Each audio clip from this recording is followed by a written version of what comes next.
such an idiot. God, no. Important question. Sock, sock, shoe, shoe, or sock, shoe, sock, shoe? This is actually a very good question. Sock, sock, shoe, shoe, or sock, shoe, sock, shoe? I thought that was Victor coming. Woo! That scared the hell out of me, bro. Personally, for me, I'm a sock, sock, shoe, shoe guy.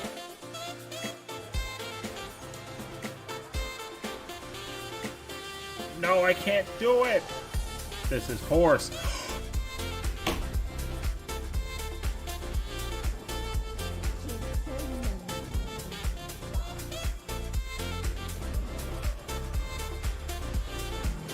I think anybody who does shoe, sock, and alternates, that's weird. I'm gonna admit it. If you put on a sock, then a shoe, and then have another sock on, and then another shoe, like, I don't know who you are. Squares annoying. Squares is for squares.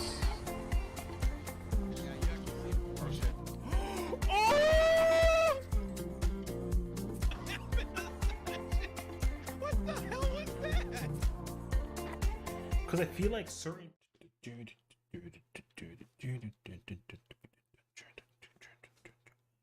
Gotta go to mall for road.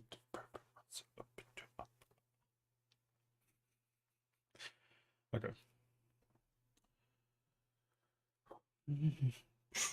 Thank you. Okay.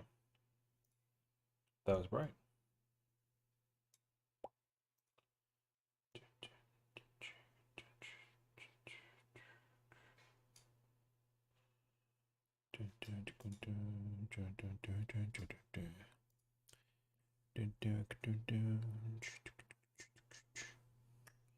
Oh, I gotta go do the thing too after this workout. Hold on. Last character I locked out. Oh, that's fine.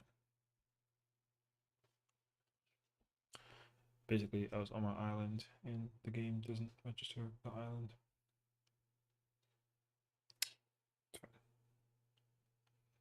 I should look into getting a foot pedal, honestly, for like the audio thing with this. I don't know. It'll take up such weird spacing now in my setup. I wouldn't like it, but I'd like it, but I wouldn't like it. I don't know.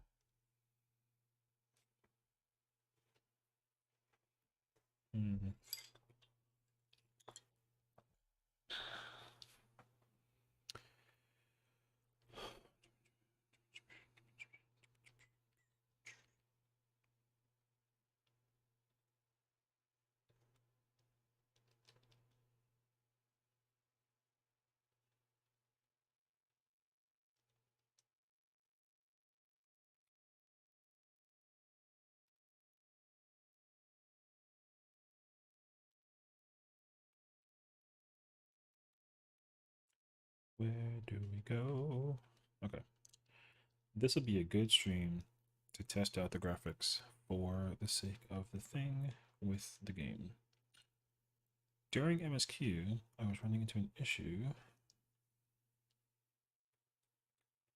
with graphics slowing down. I didn't like that. Okay. All that's left to do is make sure that I have W. All right. Okay. Hello. What up? Hi. Hello. Good evening. Good evening. Need my glasses. I see a Bard in the party. People still play Bard in 2023? Damn.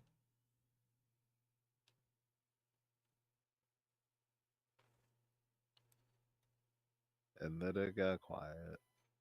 Yep, that's how you know. No one plays Bard. Sorry, I'm just doing some research real quick. No, do you think? I get it. We ain't homies. No, bro, yeah. I mean, True. they're written in like 2 weeks, you know? True. Bonds fade quick. I'm already ready for RSD. I mean, yeah. I'm ready for SRD. Hell yeah. I'm ready for yeah. POT. having triple spam. Nagi. Why is it twice?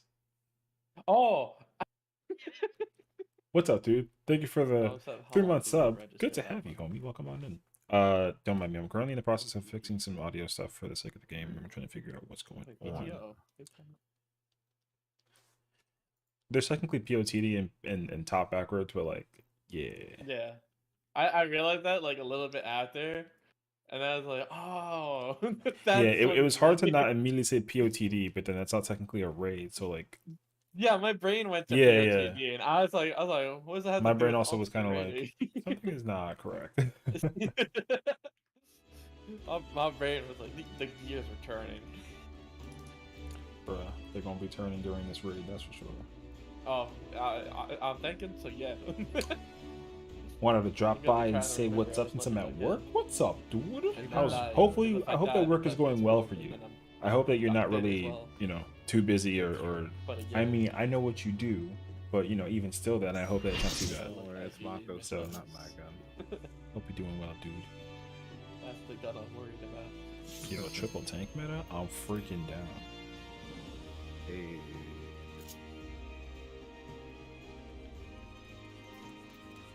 Yeah, I'm assuming you're ready because you're hitting the striking dummy.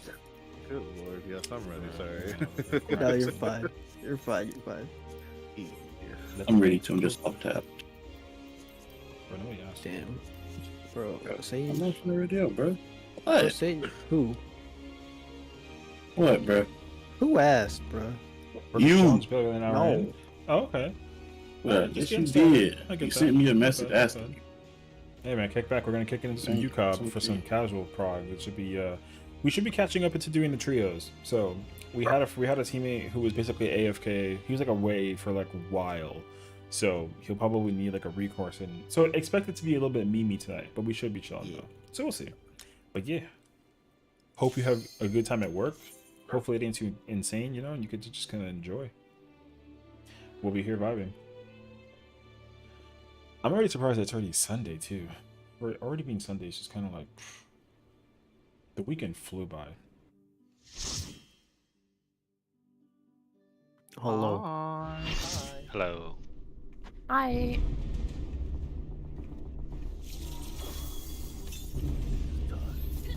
Now I'm starting forward, right? Yeah. Let me just do this real quick for quick march. I'm. Oh, you right? You're right. Okay. I'm But ready. you're a W in my book. You get the good healer side. I mean, you want to switch? You Do want the me. good healer side? Hell no. Nah, hell no. We will let your brain chill. Let my brain go to work. Make him do the baits too for hells. Forgot to take the hatch. What countdown do you guys normally do? Huh? 15 is fine. 15, so yeah. 15? Yeah, there's no dancer, so. Oh, I should have tanked with Ryu. I could have put some practice in. Shit. It's okay, bro. You'll get You could have coached me through, bro. What's up, Sazu? I mean, we're going to be practicing, so it's not going to be too bad. We are, so for this UCOB group, we are extremely, extremely casual. So we have a lot of people who've never done an ultimate in their life. So they're essentially just trying to get their feet wet in the world of the ultimate. So they're going to have some fun. And I expect it to go very poorly. What? Yep, poorly. Leave me alone! I don't Bruh. remember how to play Ninja at 70. I'm like, oh hell yeah, it's time to use the fucking Dude, Icy okay, Star, and I hit the okay, button, and okay. it's like, oh my god. Okay. Do Raiton into TCJ for trick. Is that literally it? Yeah, that's yeah. Oh no, this is not even a replay. This is Prague. So So it's I'm at the Raiton, ends. I'm at the ends in TCJ, comparison to the and casual then, crew. So like to your give you a small 1, 2, example, monk, 3 and then the samurai, that's the Astro, and the I'm paladin, sorry. it's their first time doing UCOB ever. I've done UCOB several times, but with like different jobs. I never technically finished though.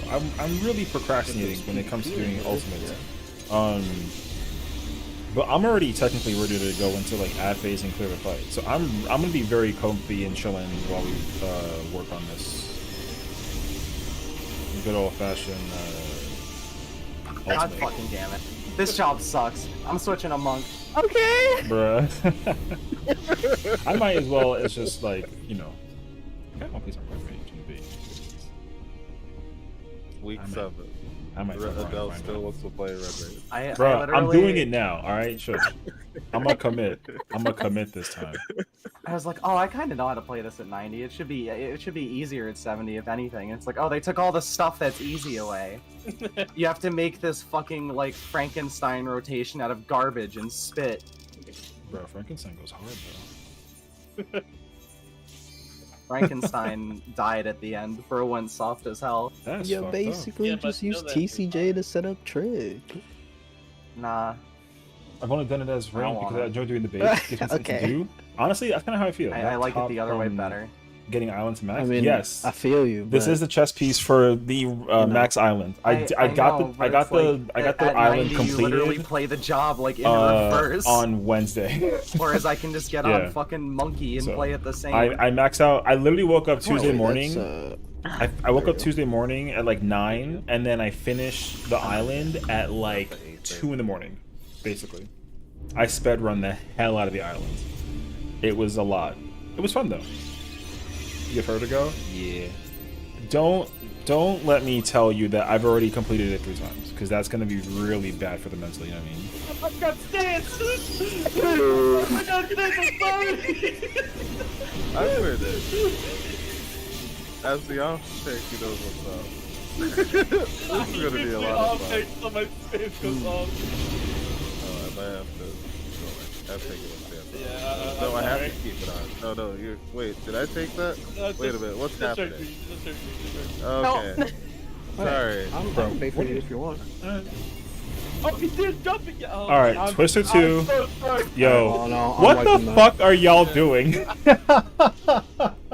I was waiting for the boss to move. Holy I'm like, oh yeah, she's shit. gonna get to the marker any second. I would like to very much apologize. I just we It's been a don't long lose time ourselves, since love I've ourselves in done different this, ways. I mean, yeah. And I haven't.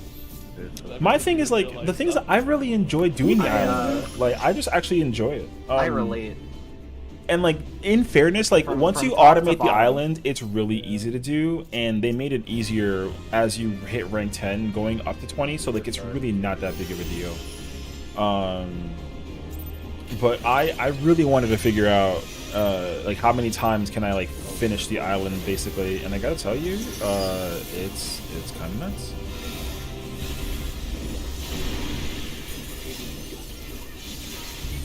What's going on over there? That wasn't me. Wasn't me. I moved. My Twister, but not me. Okay, but it's your Twister. No, not how it works. Why don't you That's just be? never how it's ever worked. Why don't you just be on the right side? There's like 3 people on the left flank. Island 18? W. Yeah, I would Because I've say been doing like it honestly, that for, it's like, what? Like it was 7 incredibly years? I don't easy. know. It was incredibly easy to go to rank 17 and then you Yeah, kind of I have to was playing manual range. it up for 18 I'm and then sorry. you gotta I'm just gonna be full playing send the grind for 18 to 20 Like, listen, basically. shit happened, alright? That's kind of how I feel I know, about it at the moment though.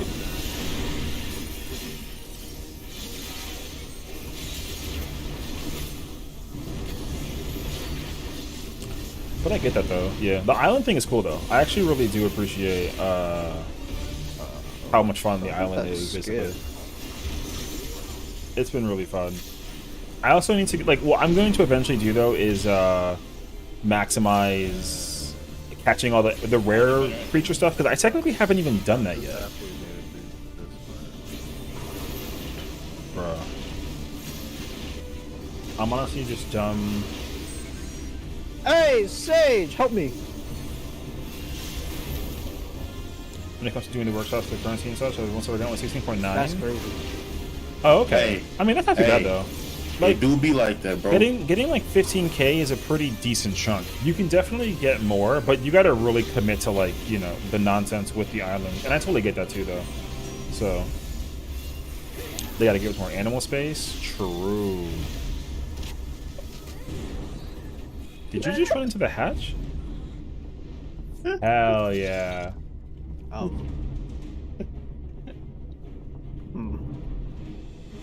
I need to be believed here. The world froze there for a second, and things started moving again, and I was dead. You gotta press the emergency button. Somebody kind of sus. No. Good. I've been watching Are them you on on the your stream, funny pills, Cal? Oh, no, Steam's downloading shit. Okay, never mind. That will not happen again. So the hatch bill happening, bruh. It's gonna be a meme all day. Hey, I guarantee I it. gotta put a really big thing on your C drive. I'm gonna use a bunch of IO. Okay. Well, cause it's like I have like 2 games installed anyways, there that I play. yeah, the here we are. most. You'll have an episode. You need to give us my entry, so I'm waiting for the mobile catches for my 20th annual slot. Oh yeah, see that's my thing is like I just manually I catch whatever I can, and then when I see a new thing, so like I kid you not, at the very beginning I caught only sheep and the oppo, and then eventually when I found like a new thing, I was like, oh, I've never caught this before. Then I would whatchamacallit? Then I would actually like attempt to change the animal that's inside the thing basically.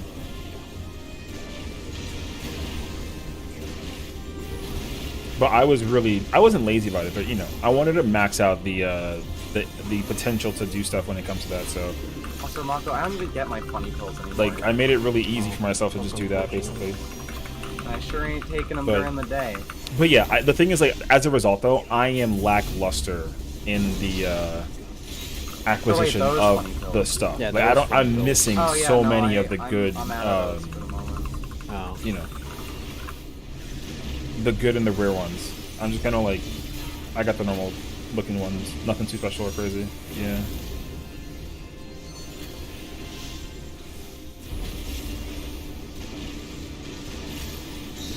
Yeah, unfortunately for you, I'm out of pills that make me play good.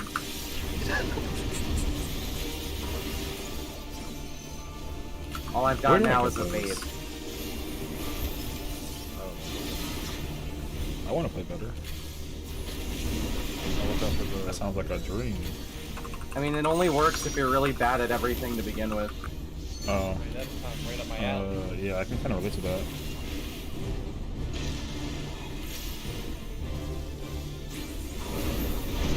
You have to be debilitatingly shit at everything, and then they give you the pill, and it turns you into a normal person. If you're a normal person already, it won't do anything. Oh. I don't. I think. You'll just tweak if you're a normal Yeah, person. I think Sage can attest to whether or not I'm normal. Thoughts? He's Shoot. hesitating. He's hesitating. No, He's he's hesitating. I'm Hesitating, abnormal. No. He's Abnormal. You're pretty normal. Okay. Pretty See, normal. There you go. I'm normal. I'm normal. I would argue you should always think about whether or not you're I think it's Oh, take it. You take it now.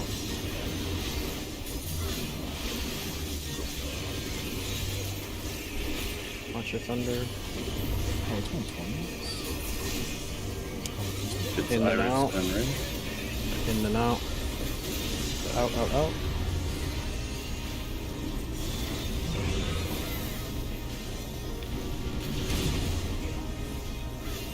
Is there a buster for you? You'd eat the next Fire Iris.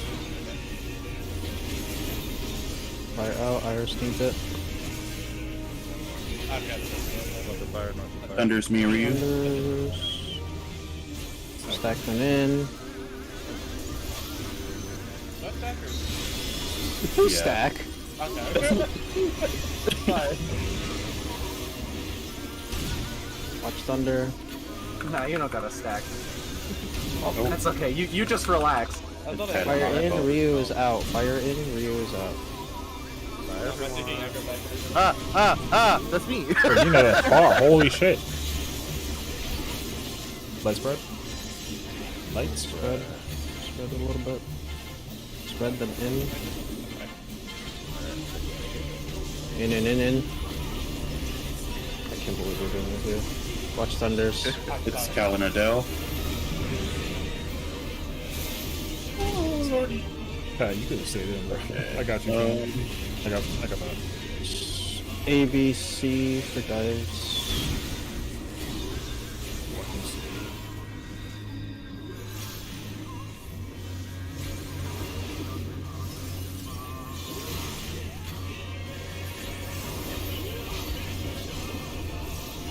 Spread. A. B. And then C. It's gonna be spread.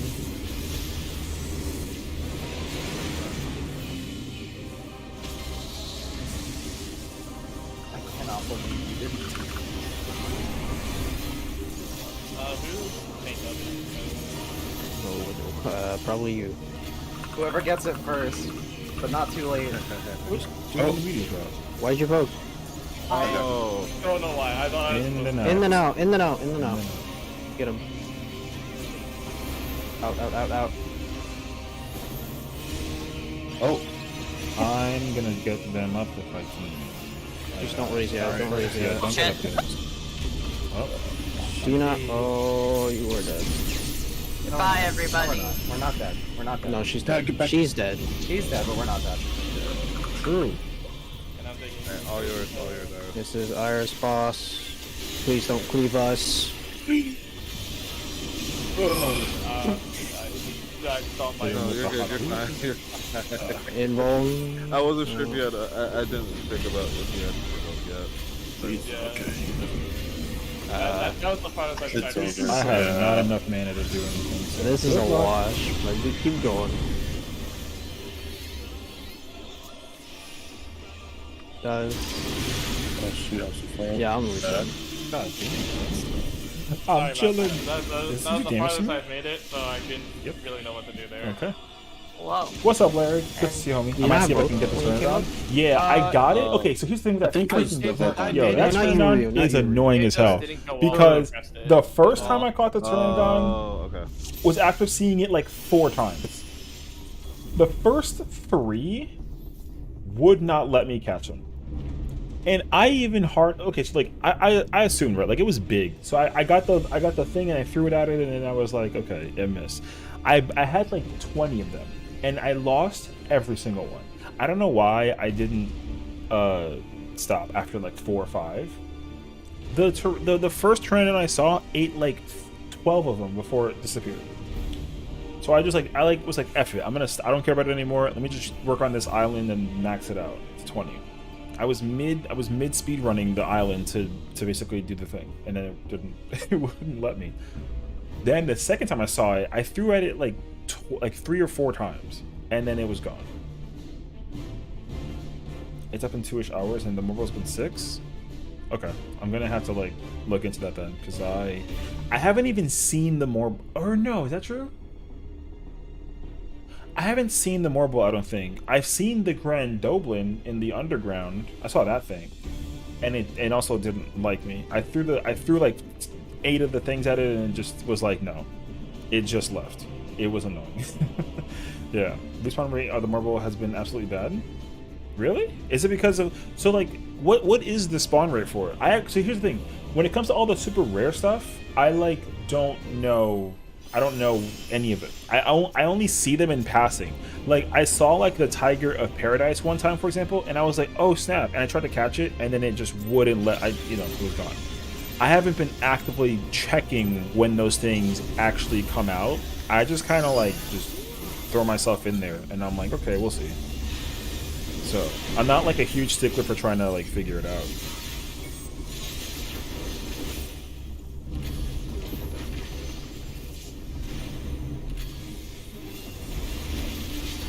I should look into that though, because I have not at all studied like the spawn rate for those. It's been like a day and some changes in between. Oh, I'm surprised that the time like changes and that sort of thing. I feel like it, not that it shouldn't, but I wouldn't assume that it would. I feel like it would be the same hour and the same time like every time. So you know what I mean? Like I feel like that would be the case, but I guess not. Mobile is 9 p.m. to 12 a.m. during showers. I missed the last window. It's falling at a timer. It was 1 day and 4 hours. What? That's so weird. Okay. I would not have even like remotely understood that. I didn't even think it was like an hourly thing either. I mean, I knew that it would appear at a certain hour, but I didn't think that it'd be for, you know, like a time range essentially. So that actually kind of that's interesting to know now, that like that's what it is. I actually would have never known that.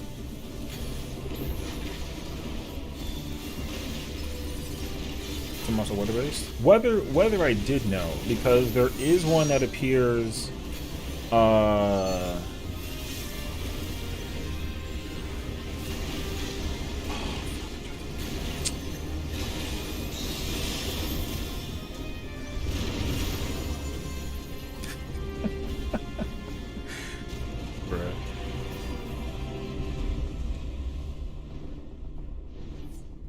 Yeah, because I think what it was too is like, yeah, it was like I don't know which ones appeared during the weather, but there was one that I saw that what I've never seen before except for when it was raining, and then I was like, oh, of course there's weather ones, and I didn't think about it honestly. I was like trying to just enjoy it for like the simplicity of what it was, and I was like, man, this thing is complicated.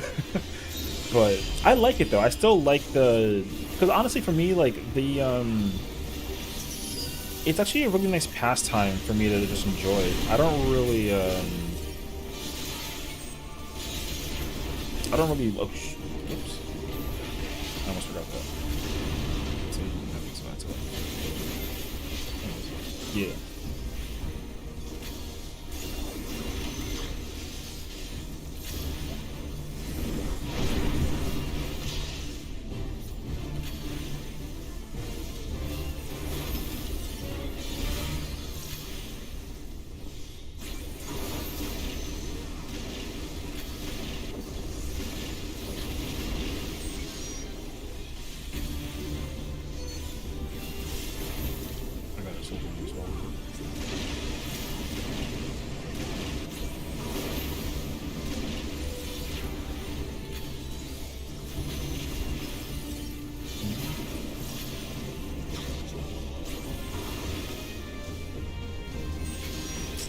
Because he doesn't know anything, bro.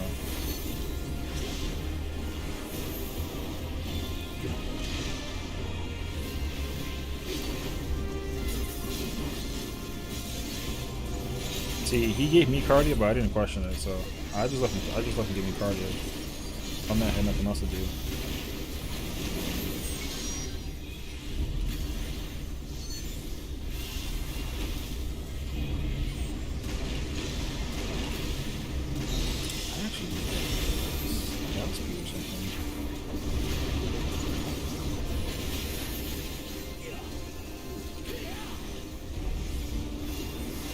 Bro, he doesn't target other people when in PvP. He just picks one person and then just goes into the guy.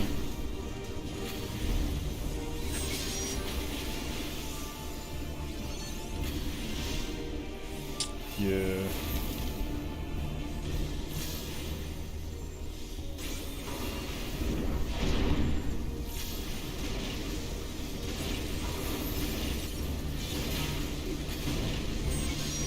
Never. Can't relate. I've messed up every time. Bro, no, you don't. You literally killed Quintania and Orthos. You got this shit, bro. Yeah, and I hated it then too.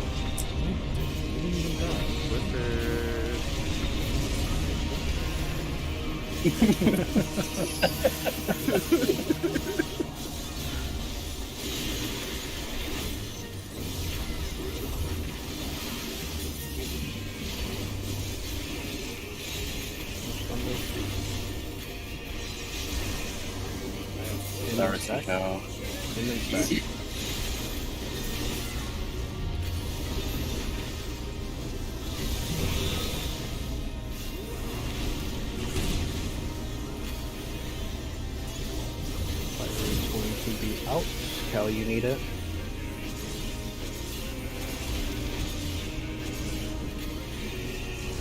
Thunders. It's in right? Stack them in. I got it. I got it.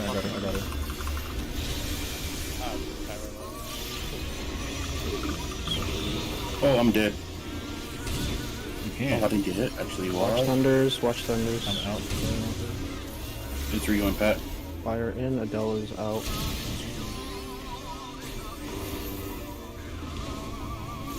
Spread a little bit. You're there with it. Out after. Paralyzed. Out. Yeah. Watch your Give thunder. a second. Fire. Oh shit. I was looking for the fire tether. I'm gonna be real. Wait, where's the... That had to got yeeted. I was like waiting for the waiting for the tether to disappear to go out. Bear, what's up, bro? Sorry I can't hear you because I'm at a family thing, but happy 4 months. Wait. Shit. I can't say anything to him. Can someone say Session says thank you so I can appropriately thank him because he can't hear me technically? Appreciate you, Bear. Thank you for the sub, bro. If anything, he'll come back and watch the stream later too, so just to kind of like figure out what he missed.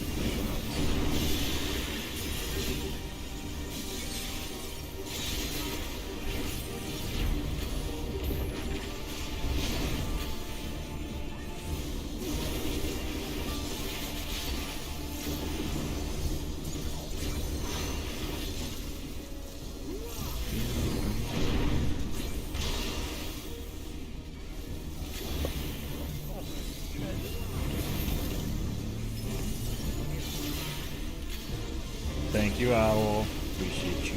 Also, welcome on in. Hello. Welcome. Dang it.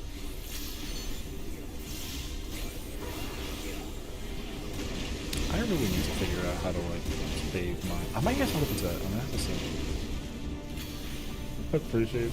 That's so awesome. I love you guys. The fact that you were watching and then you said thank you because Al said thank you for me because they said, you know, just glorious.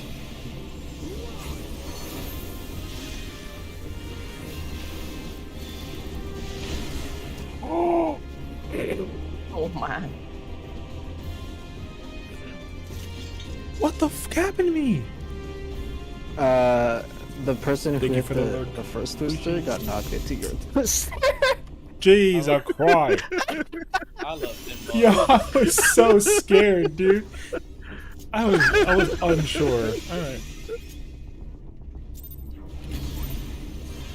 Bro, I might need to range me. You come for the rest of this. This is what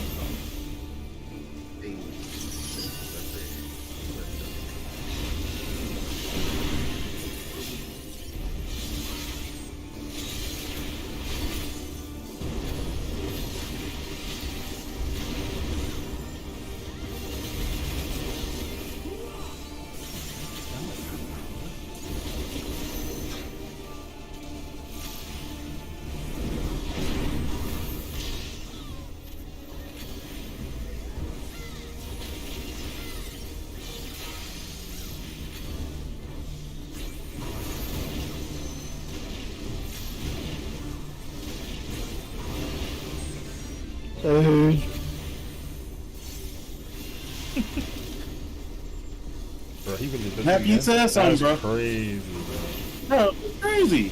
Look, he's safe. He's trying to grieve He's you. safe. Look, he's safe and sound, bro. Look at how close that fire is to that has to grieve him. Bro, but he's not outside the hatch. He's in, bro. He's in. It's the neural link, bro. Listen, he's in the neural you're link. stuttering because you're trying to come up with a reason. It's not working for you. So just Bro. go ahead and rock. It worked. You're fine. You're fine. It worked, bro. I ain't mad at you, bro. It wasn't me. Listen, if Hey. it was me, it Hey, would've watch your been back. But you better watch your mouth. Ooh. Watch your back. Ooh. Bro, you think I don't see you? Are you guys fighting? Yeah. This is their love language. It's like your love language. Shut the fuck up. You don't even like your horoscope shit.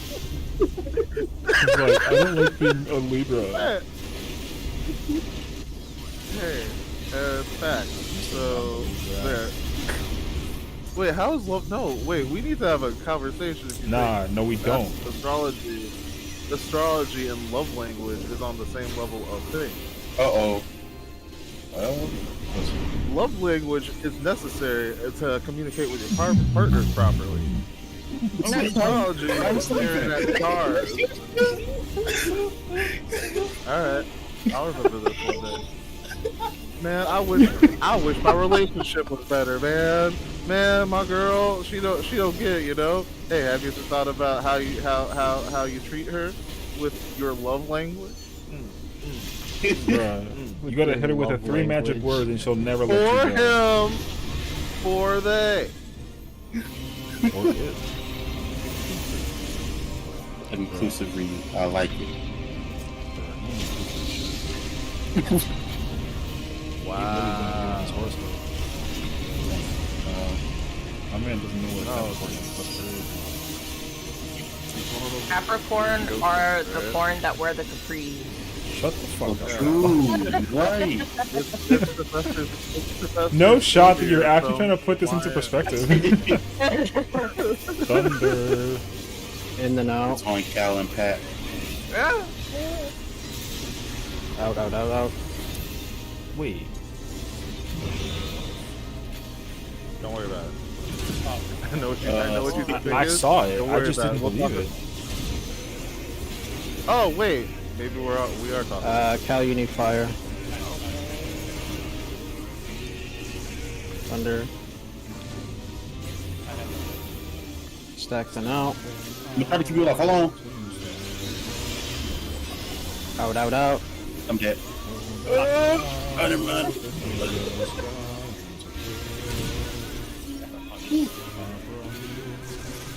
Thunder. Fire in, stages out.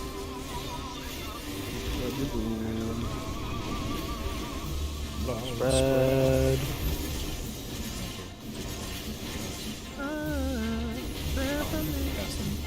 Spread the now. Out, out, out. Watch your thunder. Say, Hey, yo, you good trying to split, bro. implicate me, bro? Hey, good split, bro. Good job. Motherfucker, you literally need to. Teamwork. Yo, Teamwork. you scared me, dog. Teamwork. ABC for dive. I'm not even mad at you. I'm just Can you scared. bring her to one, please? Can you bring her to one, please? Me too. Me too. I got you, fam. I got you, fam. Hey. A. Stack. A. B. C. Stack.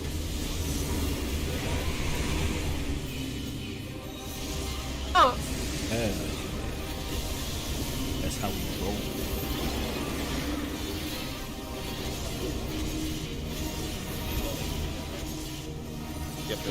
Yeah, pretty much.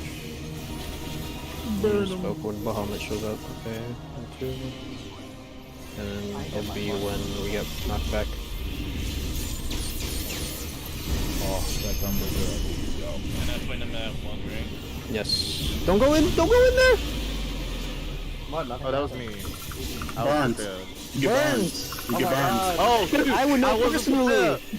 I wasn't prepared. Bro, he took the pull up for you, sort of, or do you know what I mean? He's learning from you, bro. It popped up on somebody, but the Training my voice. Dive.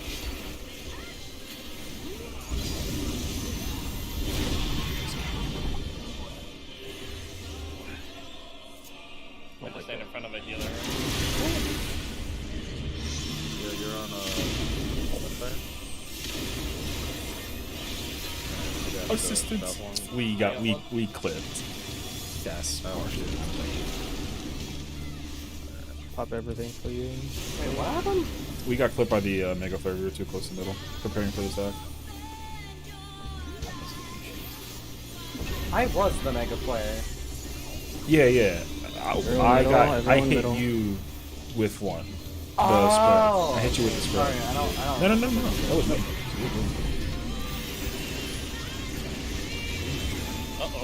What the fuck? Wrong wing. Hell yeah, I got a circle around the sheesh. I'm going. Alright. Yeah. Give me like 2 minutes here. Sorry. Did you go to Twin Pad? Yeah. Oh. Okay. Okay. I was like, Uh-oh. I'm gonna be right back as well. Pat, just remember, you're between me and Cal for quick word. my man deep rusted.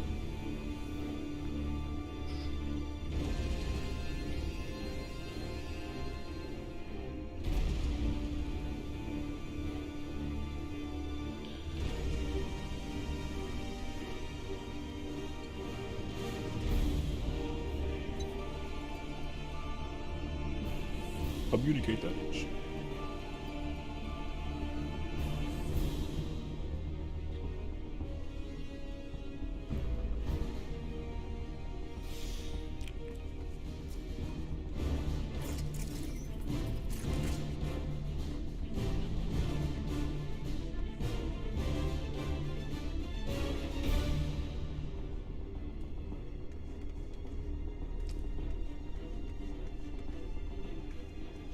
This fucking guy, bro.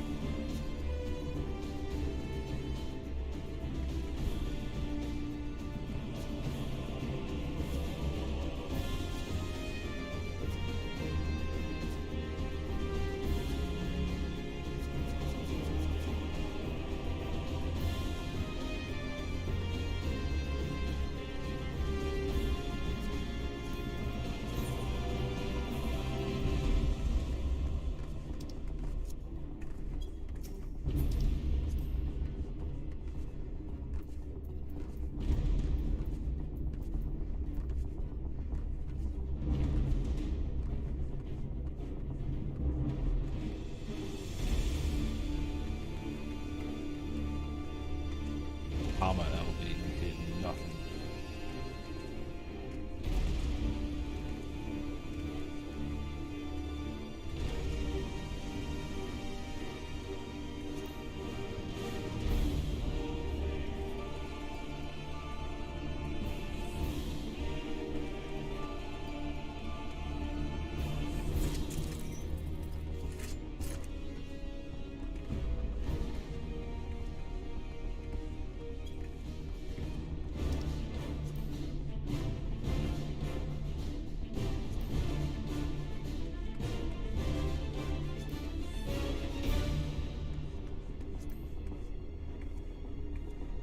Rate check, find out. True. I'm over here drinking tea. Oh, too I'm just trying to start the pot.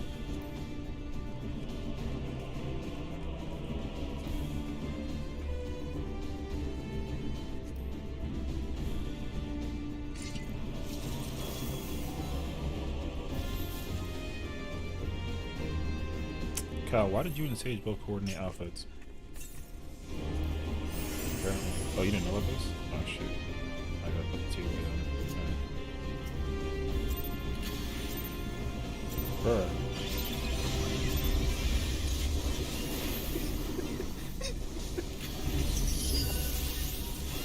Bruh. Took you long enough to notice I'm over here freaking sipping the tea.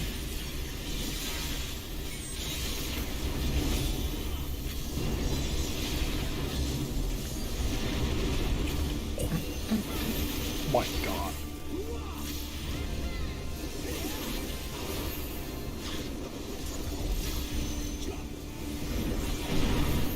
Bro, I'm just trying to figure it out. Yeah, both wearing the same exact color. Like, bro, no way they ain't. Bro. You would, Ryu. He said, bro, I haven't worn a brown shirt in 20 years because that color is just not it. Like a brown shirt is just like a, what the fuck are you doing? Brown shorts is fine. You don't wear brown shirts, do you? Oh shit.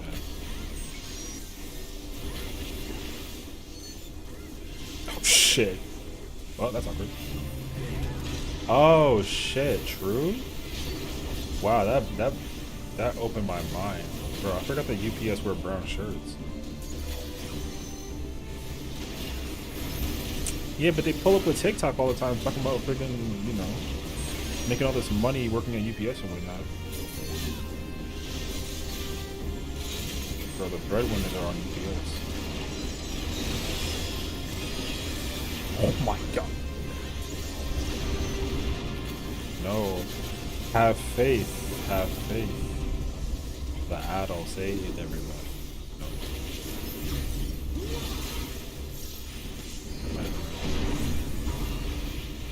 Bruh. Why are you over here trying to commit the Sudoku? It is. Trying to unravel the puzzle about almost murdering you.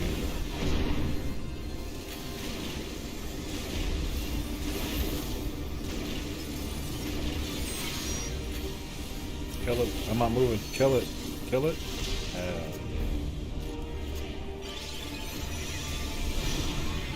We up in here getting all this.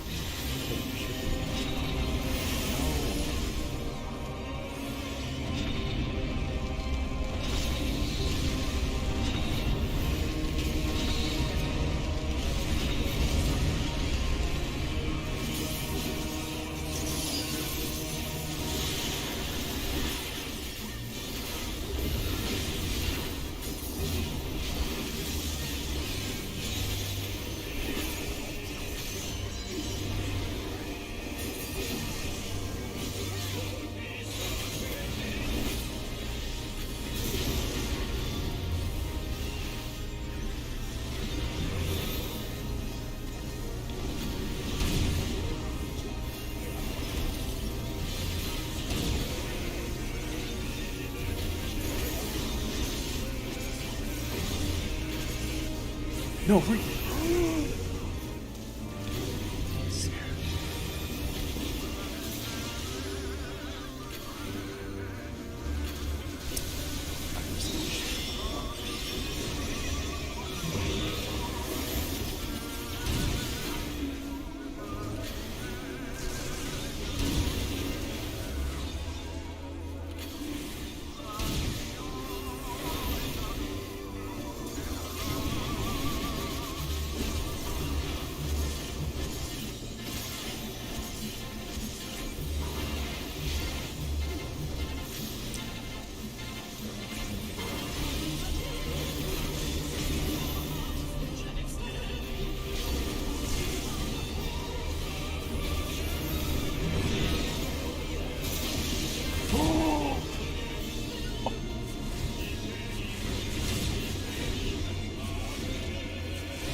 Who had 3 digits? I didn't see who had 3 digits. Balance on chorus. Oh, that was last time. It wasn't this time. It's okay.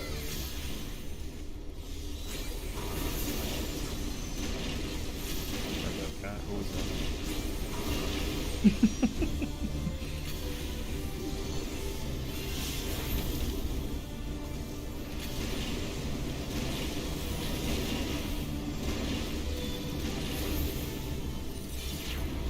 Bro, she hit you with the my brother. How do you feel?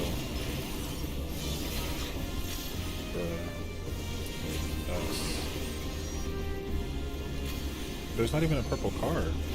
Oh wait. No. They're technically ain't. Yo, she said purple. I'm an Astro man. I don't know why I need that pill, bro.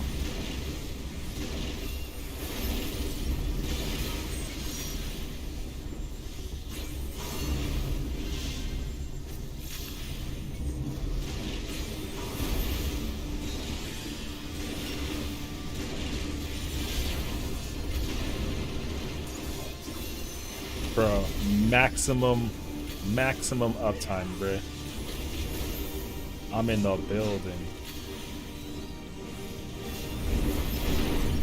That was impressive, right, Sage? Yeah, you know that shit. Nah. What do you mean? I'm in the building.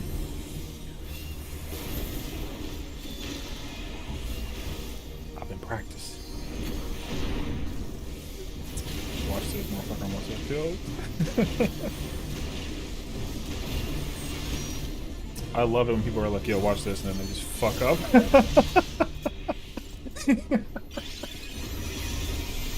My favorite shit.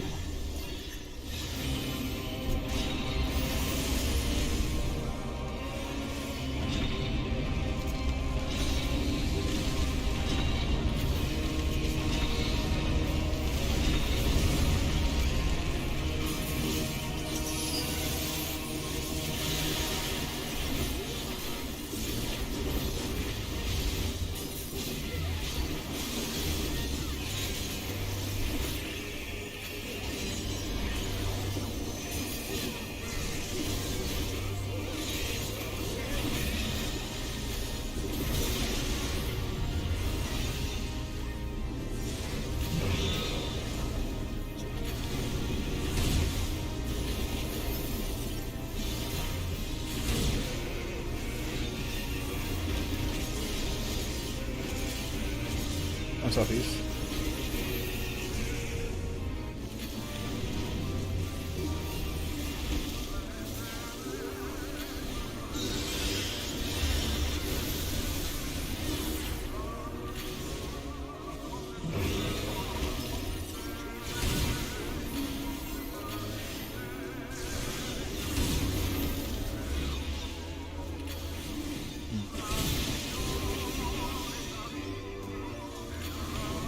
Let's go.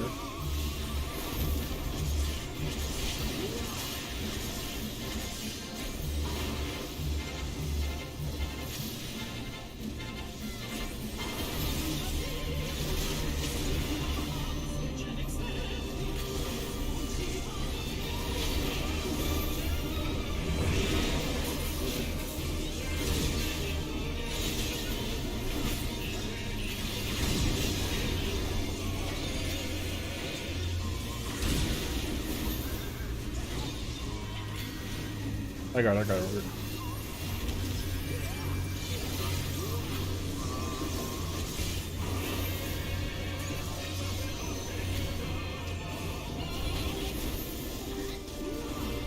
Oh shit, my bad.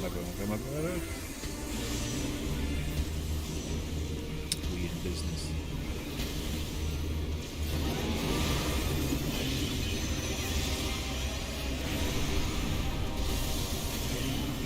I got caught again. That was a little scuffy, my bad. It's okay.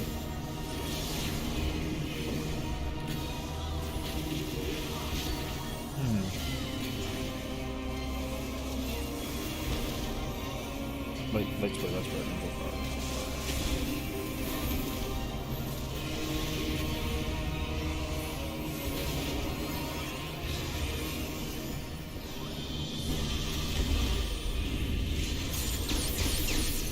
play.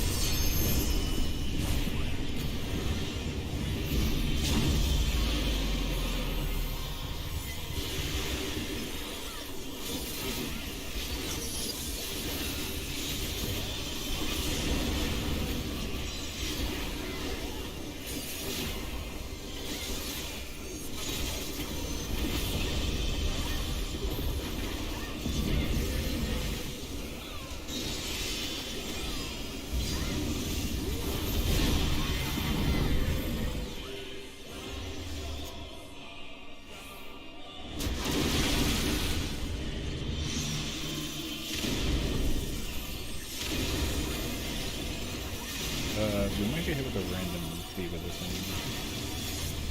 Yeah. I got both. I got both melee. True?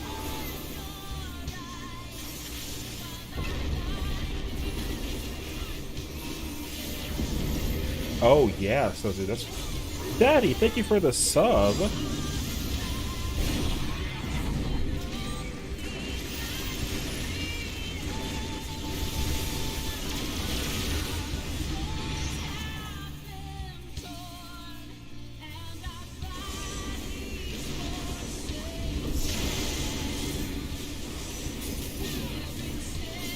What I will say for sure though is that like the level 5 version of the workshops give you 12,000, and the granaries give you like 8. So literally, granted you can, honestly, I like to just save it. Well, I mean, not even save it, like, you know, just unlock all of them when you can.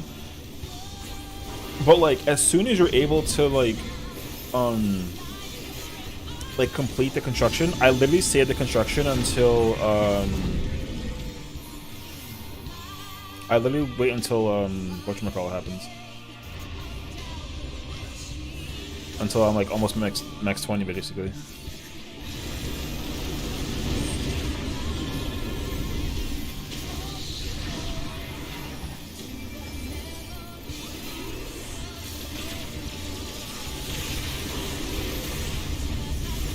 One second.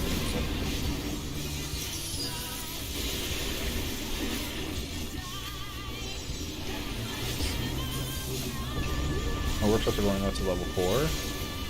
Oh, you had level 3 workshops. Oh, okay. Yeah, I think level 4 is like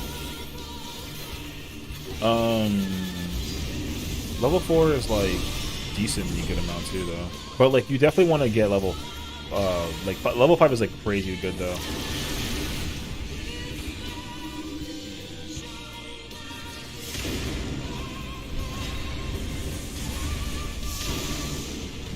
Yo, I saw the most minimum amount of space needed to go back in the middle. That shit was crazy.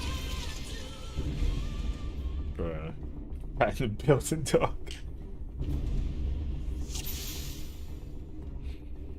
But yeah, so. You're melee 3. Yeah, right 3.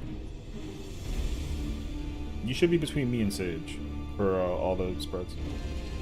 Oh, you mean for towers? Yeah. Rank 2? Bruh.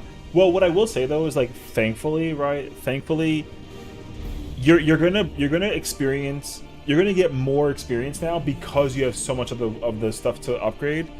The experience for upgrading is definitely gonna be super helpful, but you weren't missing out on getting more experience if you were doing like the workshop and that kind of stuff, because the workshop increases the number of blue scripts you get basically, or the blue calories, but it doesn't help you out with getting more experience. So you're not really missing out on like leveling up, thankfully. You just missed out on getting more blue calories basically, like the Seafarer ones. Yeah. Your island is so neglected, bruh. And then I almost wonder how the hell do I manage 7, but I mean yeah. Someone told me that I should make a guide on how to like level and manage the island after you reach a certain point. Yeah, because like every character that looks like this character has the island. Well, not all of them completed now, obviously, but I finished 3 of these characters as islands. Yeah, I was working on the 4th one before stream, basically. And what else was it? Yeah, I have a bunch of characters that are like just randomly leveled up in different places for XP, basically. I love it though. But yeah, it's definitely a lot. Someone told me I should look into like making a guide for it, which I was like, that'd be kind of nuts actually.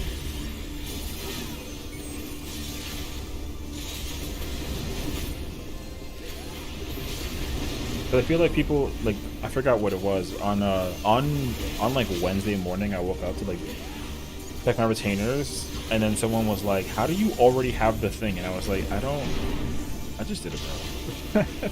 That was my answer. I just did the island. That was it. Because I literally didn't do MSQ until literally yesterday. I finally finished MSQ for 6.5 story.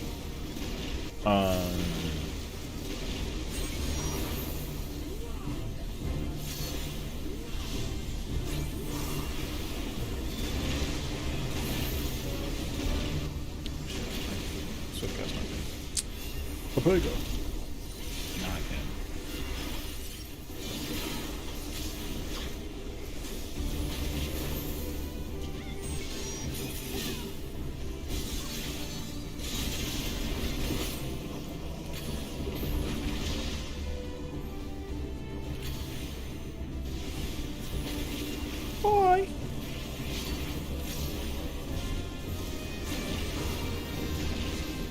no, you were alive. No, save my boy. Oh fuck, no, I'm in shambles. I do wish there was more uses for the green currency. Yeah, I mean, I haven't figured out a reason to use it. The only thing I can tell you to do with it is to get the level 10 crafters materia. Level 10 crafting materia, it sells instantaneously. So if you're trying to like really farm out those, and if you have a lot of them, the green ones are really good for just crafted materia. They sell them in like a pack of 10 or 20 and they sell immediately. It's honestly pretty insane.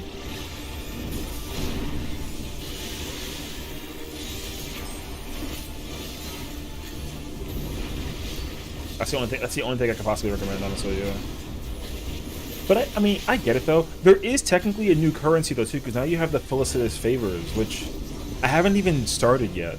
But those are basically weeklies for the island. That's more than just doing the workshop. Like now you actually have like weekly missions you got to do stuff for, and that'll actually allow you to like whatchamacallit.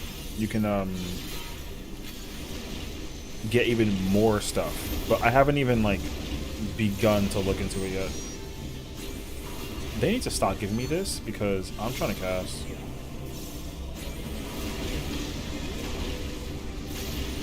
Bruh, it'd be worse.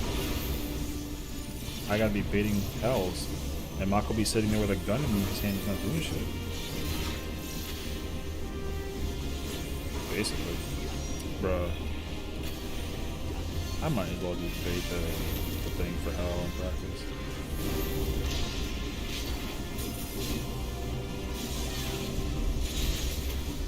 I'm about to backflip.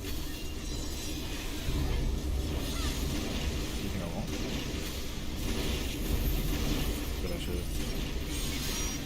I would, but I gotta do a hatch.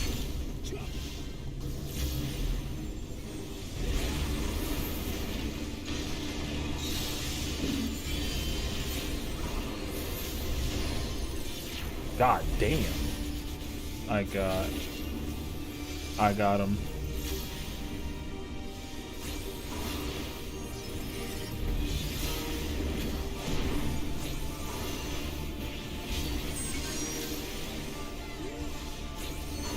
Twist stores.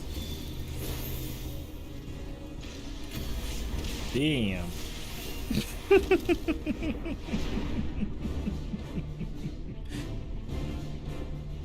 From resale, must have full week of all the goodies. Yeah, I'm probably gonna have to look into it. I'm probably gonna have to look into it. Yeah.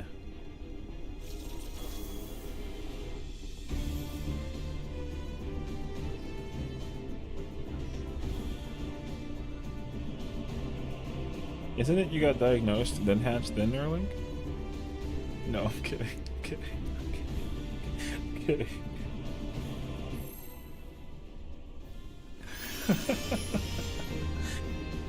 Oof.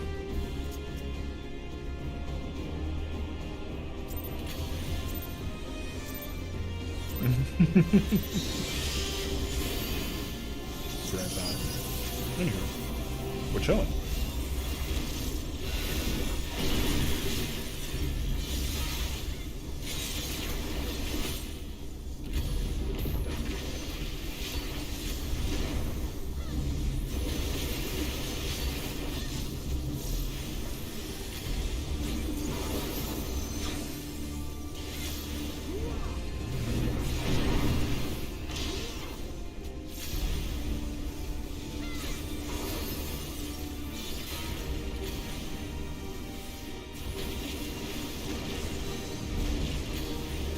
Do you like fighting though? That's a question.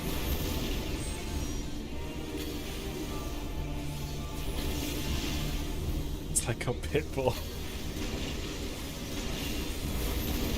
See, this is why you should just let me do it as a red. Let me do it as a red mage because he can't do it as a sage. You know what I mean? What are you talking about? You literally hit him with a free fire that you should have avoided. No. No. What do you, bro? How many months at a time have we been running this together, and I've been in the one in the back with the baiting? Shut the fuck up, dog. Nah.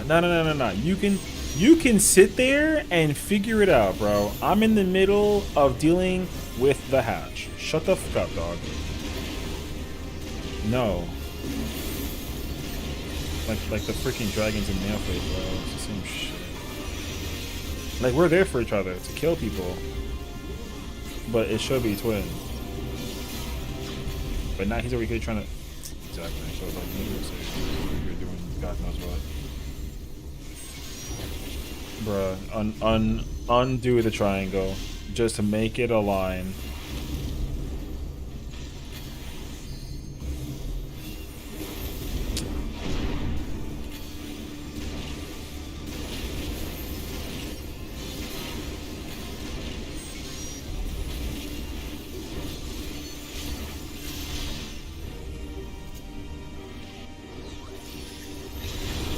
The point is that it worked for me right now. The point is that for no reason at all, it didn't work then.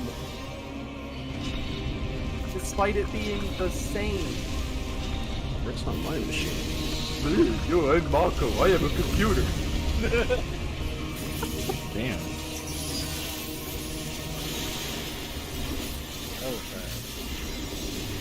I'm playing on I wish I was a computer. This game never fucked for me because I'm a fucking liar. God damn. Thunder. In and out, in and out. Out, out, out.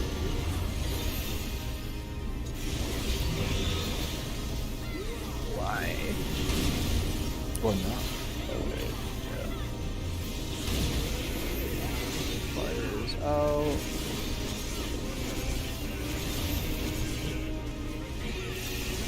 Thunder. Stacked and in. Ryu. I heard the word, and my brain did not accept it. Stay in. God damn. Yo, dancing. I took it. Watch Thunder. Oh Lord, I got Ryu. Dude, I can't get Pat. I Ryu can is get Pat. I out. can get Pat. I got Pat. Spread. Two people need the fire. I need that fire. I'm about to Pat. Spread then in. On high, I just said high. In. Watch Thunder. I need the fire. Okay, goodbye. Oh, holy fuck. Someone took the BCD. BCD, it's BCD. It's curse. That was my dude, sorry. Oh, I took this one. I don't know who's that one. I got my homie. Alright.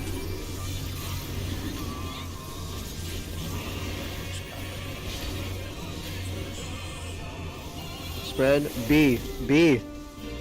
Please. C.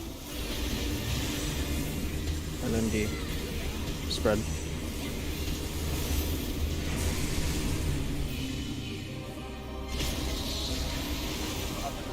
Damn. Shit, boy. I'm about to be over here in the. Never mind. I gotta go. Oh, hold. Just let Roses get people. We finished. Okay. Stacked and in. I'm just not doing this. Stay in. Healing. In then stack.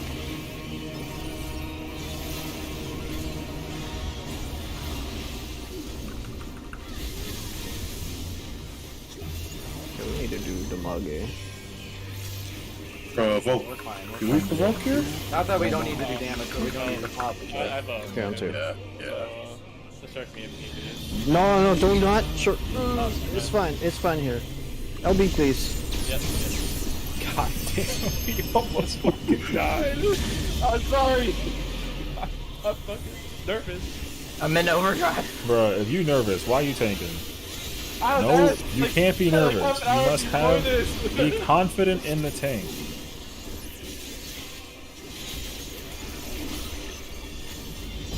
Mako lied, people died. You're literally a perfect legend.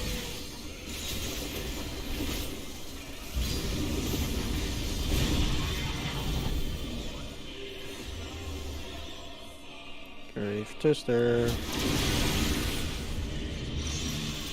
You should wait before running in the middle. Yeah, I should. Earthshaker North. Earthshaker North. Oh fuck. Good luck.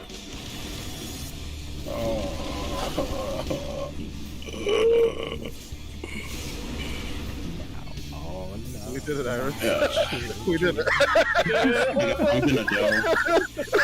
I'm gonna go. I mean, it's gonna be a wipe. It's gonna be a wipe. Revive, but Bro, I ain't fucking shit. What mana, bro? I ain't got no lucid. Bro, you have. No, shut the Casting fuck up. refresh. I ain't got no fucking Selfish. lucid, dog. Suck my ass. I have no lucid. No, thank What are we you. doing? I'm okay selfish. Brother, I literally had no mana from triple resing the last one. Hey. Not Nah. my problem. What do you mean? Not my problem. Did you mess Not my up? problem. Nope. Did I mess up? Yep. So whose problem is it? What the fuck? No.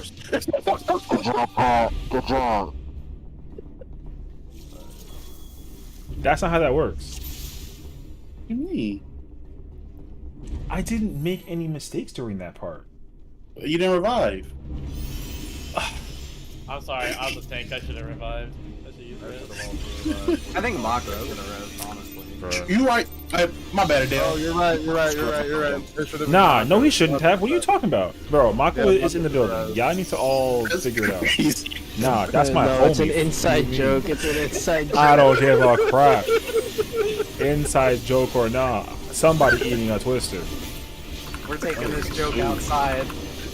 Hell yeah. Even though we playing indoors. I'm offended. No, I'm not offended. Can you tell by my tone of voice how mad I am? Yeah, bro. You sound like you're like freaking fuming. You sound like a father who's disappointed in their children. No. Like that. Yeah. This you, Adele? Nah, yeah, back the fuck up, bro. I got this shit. Back the fuck inside, stupid Alright. ass. Oh, come on. It didn't even matter. Hey, Cal, listen. Cal, figure out your mans, bro. No. Figure him out. Look. My man flew to the edge of the map and told me, "You got this, bro," and then he flew out anyways. What the Right. fuck are you doing, bro? I just call him an idiot and go on. They all- Hold on, wait. Fire. Let me put my ear really close to the headphones so I can figure it out. Are you ready? Because if you said no, I would have already been there. Simple. I made it back. But this is me you're talking about. So if you were like, "Go ahead, bro," you think I wasn't about to start cooking? I already had the spoon and knife at the ready. Hey. You said no earlier. The stove I is asked on. again. So what's That's up? okay. No. No, it's not. Look. Just know I gave you the sauce. Like, look. Just know I gave you the ingredients, and you Yeah. didn't mess it up, and I And didn't then mess you it up. I ain't tripped forget- me, I and didn't leave nothing you up. tied my laces together, and then you tripped me and watched the ingredients fly in the sky. Isekai, Where's bro. the fork? I'm really you were upset that there's no 100% fork. I was already over there, bro. I don't know What's what wrong the with f you you are even dorks? talking about. How do you cook without a fork? Ryu, you don't use a fork. I got a cooking spoon. What do you mean? Do you not use the two-tong fork to flip your steaks? Why was it even a steak? You think I'm trying to make a well-done steak like my boy over here? Ain't I no gotta way. mute I for just that, sat dude. down and I just heard. I'm not trying to make a well-done I steak for like that. him, yo. Two-tong fork. Yo, I'm sorry, The bro. fuck is a two-tong? You mean I gotta tong? mute you for that. Yo, he said two. what he's talking about? He's talking about like the pot, like. Motherfucker, it doesn't even matter because we wasn't even making no steak. Oh, the steak fucking poker. Yeah. Thank you! But he said tongue, he meant prongs. Okay.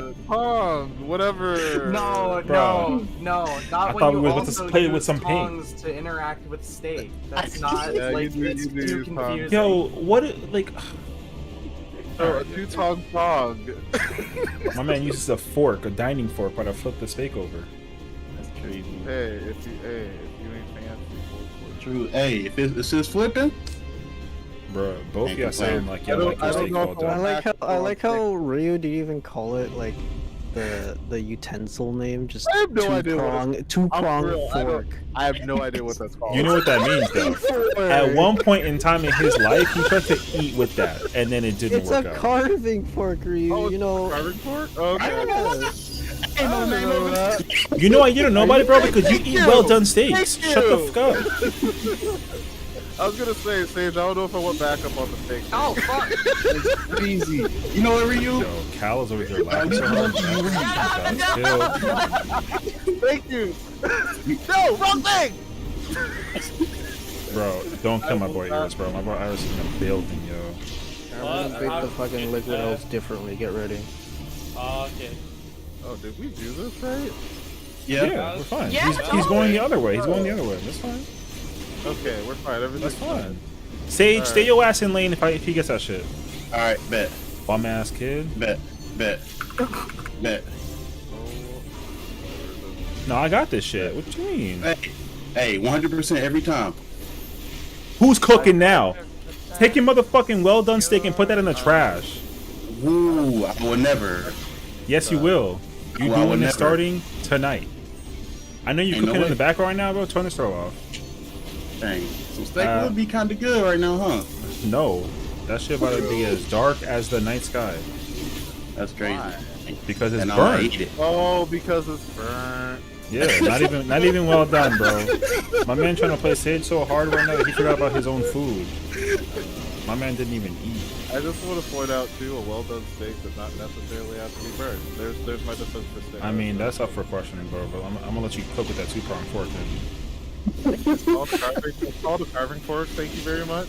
Yeah, now you know this. now you Now you call know it this. Now you know I this. know. Where is my tank stacking?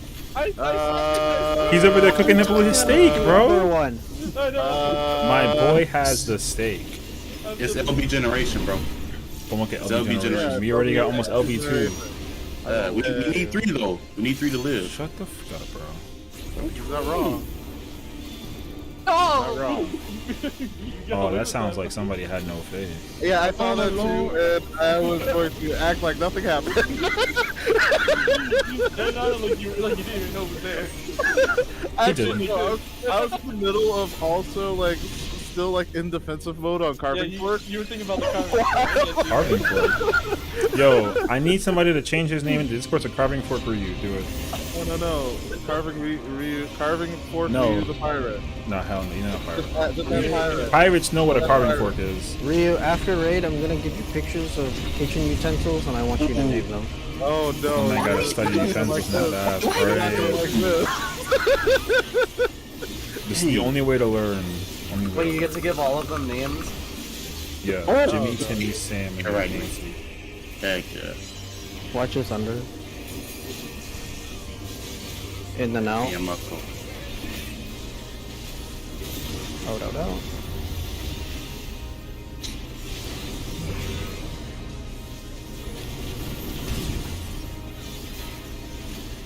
Iris. I forget about the fire every time. Fire out. Iris needs this. Which one are you in? Cat?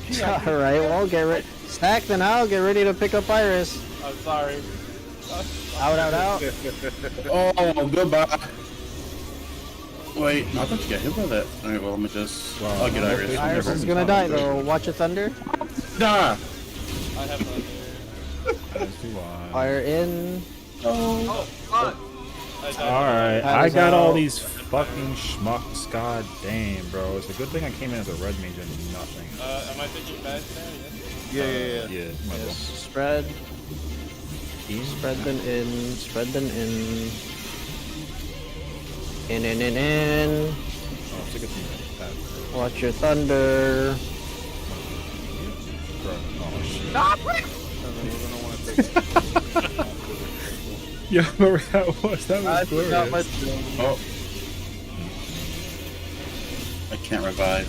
B, I C, can't D, revive. Yeah, see, again. now you gotta leave it up to me to pick up all your mats, because you ain't capable of doing it. Bruh. I ain't got no milk. It's your fault. I gotta pick up your girlfriend too. Bro, It's your fault. C, B, C, D. It's Spread. B. C. Alright, I guess I can figure it out. D. Spread. She finna jump on somebody. Bro, I don't have no fucking mana, dog.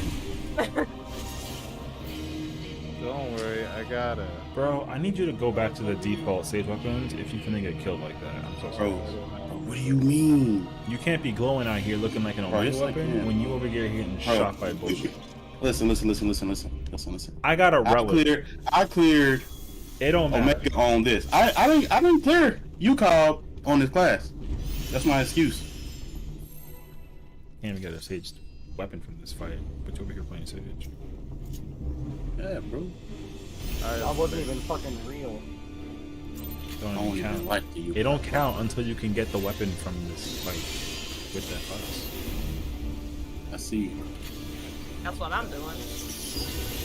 Yeah, you see, your homegirl know what she's doing, but she's over there cooking, despite the fact that she ate that doom like a crazy person. You know what I'm saying? You're in the building fighting the stuff, you know? So chill. Hell yeah. I didn't understand a single word you Yeah, said. I That's was gonna good. say that That's was way good. too fast for me. That's fine. That means I that my brain literally is, just- my brain is flowing. Goddamn, My let's go. brain is flowing. Yo, same playing sage. That's what I bet. Let you turn your brain off a little bit. Hey, all night. All night. Nah, not all night. You got 42 minutes left, Bro. Bro. Yeah, 42 minutes of you baiting. I ain't being shit. You can figure it out. Okay. Come on, bro. Look. Watch this. Bam. What the fuck? How about that? That's fine. That one was actually on me. No, I'm not. I'm still fine. No, it actually was. I mean, that's fine. That's fine. Literally. Yeah, it's still Sage's fault. That's all that matters. Whoa. True. That's impossible. You could have baited it, and you could have actually kept him in check, but you didn't. You could have done Hey, it because you couldn't do it. Because you were incapable. So what's up? Hey, you know why? Because you told me. Yeah. You told me, rest your brain. But you know So why? really, Yeah, because you it's your can't use it right now, so I got to use mine. You know what I'm saying? It's Hey. fucking dorks, I swear to God.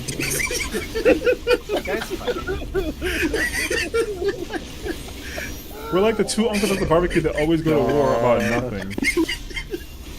Oh. Oh. All right. Nice. It's Sage's fault, bro. Oh. That is so. Bro, I just got here. You've been here for an hour and 20. Bro.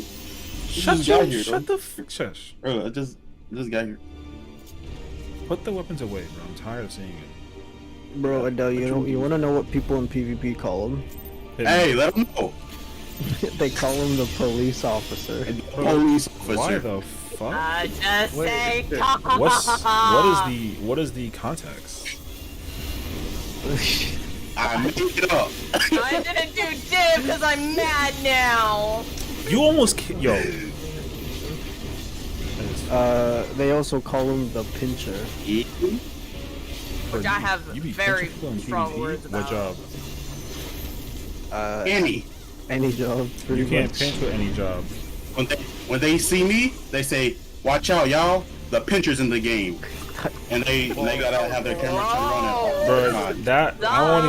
I ain't even gonna hold you, bro. You don't even sound like a threat. Bro, hey, just wait. Sounds like a big old doofus. Wait till you on the enemy I team. got you, bro. I think the only fucking player in this game Wait that till I'll I'm be in the called the team, police but officer he's is the definitely dude in the pig suit. Is who? The dude who wears that full pig suit. Oh yeah, that guy. I know Oh. what you're talking about. 100%. I mean, I don't know. There ought to be a guy named police officer wearing that fucking thing. Heck yeah. There's a guy. Hey. There's a Bro, guy that's a in great idea. Ultros called Mr. Blaster. That's not the same. Yeah, but his title that he uses is Master Caster. Oh, that sounds like a bar. Okay. I'm in a Yeah, rapper. Master Caster, Mr. Blaster. Sheesh. Put that in a 16. Mr. Blaster, proprietor of the Master Caster. I actually don't know if he still plays the game, actually. Oh. I think Knight's car still plays. Oh, does he? I want to say yes. Not star, but so in it.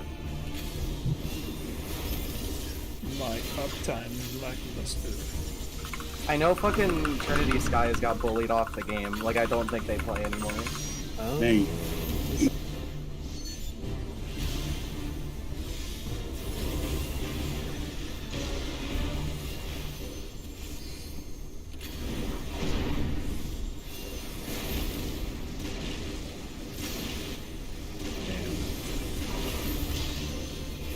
No, Mike, that shit.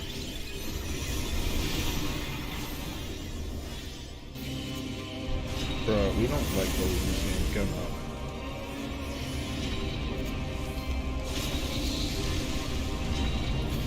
It can be. I'm not opposed to that though.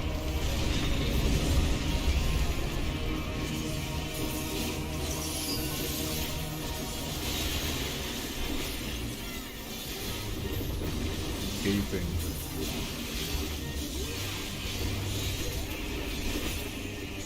Yo, Sage, don't comment, bro. Shut up.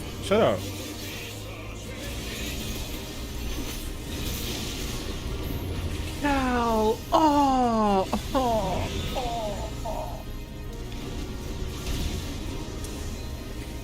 It's okay.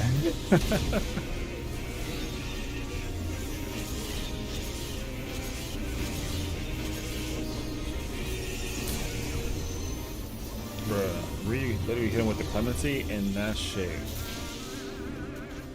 Alright, reset. I mean,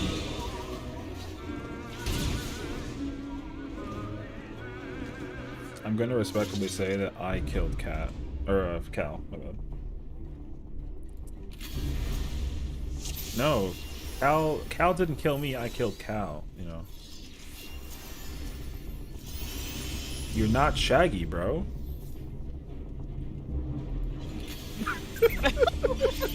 That's matter. Yeah, Trinity Sky is as if you were like hanging out. That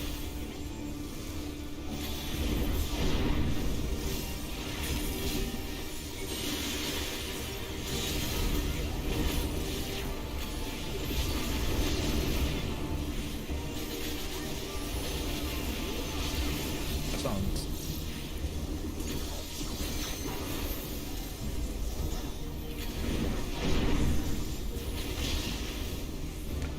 Amy? Oh my god. This is such a nice surprise. Hello. Thank you for the raid. It's so nice of you.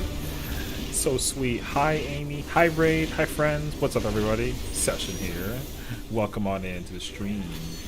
We are currently in the process of playing Final Fantasy XIV, the Ultimate Coil of Bahamut Ultimate Fight. We're memeing, so we're just having fun. So welcome on in. If you have any questions, feel free to ask away. How was your stream? I'm assuming you played some Texas Chainsaw Massacre. If so, how did that go? You know, one of the best games ever. Low key though. But yeah, welcome on in. It's going well, yeah. Honestly, I wasn't too sure what I was gonna do because we're doing this until 9 o'clock, and then we're kind of just like free to do anything. So stream went well. Played games I've played before. Played Naraka Blade Points and Counter-Strike 2. Think I need to play CS2 at some point. I love watching people play CS2, but I haven't like ever touched Counter-Strike a day in my life. Also, I'm heavily under the impression that it's illegal for me to like play with a controller. I have to play with like a keyboard and mouse, so I already know that it's not going to go well. First time playing this week? Ooh, okay. You might have to teach me the ropes on how to play Counter-Strike 2, because I know that your chat was watching, and they know for a fact that you're pretty good. So I'm going to have to take some of those good old-fashioned notes, you know. Because I literally have always been like a Call of Duty kid, but I've never been like any other shooting game kid sort of thing, you know what I mean? I tried playing Overwatch. I almost said Overstrike. Overwatch, and like I'm not good at it, but I don't mind being bad at it. It's still like a fun game. And you know, amongst a bunch of others, COD S&D is basically what CS2 comp is. Oh, man, can I be honest with you though? I loved Call of Duty as a game. I mean, I still do, right? But I haven't played the newest one in so long. I don't like Search and Destroy. Search and Destroy is just like not the game mode for me. So it's like Valorant, but without the flashy colors and things. You know, that's actually really funny because like I didn't understand Valorant for a long time in the sense of it being very related to Counter-Strike. And to this day, okay, to this day, I should go watch a tutorial on how to play Counter-Strike or play Valorant. I do not have a clue what the color things mean for the game. Like, I have seen all the color things go on. I have no idea what's going on. There's Deathmatch Casual, which I found out was basically free-for-all Call of Duty. Oh, in Counter-Strike there's a deathmatch? I thought it was only that one game with the bomb. Okay, that's kind of cool, actually. I did not know that was actually a thing. If there is like a team deathmatch, though, I might be down to like get some practice in with it, basically. Because that actually sounds like a lot of fun. Between two teams in deathmatch, so I was like, why people are killing? Oh, people are team killing you? Oh yeah, you can still get team killed in that? That makes sense, actually. Honestly, that scares me, though, because team killing is something in Counter-Strike that literally, like, scares me. Oh, I just, like, wasted the combo, and I'm so sad. I should have just committed to being a Lulu boy. Have an Amanda now for the opener into the next week. No. Did it make sense to you? Yeah, I feel like it never does, you know? It never does. I feel like the whole point of Counter-Strike is the whole bomb sequencing thing, and also opening crates. Crates is also like the move, and I understand that too. Crate opening is honestly really cool. I could never commit to opening loot boxes, but my goodness, it looks so much fun to like open up an actual loot box. I think one day, depending on like how efficiently I progress as like a content creator, I would love to actually like open up a bunch of cases. I love watching cases openings. It's actually like a lot of fun.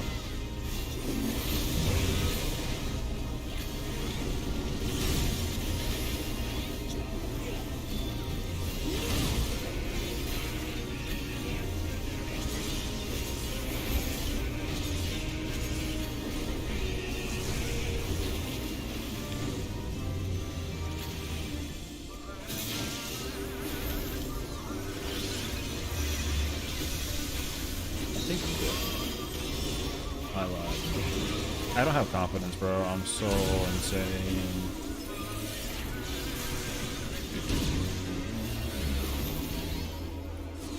Open amount of he opened a ton of cases which didn't get any skins, he was bummed out. Oh yeah, see that's where my fear is also. Like if I literally... My fear is opening a bunch of cases and then getting nothing.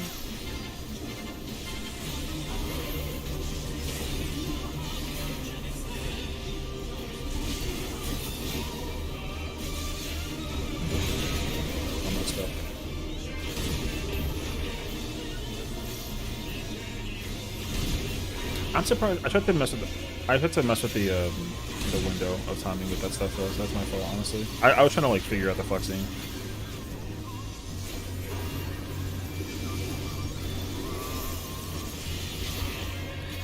I've been there before.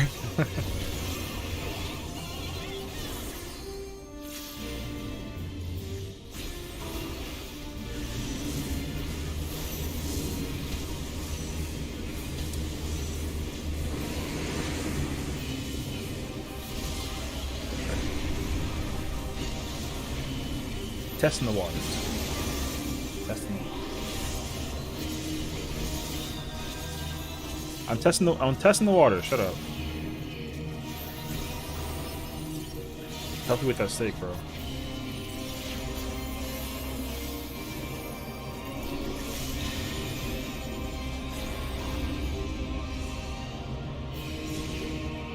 Oh. I gotta sit here and be patient.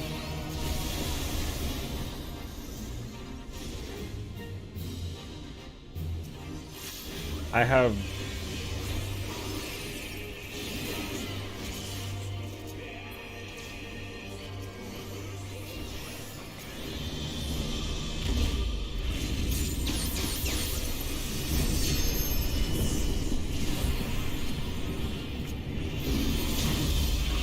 Thank goodness for the power of the Mercure.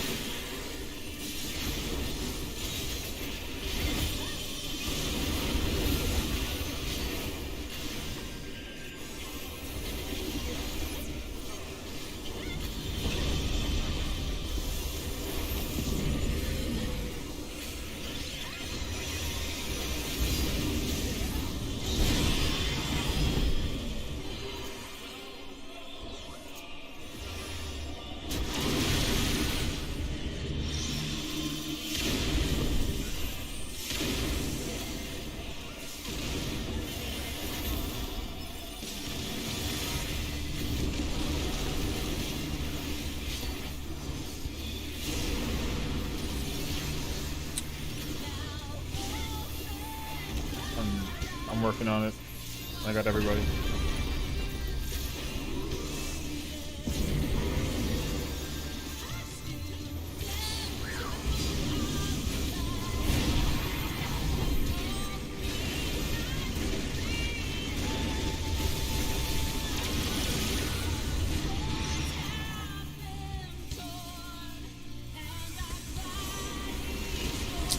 No, how in the world?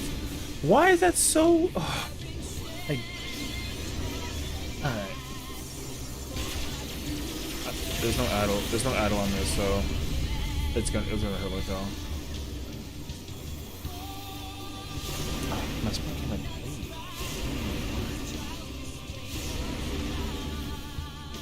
Cal's gonna have to like hard res somebody. Yeah.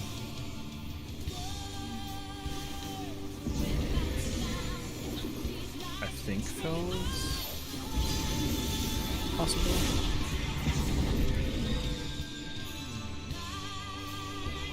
Just gonna plants.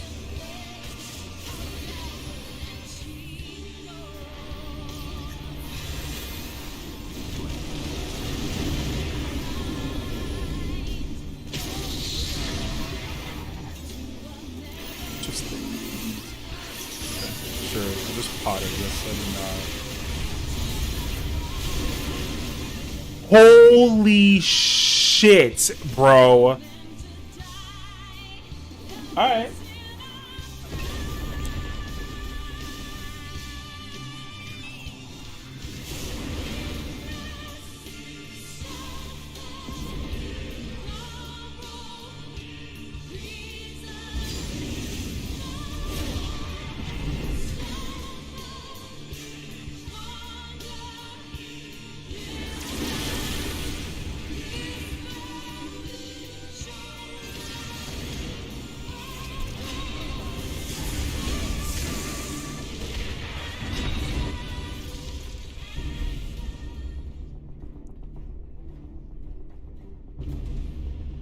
Me, I'm like, oh, this just always happens the same way. I don't even have to think about this. I had so much going on in my head, and I was just like, he's turning now, yeah. I was like, he's still particularly close right now. Something is off, and then I just saw blue flames. I didn't even like see. I barely even saw that. I was literally just like, oh yeah, the burn phase. I don't gotta look at the fucking model. And I'm just like, wait, why can't I hit my buttons anymore?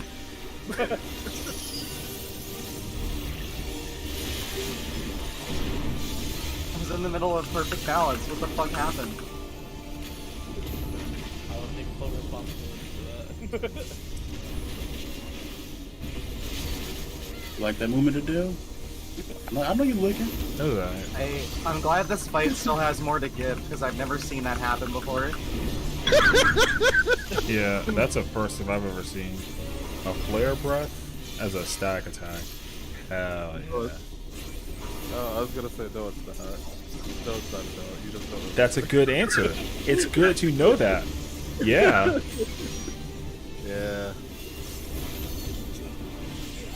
asked the robot at work for a guide on how to kill Quintania, and it told me to watch out for thermionic beam.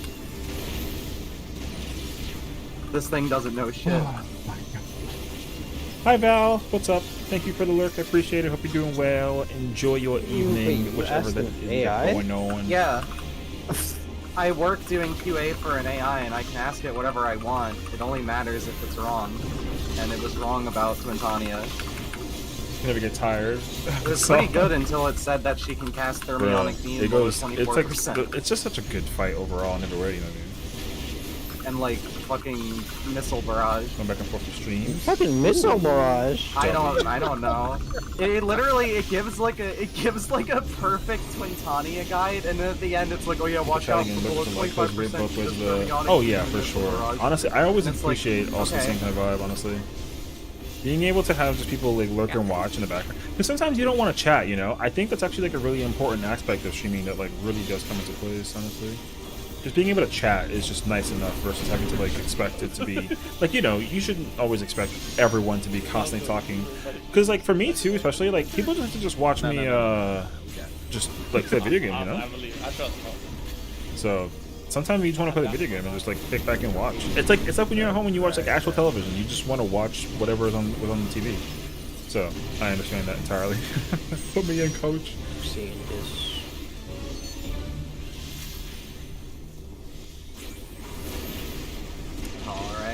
Alright. I rested it. Oh, you know, I thought. I was like, yeah, I'll rip this because. Nagi's ready. Too much that we have to work so you don't get hit bit by the rest of the Yeah, day. that's fair. Mosquitoes? Are there really mosquitoes out and about? Well, I mean, I don't know what we're. I guess you're in Cali, right? So that might be actually what it boils down to. So I don't really blame you. Yo, you better not be trying to murder me. That was close, dog. Bro, You better figure it out. Every single You time. better figure it out. Hey, remember what You're I said lucky that earlier? my light didn't flash from my eyes in fear. I just was ready to put you in the ground with it. I'm finna put you in the ground. In the video. No. Yes, in the video game. In and out. I have to kill What the fuck? Ryu, holy shit, dude. Oh my Wait. god. Alright, resing I go. Hold on. Let me cook. Okay. I'm not doing that. Bull, fuck that. I said nope. Can we please shut the fuck up and do the mechanics? Let's do that. I'm actually not.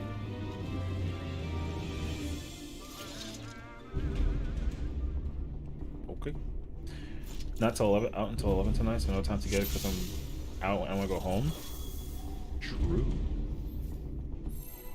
There are days where I enjoy chatting, but there are days where I don't want to chat and just want to watch or I'm doing something but want to support kids. Oh yeah, for sure, exactly. All of the above, for sure. In every way, shape, and form. That does make total sense to me too. Because I feel like you know, like a mix of both is good. It's just a simple matter of being able to like just put it into perspective. But, like, yeah, you can do both, or one or the other, or any, or none, you know.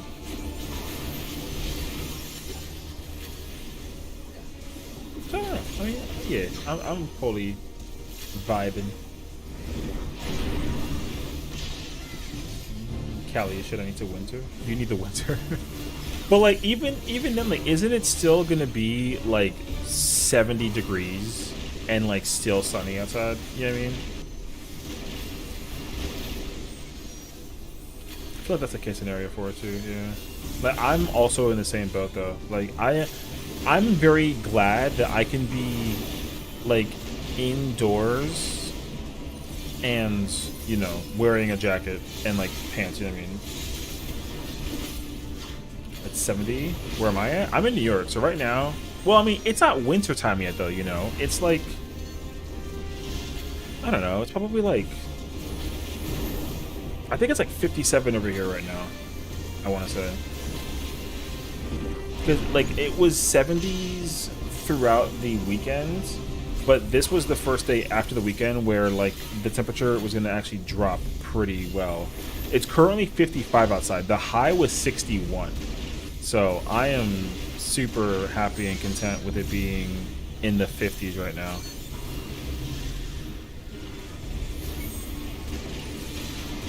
because like the thing is that I'm a summer baby. Like I'm without a question of a doubt. Like I love the summer. I'm a summer child. Always have been, always will be. But I also like. I think my age is getting to me where I'm starting to really love the fall. I think that's what it boils down to also. Like I love October. Okay.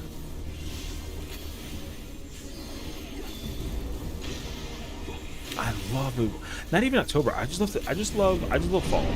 Like fall is just one of the best seasons. And I think my age has allowed me to appreciate fall more than ever before.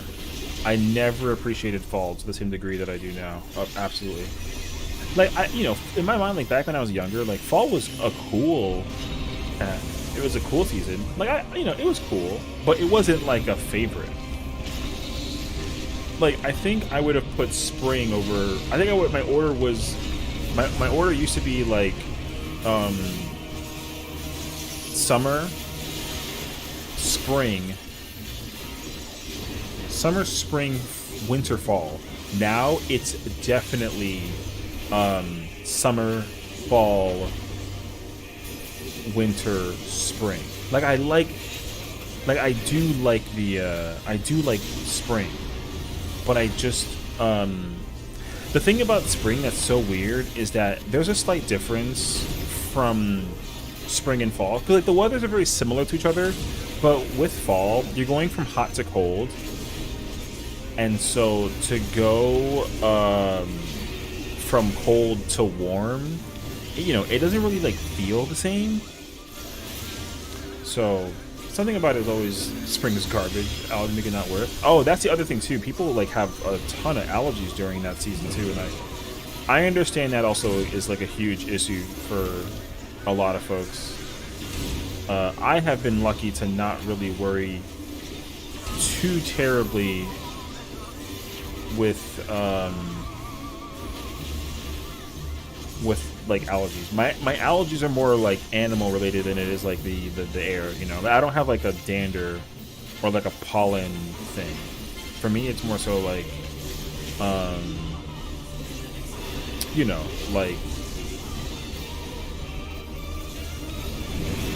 as the spring gets into full gear, for me it's more so like I love the rain. Like I love when it rains, but what I don't love is when the weather starts to feel a little sticky. Maybe.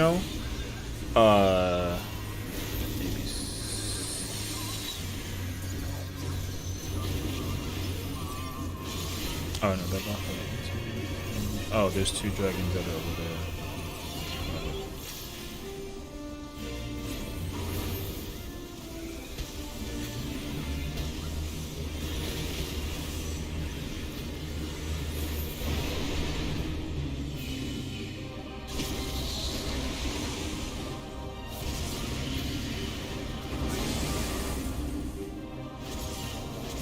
Okay. Spring's dead. I get that tsunami view. Honestly, I've always just, I don't know. I've never been in like Florida or Cali or anywhere. Like, how there's sometimes like there's tsunamis and hurricane season and like tornadoes and like crazy nature, things like that. Like people deal with it on a constant basis and it's actually impressive. I've never experienced it to actually see it visually. Like I've never seen a hurricane. I've been in hurricane weather, but it's been like, heavy rain. Like I've never had it where like, I mean, goodness forbid, right, that we like, obviously I don't want anybody's house to be put under distress because of a hurricane, but that sort of thing just actually seems to be like a somewhat of an occurrence for a lot of people's homes, But for me, it's like something that I don't really think about because, like, obviously I've never dealt with it growing up, and even still now too. Like, I still don't even like I've been to Florida a number of times, and still the weather was amazing.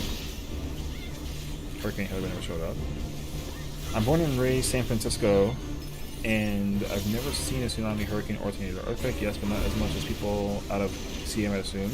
That's another one too, actually, is the earthquakes. Like, earthquakes is not something that I genuinely encounter. Like, I mean, the only time I think I encountered an earthquake was when thank you. Was when I was going to college, but I wasn't even going to college in like the West Coast. I was going to college in like Pennsylvania. So for me, like the ground shook, you know, and that was it. It didn't stem anything beyond that. But it was like 10 seconds. It was like, and people were like, "Wait, what's going on?" And then it stopped, and we were like, "What the fuck was that?" And then we just kept driving, you know. That was it. I didn't even know it was an earthquake. It was so quick and it was over, and I just had no idea. This was back also in like 2011 or something. It was crazy actually, but I don't know. It was weird. I was at work waiting for Hurricane Hillary, but never showed up. What's the current hurricane that we're on? Isn't it like Hurricane K right now or something? Mr. Doc, what's up, dude? Thank you for the follow. Appreciate it. Welcome on, homie.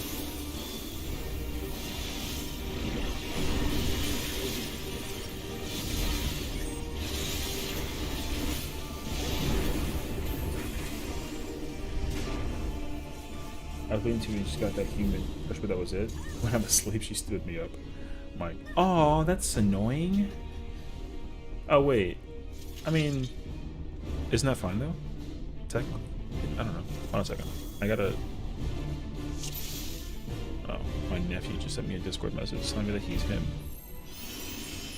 I'm gonna tell him that he's Cheeks. I don't know why. Anyways. He got you to 14. W. Mr. Doc is your cousin. We got family ties. I love that. You know, I don't have any family who's like into gaming where like nobody that I know plays 14, you know what I mean? Like family wise. I wish that would be sick actually. I would definitely get like a significant other or other friends into 14, but never like I've gotten friends into 14, but never like family. They like, you know, not that my family's like brainless, but like, you know, they like the octane rush of like shooting games and fighting games. So like I have family who plays fighting and shooting games, but that's as far as it goes. So a little bit of CS. CS is good though. I mean that counts too. I mean I grew up playing Call of Duty for the most part, so I've always known about CS, but I never actually, like, you know, put in the time to actually figure it out, though. It seems really cool, though.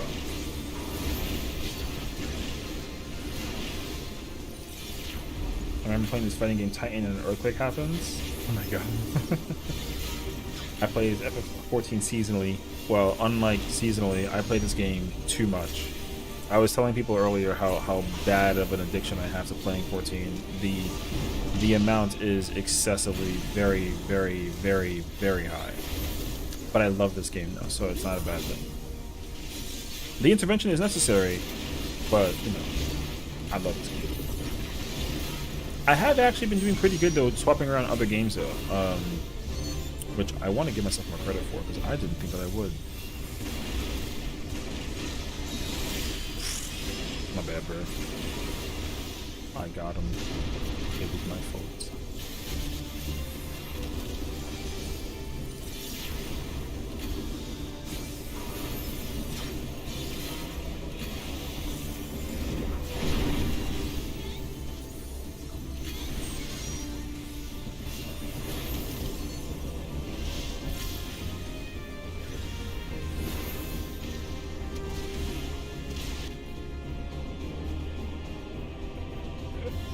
No, I mean, if it's gonna happen if, like, you know, you get killed by a hatch that you weren't supposed to get killed by. So I don't listen.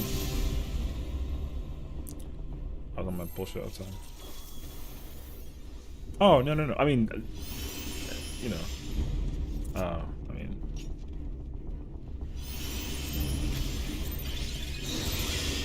I'm over here trying to like cash for uptime and doing my venture processing.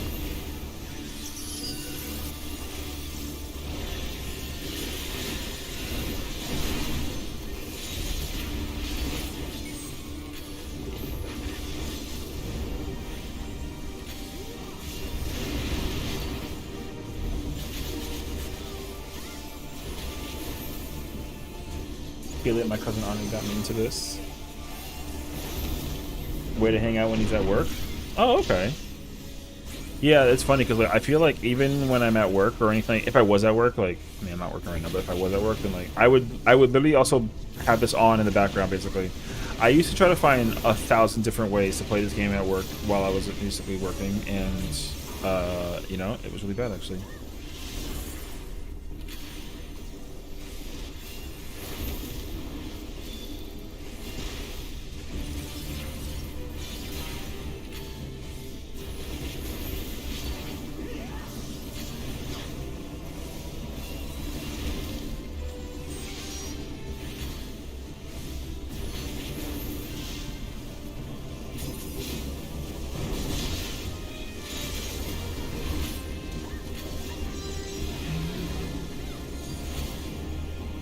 Your brother, Arnie, for lack of the reasons.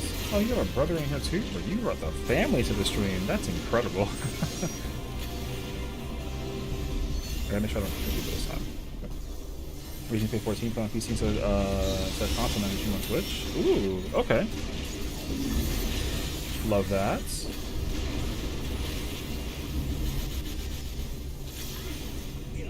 Honestly, if there's anybody I can convince to like get into 14, I would totally do it. Basically, just to kind of keep them in the in the constant habit of knowing how great this game is. I could literally be like a car salesman for this game, you know. I love this game so much. I don't even. It's honestly hard for me to say though now that it's not like my favorite game of all time. I think. Because there are still a lot of games in my mind that are like the greatest games of all time and like my favorite games of all time. This game is obviously on that list, but for this game to be number one seems like I'm cheating, you know what I mean? There's probably other games that I would love more than this game, but like, I have never played any of those games anywhere near as much as I played this one. So it's kind of hard to put that credibility into place. Let us know when you get it, we'll control it up. Hell yeah. We'll teach you all the ways of 14. Like I said, I am on this game every single waking second that I'm awake.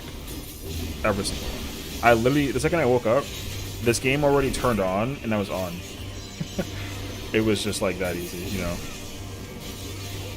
So, yeah. When the earthquake happened, I was like,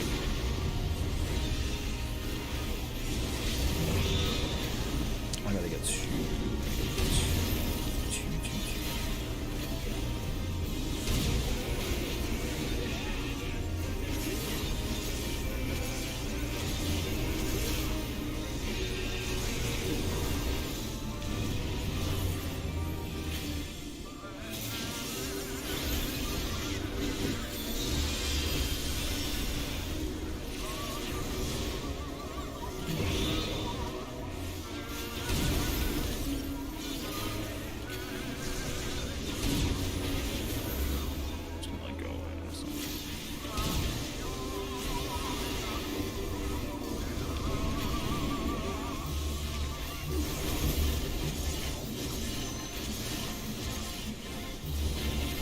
Sorry, wait. I'm trying to like not get people killed.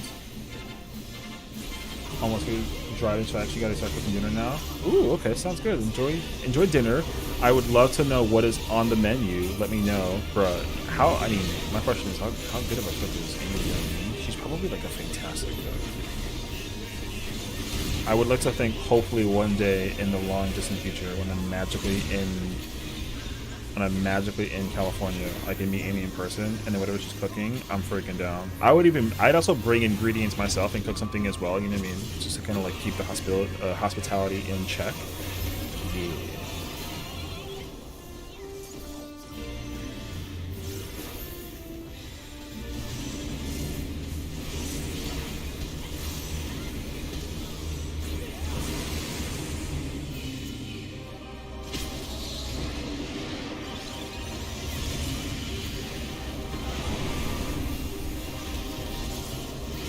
My brother convinced my cousin to play, but he stopped getting it at like the local VA. Yeah, I mean, it's kind of hard to play this game if you're not going to be like fully committed to it, like a relationship, you know what I mean, like a marriage. You kind of get married to this game once you play it, like low key. So I don't even blame it. Yeah, I mean, same thing though. I've I've had several friends who I had several friends who stopped playing after like a certain point. They did like the first couple dungeons, a trial or two, and then they were like done. You know what I mean? So.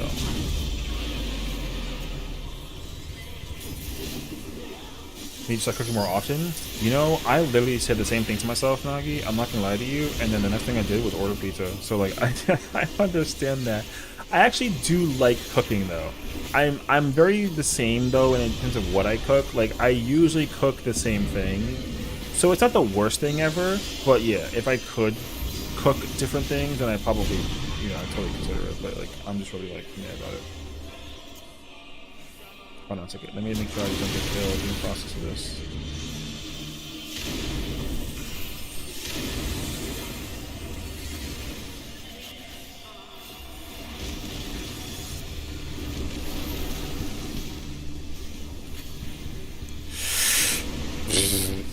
Okay.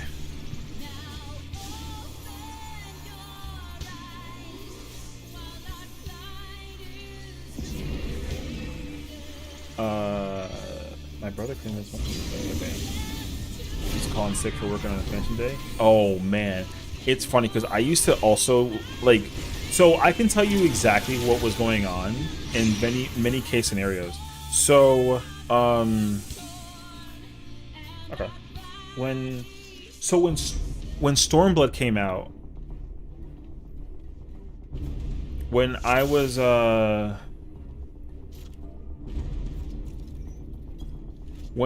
was waiting for Stormblood to come out, I was at work and it was being delivered to my office at the time. So I literally didn't even like, I didn't even anything with it. I just was like, I'm gonna figure it out. You know what I mean? So as soon as the game got delivered to my office, I literally like told my boss, I was like, bro, listen, this game just came in. I gotta go like take the rest of the day off and like I'm gonna go home and whatever. And then he asked me a very simple question. He was like, did you finish everything that you had to do today? And I was like, technically yes. And he was like, all right, you can still keep this day clocked in, but you know, like make sure whatever. And I was like, yeah, bro, I got you. Boom, I was gone. And then I didn't take the week off. I didn't actually think about doing that. I just kind of was like, oh, I'm gonna just, you know, I was like, I'm just gonna go home and play the game, and that was it. I went to work the next day, and that was fine, right? It was fine. But I definitely would have taken off like the whole freaking week if I knew that it was like FF14, you know, because I was still kind of a casual player when it came to 14. Yeah, I was pretty casual during Stormblood time. It wasn't until like late Stormblood where I became a little bit more like mid-core-ish, so it wasn't too big of a deal for me when it came to whatchamacallit, like the game itself. But then yeah. But then Shadowbringers later, bro. Shadowbringer came out on my birthday. So I already was like, I'm not here for 2 weeks, is what I said. Like Shadowbringers, because like when they had the trailer release for the game, and then they were like, "Yo, Shadowbringers, boom, July 2nd." I was like, it was the most perfect scenario of my entire life, literally. So my boss already knew too at the time. He was like, "Oh, so I just saw what's coming out on your birthday," and I was like, "You already know, right?" So he was like, yeah. Take off 2 weeks. And then because the thing is that I never clock out of work, right? I never take vacation time when it comes to work. I just kind of like do whatever. I gotta figure out the island thing a little bit right now. So yeah, because I literally never ever took vacation time, he already put my hours in before I could even like be like, oh hey boss, listen, I have a question, can I take off this day? The day was already off for me. I had no idea. So yeah, Shadowbringers came out, I took 2 weeks off and I cried for like a solid couple of days because of the fact that like the MSQ was so good, you know what I mean? And then of course like I also had like that Zaddy, claps to you, welcome on in, girl. I had that point in time of Shadowbringers where like I just had so much to do, you know? And I was still kind of learning the ropes of 14 as well. Like, even still then, right? I was still trying to figure out raids. I got, like, a tiny little taste of an ultimate, but I just really didn't know what an ultimate was at the time, right? So I was just kind of, like, doing my own thing. It wasn't that big of a deal. Yeah. And then Endwalker came out, and obviously COVID had already hit and everything too, right? So like I was already home every single day. So like I did the thing that anybody else would do, and obviously I can't be implicated for it anymore because like bruh. I literally just like I had my laptop open on the side and I just didn't touch it. And I clocked in at work. And then that was it. But then my boss was like, "Are you working today?" And then he was like, "I thought you had time off." And I was like, "Oh, do I?" And he was like, "I mean, it says here you have this week off." And I was like, "Oh, really? Cool." I slammed the laptop. I kid you not. I like frisbee threw it gently in my kitchen. And then the day before, it because like when he told me that, Endwalker was coming out the next day. So I immediately went to sleep. Because then I woke up. I woke up at like 2 in the morning or 3 in the morning or whatever time that it was. I think it was like 4 actually. And the very first time in my life of this game, I actually like woke up and tried to play the game the minute release it came out, you know?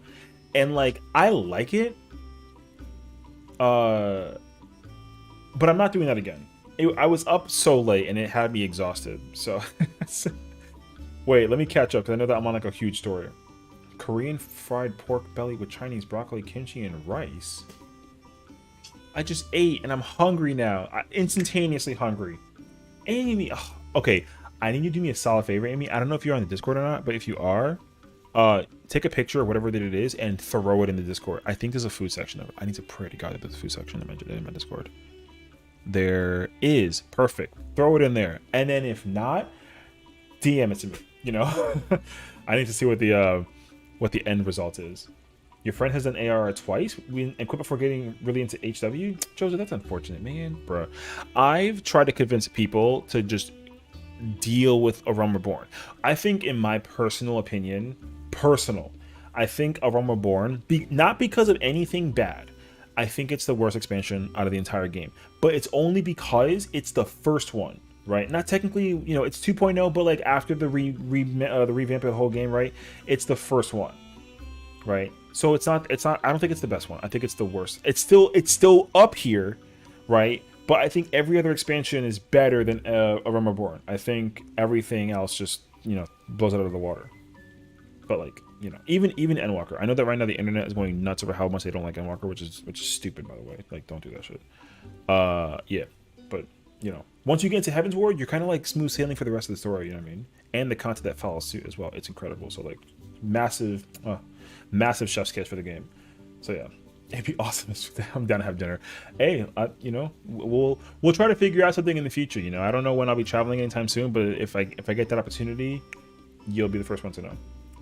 Feed me. Shadowbringers to this day with my longest stream, almost 24 hours. Yeah, for me, Endwalker was like my longest. I did 20. I couldn't commit to 24 because like it must have been 4 a.m. because literally I woke up, it was 4 a.m. I started playing Endwalker and I did a 24-hour stream for it, and then I saw that it was midnight and my body was exhausted and I was like, I can't be here for 4 hours. So I was like, I'm gonna come back, and then I went to bed immediately. So I understand. 24-hour streams are cool though, but like I've really got to be like ready for it in a simple matter of it all. So we'll see. You that PAX and Shadowbringers came out, Nagi, that's a W. I love, you know, actually I actually appreciate the F out of PAX. PAX is actually a really fun event. If you've never been to like a convention before, PAX is a really great example of a convention to go to where you can like effectively like do the thing, you know what I mean? Zaddy, I love you, girl. Thank you for but you're also an amazing human, you know what I mean? So don't forget that. Hope you're doing well with the studying and having fun out there. Also, for those who don't know, Zaddy lives in Hawaii, and you know, beautiful place. That's all. Moving forward. That's one of those once in a lifetime experiences. Honestly, though, it really is. What I will definitely say is like, this game is an experience of its own, and even on top of that too, just like meeting people through this game also is honestly better of an experience than I don't know. Not that I expected it to be better or worse. I just like really didn't know what to expect from this. Because I played most of this game. It wasn't until like late or like mid to late Stormblood where I actually like encountered the opportunity to meet other people, you know. I just that's really what it was for me. And it turns out that like there's some really cool people, and it's honestly like an incredible experience. Maybe it's the hideaway. Is that what it is? No, I have everything maxed out, so I don't know what's missing.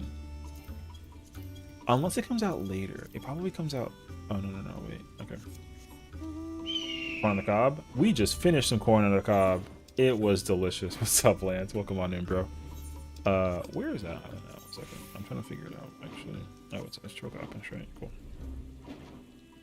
Having friends who are ahead of you to encourage you to get through AR so you can get to where they are, if I'm quite helpful.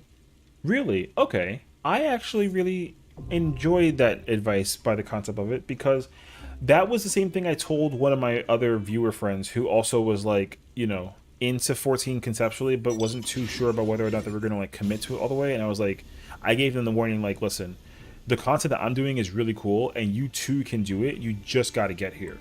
And so they got into the story, and you know, they went through the story, and then they kept going through the story, and then they're like, wait, this game is actually crazy.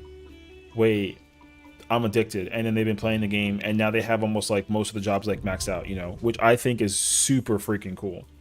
So I honestly just like, oh, that's what it was. I missed out on the got it.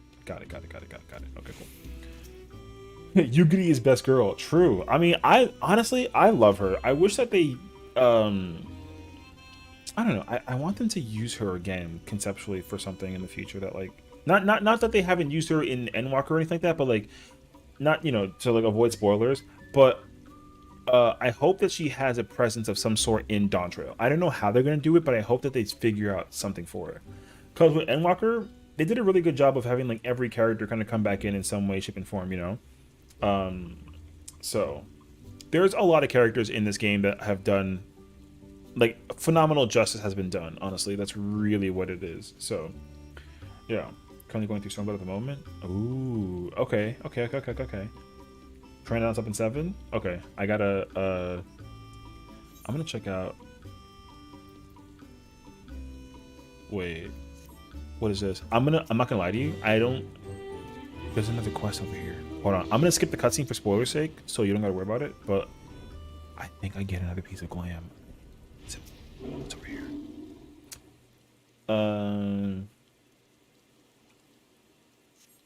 Pretty good so far. Hanging out with Yugiri and Yangsha at the moment. People are depressed and it's rough, man, but it makes for a great adventure.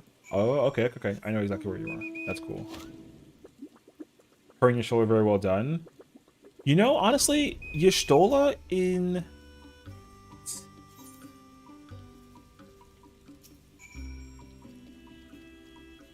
Okay, I just realized who the characters were. I kind of had to figure out. Okay. Yeah, I forgot how good Y'shtola was in Stormblood. I kind of got to redo the story for the game, honestly. I'm gonna have to truly look into it. Because one thing that I wish I looked into in any case in point was like, I just never really thought about recording or streaming content prior when I started streaming like 3 years ago. And I heavily wish I did it all those years ago. Like, I could have been doing it since 2015. I just didn't think that I'd be doing this now. So if I knew that I would eventually turn into a streamer of any kind of case scenario, I would have also been a YouTuber that would have been doing this for almost 9 years if it was, you know, if the numbers were put into place, you know what I mean? And that would have been insane, actually. Because I honestly, like, I know what happens in Stormblood, but I got to go back and re-experience Stormblood. So I might have to, like, I'm gonna have to like go do New Game Plus and like figure it out, which is really hilarious because honestly, like, I do the story for this game repeatedly, but like on my own time, right? Like, for the record, I have a ton of characters, like a ton of characters that I just like. If I come up with a concept or like an idea for the characters design wise, like sometimes if I'm bored, I'll just go to create a character and I'll just like mess around with it, you know? But then when I mess around with it too much and I'm like, wait, this character is really cool, right? I can't let the concept like go to waste, and I don't use Fantasia. So it's like, well, I might as well just like make the character. So I make the character. But then because I made the character, it's like, I kind of got to play the character now, you know? So I'll literally play the character. And that pattern has been a pattern and a habit since like early Shadowbringers. Because I would have never made an alt at all if it wasn't an ordeal that needed to be looked into, sort of thing. So no HUD. Oh, there's new glam for this? Chill. Shut the fuck up. Wait. Dog, you get a polo? I got a polo, bro. I'm poloed down. Okay, I lied to everybody. Anybody who asked me beforehand, I was like, so someone was like, oh, like, is this the glam you get for doing so this chess piece is the piece you get for hitting rank 20, right? I didn't finish up the thing for the facility, so I just finished it, and I got another set of glams. So my friend asked me if there was any more gear, and I technically said no. I have a watch? Bro, they gave me a Rolex. Oh, it's a handpiece. Bro, they gave me a Rolex. Wait, this is kind of fire. Don't look at my character. I know she's naked, but chill. Bro, they gave me a Rolex. That's actually fire. Okay, hold on. Drippy. Pteranodon up in 7. Okay, I'm gonna check this out real quick, and then I got shorts. Yo, can I be honest with you? I literally wear these shorts all the time. Okay, can I literally, okay, let me hit you with something crazy, okay? I'm so serious when I say this. I'm so serious. See this outfit? This is what I wear in the summertime. This is what I wear almost all the time. This exact outfit. I wear a navy t-shirt of some sort or a navy polo and khaki shorts. It's what I do. I literally wear this on a constant basis. This is literally my outfit almost most days in the summer. Want to send me the link for the animal? Can you paste the link in the chat actually? Wait, this is kind of a W. I've never used this link before a day in my life. I literally just, you know what I do? I will just fly around the island and then just look for the thing. And then if it shows up, I'm like, cool, now's my chance. Because I'm also pretty sure that there's like a technique to it also, to how to catch them. I don't know. Bro, I have... Okay, wait. They know me too well, dude. They know me too well. This is literally... I can go change. I can go change right now and put this outfit on, and this is literally what I wear. I kid you not. So... The problem though is that my character's a girl, so like for me to wear these shorts as a girl character, I mean, I don't know. I would wear the other version of it, but yeah. All right, bro, we got to catch ourselves another Pteranodon, so we sit up here patiently wait. I don't know about take the edge prey. Yeah, I think there's a technique for catching certain ones. Like you got to catch them at a distance, or you got to like slow walk up to them, or throw it at them from the flank. There is different methods for how they're supposed to, or like the chances of it getting caught is higher, is essentially what it is. I believe so. Catch one without a HUD. I know you redeem that. It's funny because that redeem is usually for when I do raids, like normal raids or certain pieces of content. So like, I think what I should go do is go do like a normal raid and turn off my HUD and then just go have fun. You know what I mean? I might be down to do that, actually. I forgot that I even had those rewards up. Because there's one that... Oh, man, I'm not going to lie to you. But there's one where you can basically do it in first person. And it's the worst thing ever. Because literally, you need to, like, either, like, dim the screen to, like, 1%. Or even turn off the screen. There it is. Watch. First try? First try. Game hates me, bro. Alright. I don't even think I have enough... Oh, wait. Does this work, actually? This is technically a guarantee catch. Technically. So this is what you... Like, spoiler, but this is what you get level 20. You can apparently catch these things guaranteed. Does this work? Oh, shoot. It's actually a real thing. Okay. I didn't know that. So, I hate to spoil it to you, but when you reach level 20, you get guaranteed catches. So all of the things that you thought was a problem for the sake of the thing when it comes to catching things, it ain't a problem. You literally get a Master Ball. It was literally a Master Ball. Yeah. I just forgot. The problem is that like it kind of costs a lot, and I wasn't really trying to do that. Third trichotic W, love that. Man, I don't really know if I like that it's a guarantee sort of thing. They can technically just come out with new monsters and make them like not guaranteed, but you can technically guarantee catch them. Yeah. Wait, what's the crafting right there for it? I actually didn't even look into it. Oh, okay. It's not too bad, but I definitely wouldn't farm, or I wouldn't make these and like farm the heck out of them. I wouldn't make like 100 of these, because 25 material is a ton of material.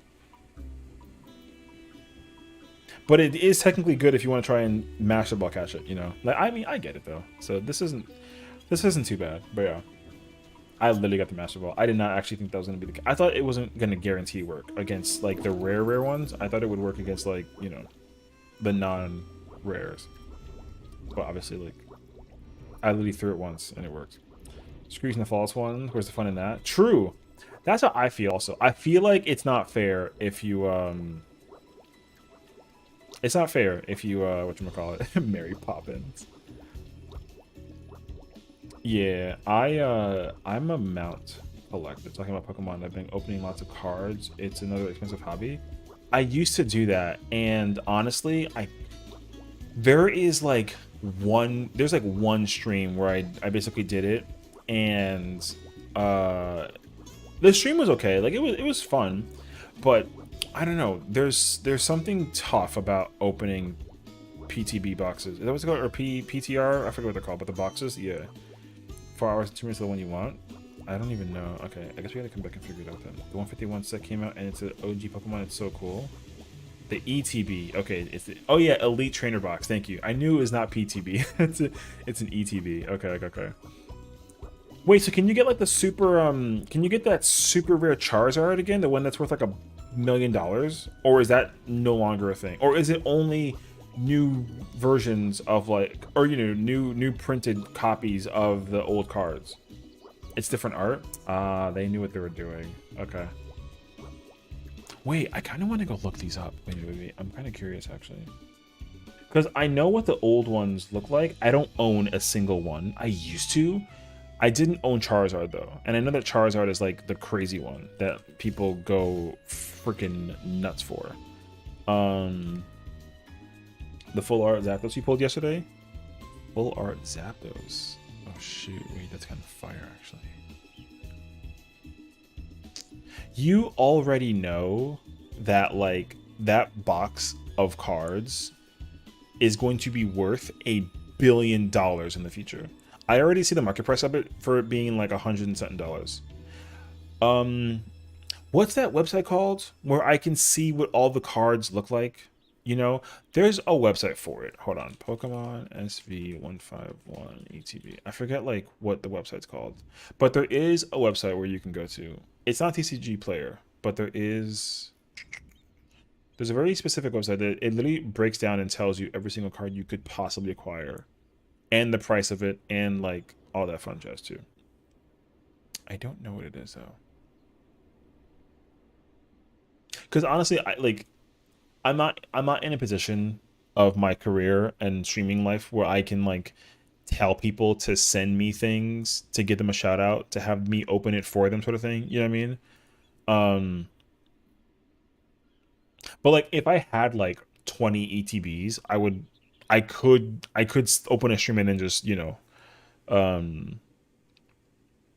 like spend the whole stream farming them. Yo, is that a Charizard card? Is this card a real thing, that Charizard one? Literally, I would fuck for that card. That card, the Mew card is also incredibly fire, but like I would go nuts over that Charizard card just because of what it looks like. You have the one on the left? Is it in Japanese or is it in English? Because literally, I'm not gonna lie to you, there are certain cards that if I could own, just to own them, I would go nuts and own them. Let me show you. So I have a very it's a cute story actually. He's very sweet for this. So when I was babysitting back in the day, this was like almost 14 years ago, if like 15. I had to look up the card. But I was babysitting this kid, right? And this kid is like a gem in every way, shape, and form. Simply put, he was obviously a kid and super into Pokemon, right? And essentially, he gave me, oh man, which card is it? He gave me a Gardevoir Pokemon card. I'm pretty sure it was like, I'm pretty sure it was this one. I'm pretty sure it's this card that I have. He gave me this card because I was such a good babysitter. He basically was like, dude, you're so cool. Like, I have a gift for you. And then he wrapped it up. His mom told him like how to wrap the card. And he wrapped up this card and then he gave it to me. And then, I mean, his mom paid me for babysitting, right? It was like $60, which I was, it was fine. But then this card came with it. And I kid you not, I like drowned in tears. Because Gardevoir is one of my favorite Pokemon from Gen 3. And he knew this. So he literally gave me his card. And like, I wasn't a Pokemon card collector by any means. Like, I wasn't. But he gave me this card. And I literally was like, bro, I'm going to keep this card for the rest of my life. And I still have it. It's in my bedroom. Although it's somewhere though. But there's a bunch of, I have like a whole thing of Pokemon cards.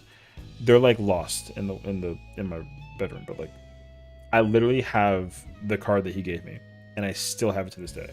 And it was like the coolest thing ever. I don't know. There's something really interesting about kids and them with Pokemon cards, dude. I went to a coffee shop, and this kid was talking to the barista about Pokemon. The barista obviously like had a small idea because he knew like the originals. And I knew everything up to that point of like generations of cards that we had, basically. So I kind of like stole the barista's moment, unfortunately, where he was like, "Oh, like what's this card?" And it was technically Hydreigon, and I'll show you what that looks like. Right. And it was technically, I think it was actually this exact card. So he was showing off this card to the barista, and the barista was like, "Oh, I don't know what Pokemon is. That's really cool." And I was like, "Oh, is that Hydreigon?" And he was like, "How do you say it?" And I was like, "It's Hydreigon. It's German." And he was like, "The card's from Germany?" And I was like, I mean, yeah, right. Obviously, it's from Japan, but still, he's a kid. So, the word Hydreigon, it actually comes from like I forget what the exact like meaning behind where it comes from name wise, but like I'm pretty sure it's Germany. I read that somewhere, and it's my basically like for simple sake and point, favorite Pokemon card. Or Pokemon period, like, of all time, Obviously, like, we got the boy, right? But, like, if I could have another one plush-wise, I'd get that. I would get Hydreigon in a heartbeat. And I'm pretty sure the Pokemon store is selling it, like, right now. But, like, it's not a big of a deal. Anyways, so this little kid was showing off all these Gen 5 Pokemon. And then he was like, "Oh, like, do you know Pokemon?" And I was like, "Yeah, dude, they're really cool and I love them." It's like, "Which one's your favorite?" And he was showing me like all these Pokemon he had. And I was like, "Do you have one that looks like a candle, like a little white candle?" He's like, "Oh, I have this one." And I was like, "Yeah, this is the one. I love this Pokemon." And he's like, "Yeah, this one evolves into like a," he said a candelier. And I thought that was really cute because obviously he meant chandelier, but like he doesn't know how to say like with the H, but he called it a candelier. And his mom also looked at me and I was like, "No, that's really adorable. So like, don't worry about it. Like, it's cute." He's young, so he has no idea what a chandelier is. And I was like, "Oh yeah, Chandelure." And he was like, "Chandelure?" And I was like, "Yeah, it's a chandelier or chandelier, but you say it like Chandelure because it's like a ghost." And he's like, "Oh, that's so cool." So then he and I were just talking, and I literally like 30 minutes passed by, and I was talking to him about Pokemon, and I didn't even order my coffee. So the barista was really sweet, and then he basically was like, "Oh, like, what'd you want?" And I was like, "Oh, I'll get like a cold brew." And then I pulled out my wallet and he's like, "It's on the house." And I was like, "I'll take it," And then instead of just like going back home right away, because like I kid you not, this was probably like, what is it? It's October right now. This must have been like almost a year ago. I want to say like it was kind of like during March, I would say, like in March, of like this year. This kid was in the coffee shop I was at, basically, and like I literally had this. I had 14 on in the background. I was gonna do like character dailies and like crafting and all this other nonsense, but then I was like, I'm not gonna ruin this moment to go back to my little, you know, man cave of a house to play 14. So I went to that cafe at like 1 o'clock. We stayed there until the store closed at like 6:30. So I spent 5.5 hours talking to this kid about Pokemon. And in my mind, I was like, well, the day's over, right? Because like, and I did do dailies, but it wasn't a problem, right? I just kind of like acknowledged like, okay, I spent the day doing dailies with this kid and it was cool. And it was fun. And the mom was really sweet too, you know, and like I got to know the mom personally too, like a little bit, because she obviously was being the adult. So she was like telling me about like, oh yeah, like, you know, my boyfriend and then her, and then, you know, they spend time together when they can, and then the kid obviously is like the pride and joy. So they take the time and effort to basically like help him happy, and then they basically do what they gotta do, and then they give him Pokemon cards, and then he goes crazy over them. And obviously like she doesn't know enough about them, and she's like, I'm trying to learn about them, but I don't know how to do that. And I was like, well, honestly, like you can watch the show. The show is a good way to start. And she was like, oh, but like, you know, are they all connected? And I'm like, yeah, but like you don't need to really like pay a lot of attention to it. You can like throw it in the background and then just watch it, because it's like a cartoon. And she was like, okay, cool. And then she was like, where do I watch it, right? And I was like, okay, you can go here, or here. Like, you know, as long as you see it. It's on like Hulu at the time. So I was like, oh yeah, like Hulu probably has it. So I checked out my phone and I was like, here you go. And then, what was it? Oh, she asked about the video games, because she was like, oh, like, I don't know how to play the video games. And I was like, well, the games came out like a long time ago. So like finding them is a little hard, because obviously the game is expensive. But what I do recommend is that, you know, if you want to watch a YouTube video of a video game, I know that that's weird. And she was like, no, it's not weird, because literally he does it all the time, and he tries to make me watch them too. But, you know, she like, it's hard for an adult who isn't like a gamer to understand why people, our generation and like culture and community, like watch people play video games. It's like, it doesn't make sense, right? For some people. But for kids, they do it all the time. And like, I am in the same boat too. So like, I watch people on YouTube, on Twitch and Hulu all the time, you know, obviously. So for them to not get it, it's kind of like, it's one of those like, what moments, you know? So I think I like to believe that she learned a lot that day, because two nice guys in the world decided to talk to her son about Pokemon, and like allow him to like nerd out, you know? Because I think a lot of people don't really think about how important it is, I would say, for a child to like nerd the F out. I find it actually to be very important that like, if you have like a hobby or an interest or something that you're really, really into, and you need to find some way to like, you know, release the endorphins of like, oh my god, like I love this thing, right? Then like finding a person for that is honestly really, I think it's really incredible. And obviously I do it through stream, and I do it here via video games and streaming, and other friends just too, which is great. But I also understand that, like, you know, not everybody always gets it. So, you know, I mean, it's a thing. It happens with time. It's not that big of a deal. It just happens. So, okay. Lance, I'm gonna do a raid. Which one should I do? You know, let's do. Do we do 10? I'm trying to think if we can do 10. I can do 10. We're going to do P10 normal with the HUD off. I'm gonna turn on. Do not expect the combo or the rotation to go well at all.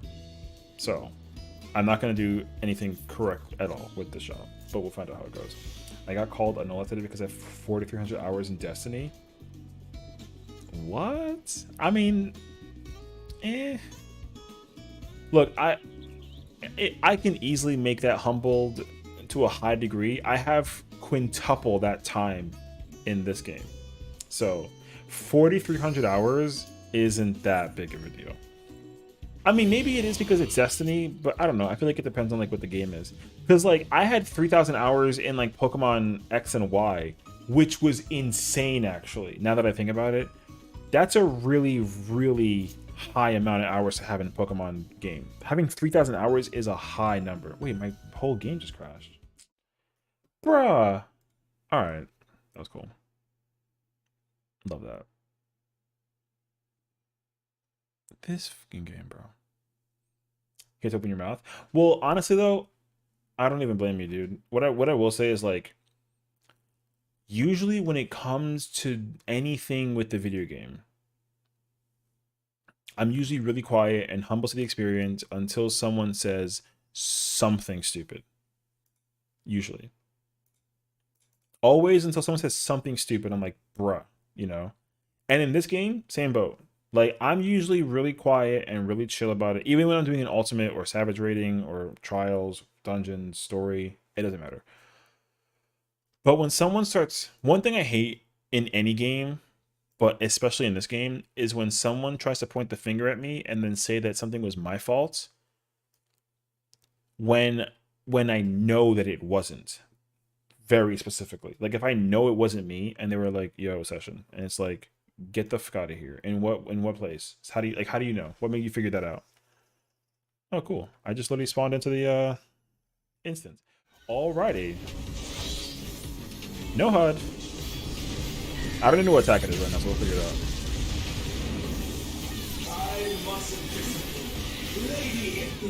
out. I'll pull on my bat later on. I'm not sure right now.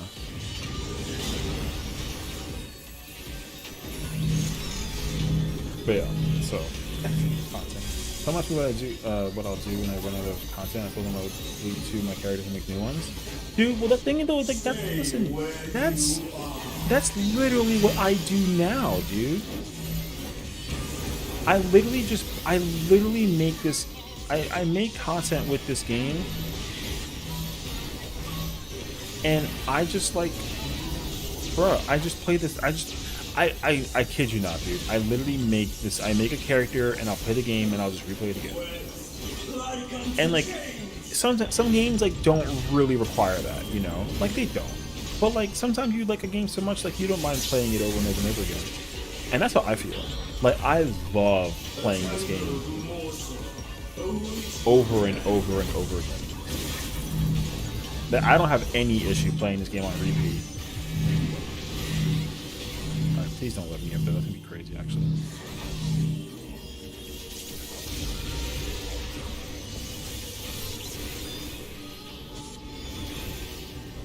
All paths lead back to me.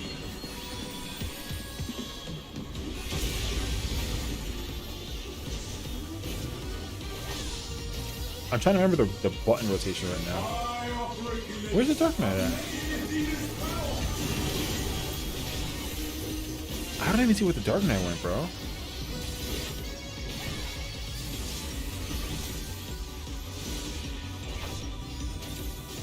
Am I main tank right now? Stay where you are. Oh, I don't even know right now. Okay. Can't tell what's going on, honestly. Oh, I am main tank.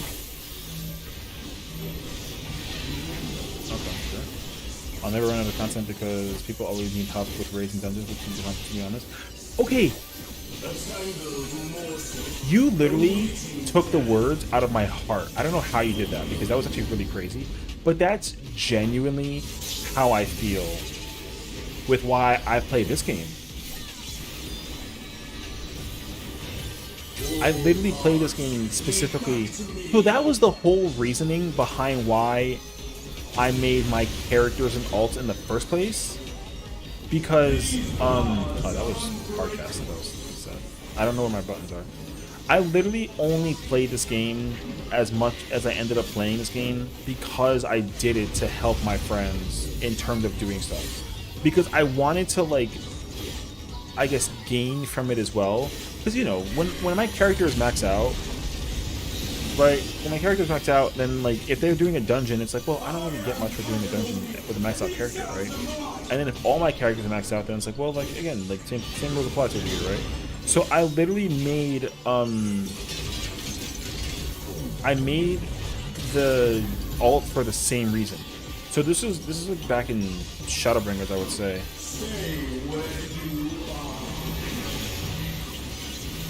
So in Shadowbringers, because I maxed out all my jobs, and my friends were like, "Hey, do you want to like do this content?" And I was like, yeah, sure, right?" But then I had my character like that, and I was like, "Well, I'll tell you what, I'll make an alt character, and I'll do it with you." And then we did it together, right? But then again, I had that mentality of like, well, I kind of want to commit to the character now, so I'm probably going to keep on playing this character even after we finish doing this dungeon this one time, right? And that was it. And then I had 2 characters like out. And then this was before you can like transfer between different data centers and you know, all that fun stuff, right? So then I ended up just like making a character on Ether. Because then I was like, oh right, like these other data centers have places of where you can raid beyond you know, whatever. Bro, you should not be in here. You should not be in here. So I made a character on Ether, but then I was like, oh, let me experiment, and I'm gonna make another character. So obviously, because the Viera came out, right? I was like, I'm making a Viera. Boom, I made a Viera character. But then the Viera character didn't have my character's name on it, so I was like, wait, this is kind of weird. So then I just had a Viera character. But then I was like, oh, well, I gotta also do the storyline for this character too when I finish everything. So then I took my time, patiently and carefully, like just working on that character's story. But then I was like, well, I'm done with the story now. I might as well just like, you know, work on the character. And that's what I did. And then I had 3 characters out. And then the numbers just kept on going up and up and up and up. And it was so crazy, actually. Stay where you are. So, and then the same thing with Ultras. I was like, well, I mean, you know, I made a character on freaking Crystal and Ether. I might as well just go on Ultras now. So then I did that. And then, I don't know, people were like, oh, we're going to do a thing. We're going to just make characters and then just go do the story. That sounds like fun. And I was like, sounds good. Sign me up. So then me and my friend were like, oh, let's just go like, do the story together, like the first time experience all over again. And I was like, I'm freaking down. So then that required another character, you know. And then I was like, oh, I wonder how quickly I can speed run the game. So then I sped run the game and I made another character, you know. So I literally have spent so much time making so many characters. And again, like, I don't just make the character and then I'm like, okay, cool, I'll never touch it. I will actually work on the character, which is a very strong commitment. Because some people are like, you know, oh, I can't even do one. And I get that. Because even I too, I'm kind of like even earlier today, I worked on dailies with other characters, and I was like, okay, I'm going to go watch TV now. But then I still had stuff to do, so then I was crafting. So, it was a lot. But I think, like, as long as you have a reason for it, and you like it, and it works out for you, and you enjoy the game, no one can judge you for how you enjoy the game, you know? It just depends on how you explain it to people. Like, people ask me, like, why do you have so many characters? And I was like, because honestly, the feeling of leveling up just feels great. I just like leveling up. That's the simplest answer I could possibly give. Like, when I see, like, the little jingle and it says level up, I'm like, hell yeah. You know? And that's it. That's the legitimate reason as for why I do it. Simply put. But also, like, sometimes it's easy when you have, like, the, you know, some of the stuff that they have in this game. Like that buff you get when you make a character on, like, Dynamis or, like, on the Oceania server. Bro, that buff doesn't go away, and you literally speed rocket leveling up characters and jobs. So, like, it's not even that bad, because you literally get, like, a boost. And, like, and I still have content to do, because I can just take that character when I'm done, and then just go do an ultimate. Or I can go practice an ultimate, or do Savage Raid. You know, there's a whole way to go about it. There's just so much you can do.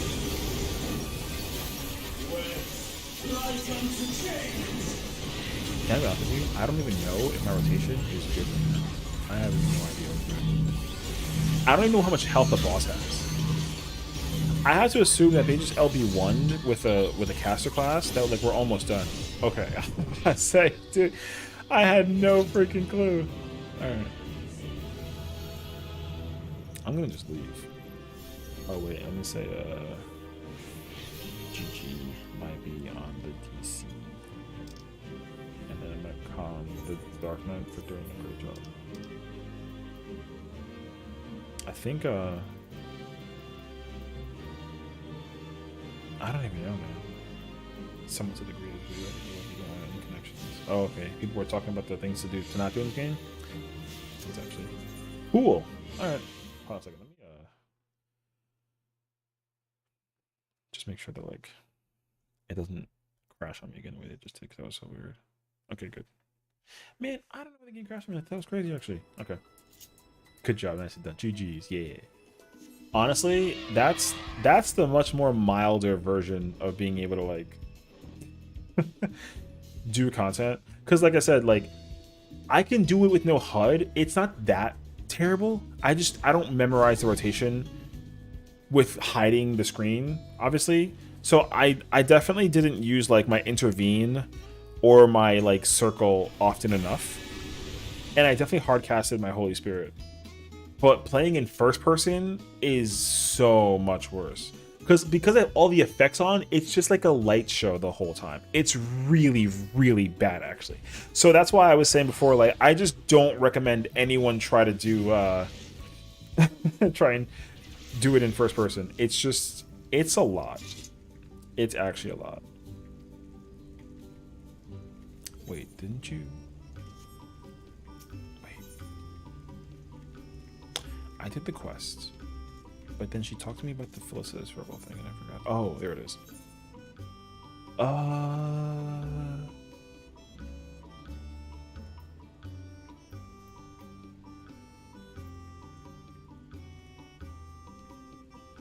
not gonna lie to you. I forgot how. I don't know what they explained. Today, this is the week of the 8th. How do I?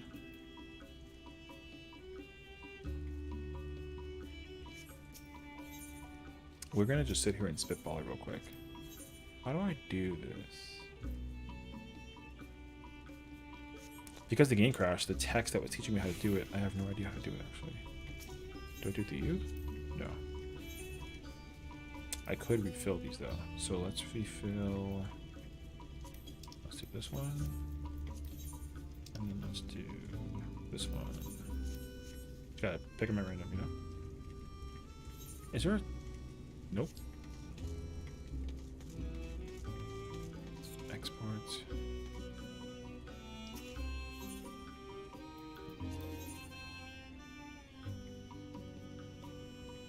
Island Addendum Whistle? What the f... You can get random Island Sanctuary minions and furnishings?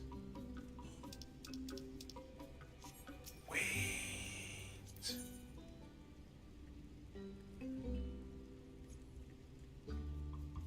What? Oh, God. It is that mount. Okay. What's up, Bear? Hope that you're doing well and hope that the family is well and that they fed you something delicious. Oh, shoot. You need to exchange... What? The tokens for this thing? Okay. Okay, so I need 2,000 of these vouchers to get that mount.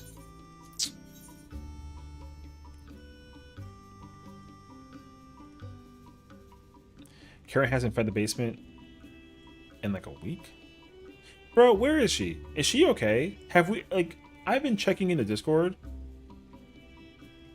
Have we been able to effectively check in on our Nugget? Is she okay? I told her that, you know, I can be her personal therapist. I would gladly talk to her about literally anything and everything. Because, you know, therapy is what I do. But, you know, I also understand that, like, you know, she's probably, like, super busy and, like, life is insane and all that fun jazz too, sort of thing. So, you know, she's been on busy with work. She said something about Friday. Oh, yeah. I saw the Friday message, but I wasn't sure if that translated to anything outside of just, like, thank God it's Friday. Or just, like, it's Friday. Like, it's not, we're not there yet. but she tends to get super drained and then disappears for the weekend. Yeah, I kind of expect that. She's very like a little she's definitely a little, you know, she kind of enters the cave, you know, she enters the bubble and then doesn't want the bubble disturbed or you know, tampered with in any way, shape and form. And I get that because I would also be in the same boat. How do I make the rope?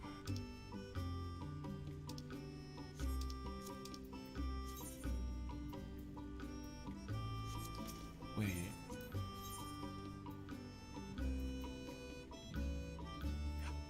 Oh.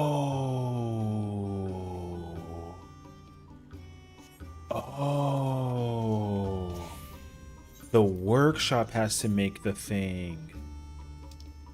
Okay.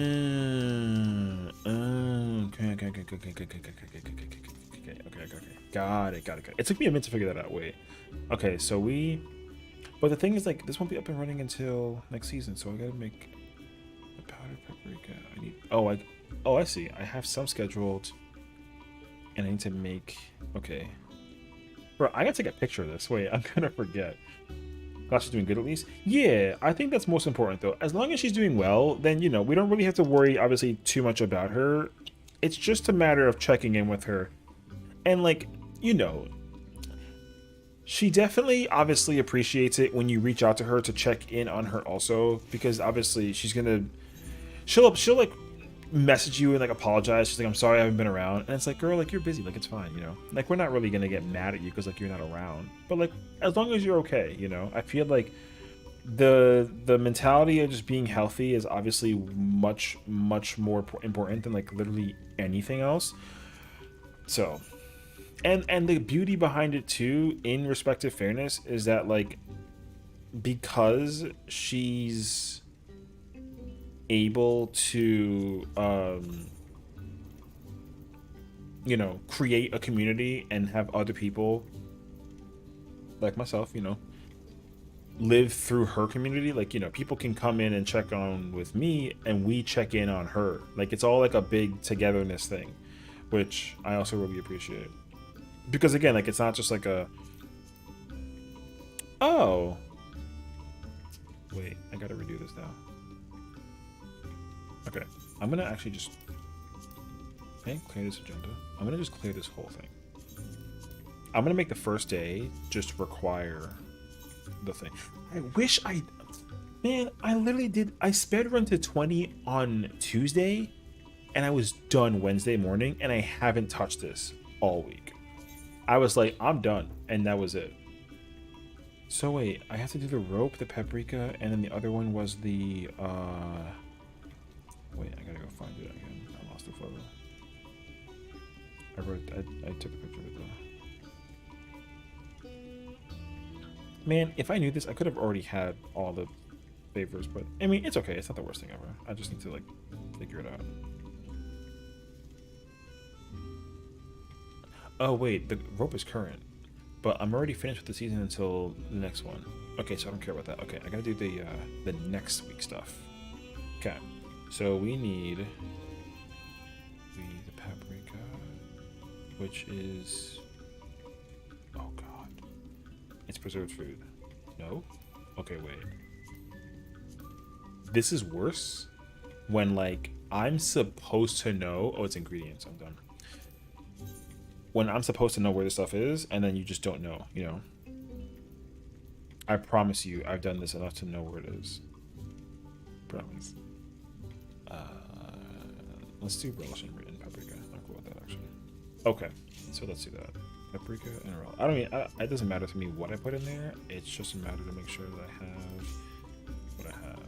So we'll do this, and then we copy and paste this over. So we definitely have that completed. Next we have to do the crook and the tunic. Oh, I didn't even, oh, this is a W. Okay. We do this, and then we gotta do, this is literally the technique that I've established for myself. I literally just, like, I grab this, copy and paste, and then in my mind, that's it. I don't try to go to the minimalistic perspective of it. I just make sure that I have what I need for what it's worth. I need to technically do this one more time because that would make 3 and 6. Yeah. And then the last thing is the crook, which I don't actually remember where that's from. I think it's technically I think it's Unburied Treasure. No. Where is it?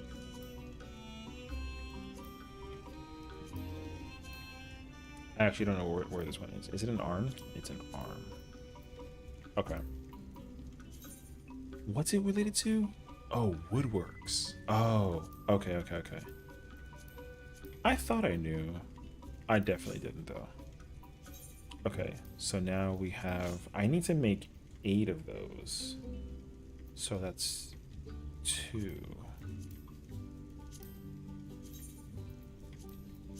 This makes 4. Wow. Okay. That's interesting. I feel like it's going to be tough to actually maximize this for what it's worth, actually. Okay. Yeah, 2 for... 2, 4, 6, 8. Yeah. Okay, cool. We're done. Okay, I got the weekly for next week done and ready. So we're good to go on that too. Okay. Bro,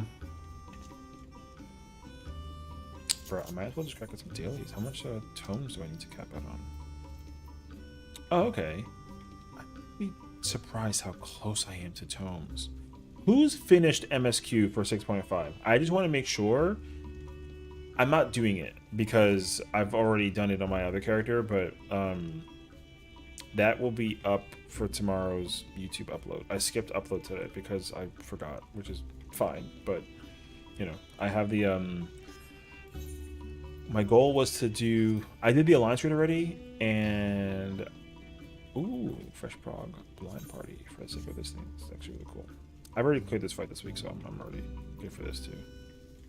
I just wanted to make sure that I wasn't going to try to... I was going to try to avoid spoiling anything for the sake of what it was, story-wise, because honestly, I would do everything in my power to avoid spoiling anything in relations to the MSQ for the patch, because the thing that they did for the patch was actually crazy. Like, it was actually insane. Did I do PvP today? Oh, we're doing PvP. Done. It's actually crazy. This is exactly why I love the story so much, because there are so many moments where it just like... I have like that jaw-dropping moment, and then it blows my mind. And then I freak out, and then, you know, my mouth is just kind of like hung open. And I have no idea. But yeah, this is why I recommend that to anybody who hasn't done MSQ yet, like at all, or gotten this far into Endwalker. When you do get here, it's just the best. And if you did already do it, then you already know how insane it was, you know. So this is why I absolutely love this game. It's so good. Wait, wait. I already forgot when is European Fan Fest? Because I actually already I typed in the wrong thing. Isn't it? It's in 2 weeks.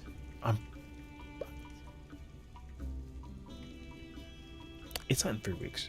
Today's the 8th, right? So it's on the 21st or 20th? 21st. Okay, wait. I need to know.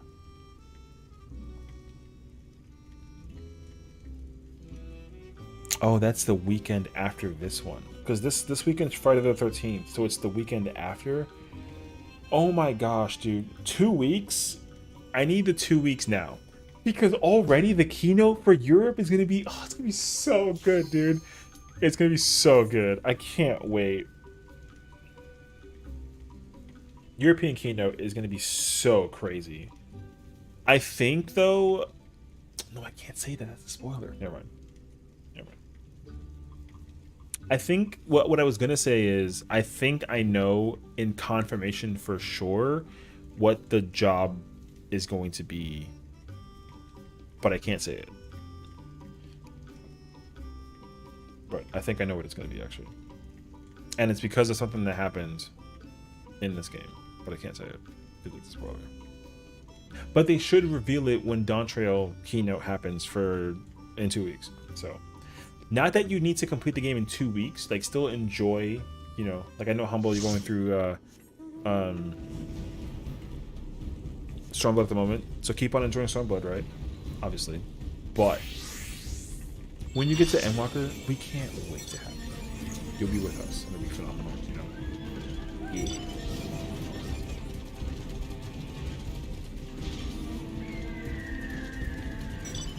Oh, also, random side note. Does anybody still play Pokemon?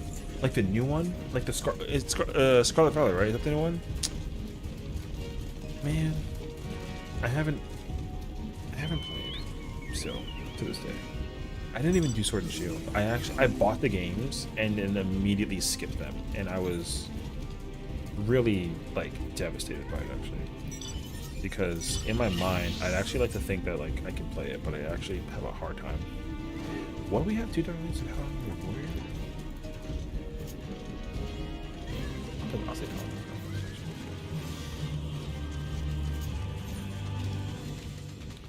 Ooh, a bunch of smalls.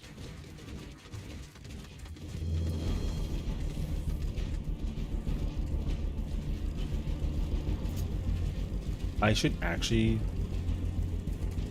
Oh, I have to work on the island on my other character after this then, because I gotta unlock the favors for that one too. I just forgot. Okay. I'm gonna have to do that actually.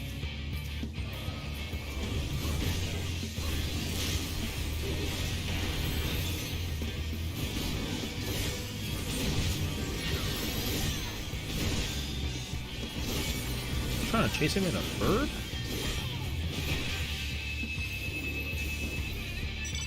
If effort though.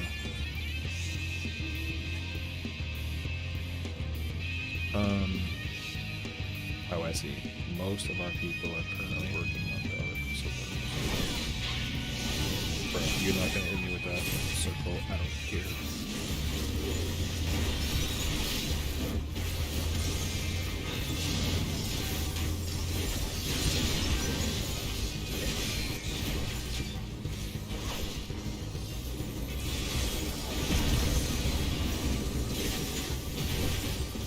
Get him! Thank you. Dragoon is next. Okay.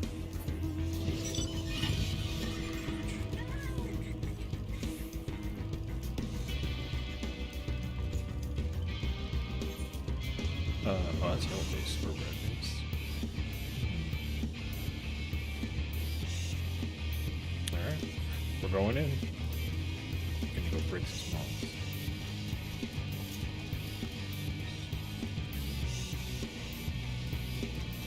Are there people up here? Oh.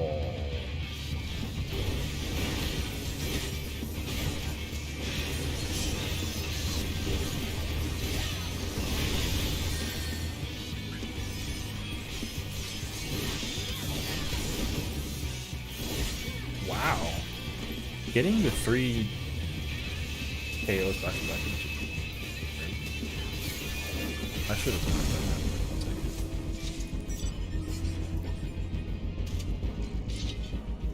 What's up, bro? Bro, he actually looked like the Joker from the new Joaquin Phoenix movie. It's crazy.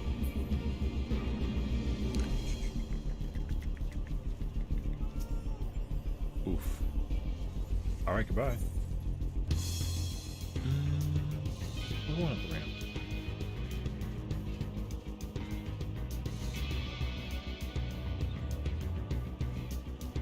We're out of here.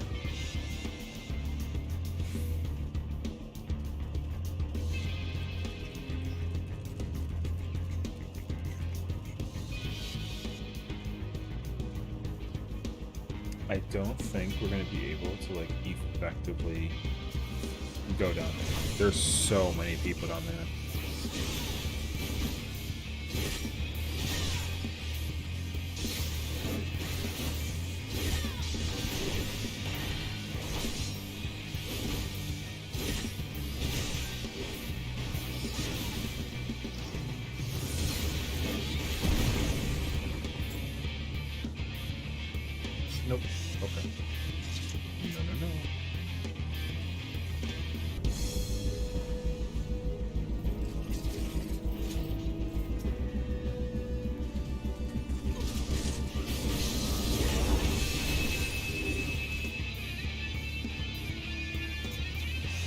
Got the cheese. That's 17k Crowies. W. Good luck in there. Thanks. I appreciate it, bro. We're actually not doing too bad though, for what it's worth. So I'm actually pretty impressed with. Usually when I play Paladin, I'm always scared about getting killed because of how like chaotic it can get. Oh, I shouldn't teleport. Wait, teleport that, bro. Dude, I dare you. I don't really care about winning or losing because like the chances of winning is obviously like 30%. But I just try to see if I can just break 1,000,000 damage and get at least 5 KOs. If I get that, I'm content. I'm like, heck yeah, I did well. It obviously depends on the job though too. Like if I'm playing like Dragoon, I gotta get like 20 kills, you know. Or if I'm playing like Bard, I need like 10. There's so many people over here.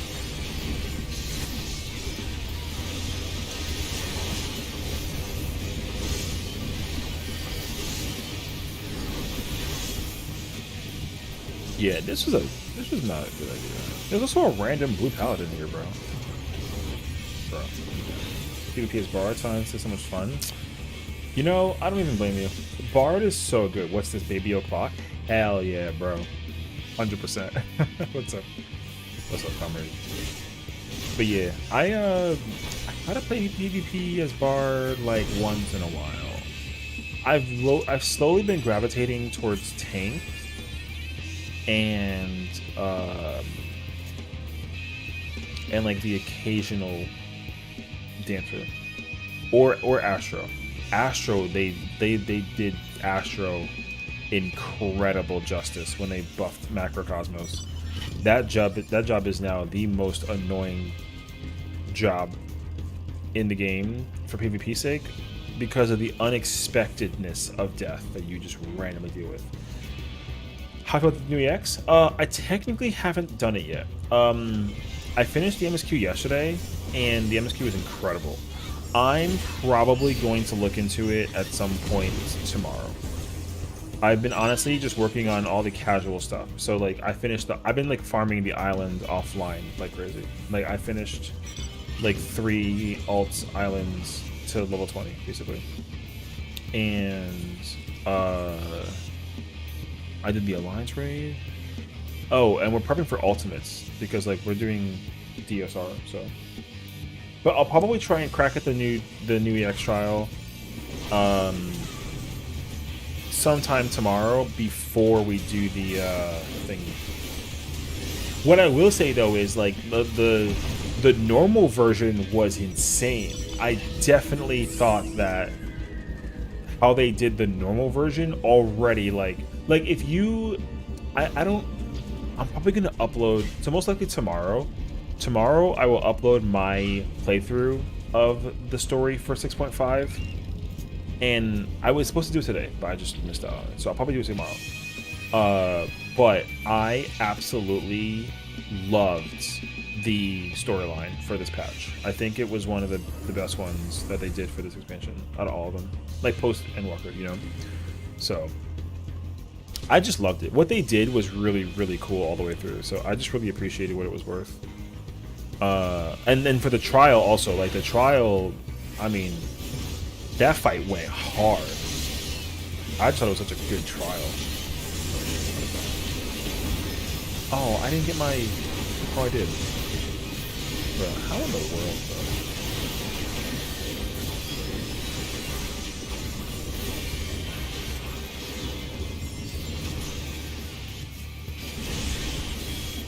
How did I get the activation of that after I got hit with the freaking miracle?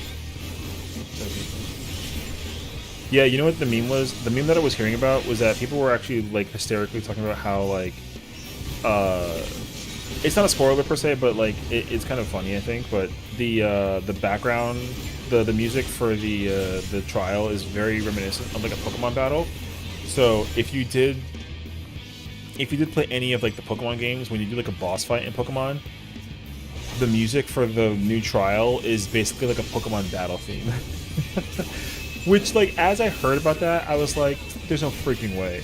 But then I heard it, and then I was like, immediately I was like, okay. Alright, I hear it. So it was good. Island 18. W, you're almost there. all you got to do left is get those workshops upgraded to 18 or to 5, to 5, and then honestly, you should be it should be quick for you to be able to whatchamacallit, get to like 19. Yeah. And then from 19, it's just smooth sailing. You gotta just literally spend all the calories and then just, you know, hit the island, a couple hours, you'll be done. Yeah. You are a cottage. Nice. Well done. Man, I haven't checked on my house in so long. I kind of want to get rid of my house, honestly, because I haven't messed with it. But I also know that like the market for housing is like insane. So like I'd be making a terrible mistake if I tried to get rid of my house.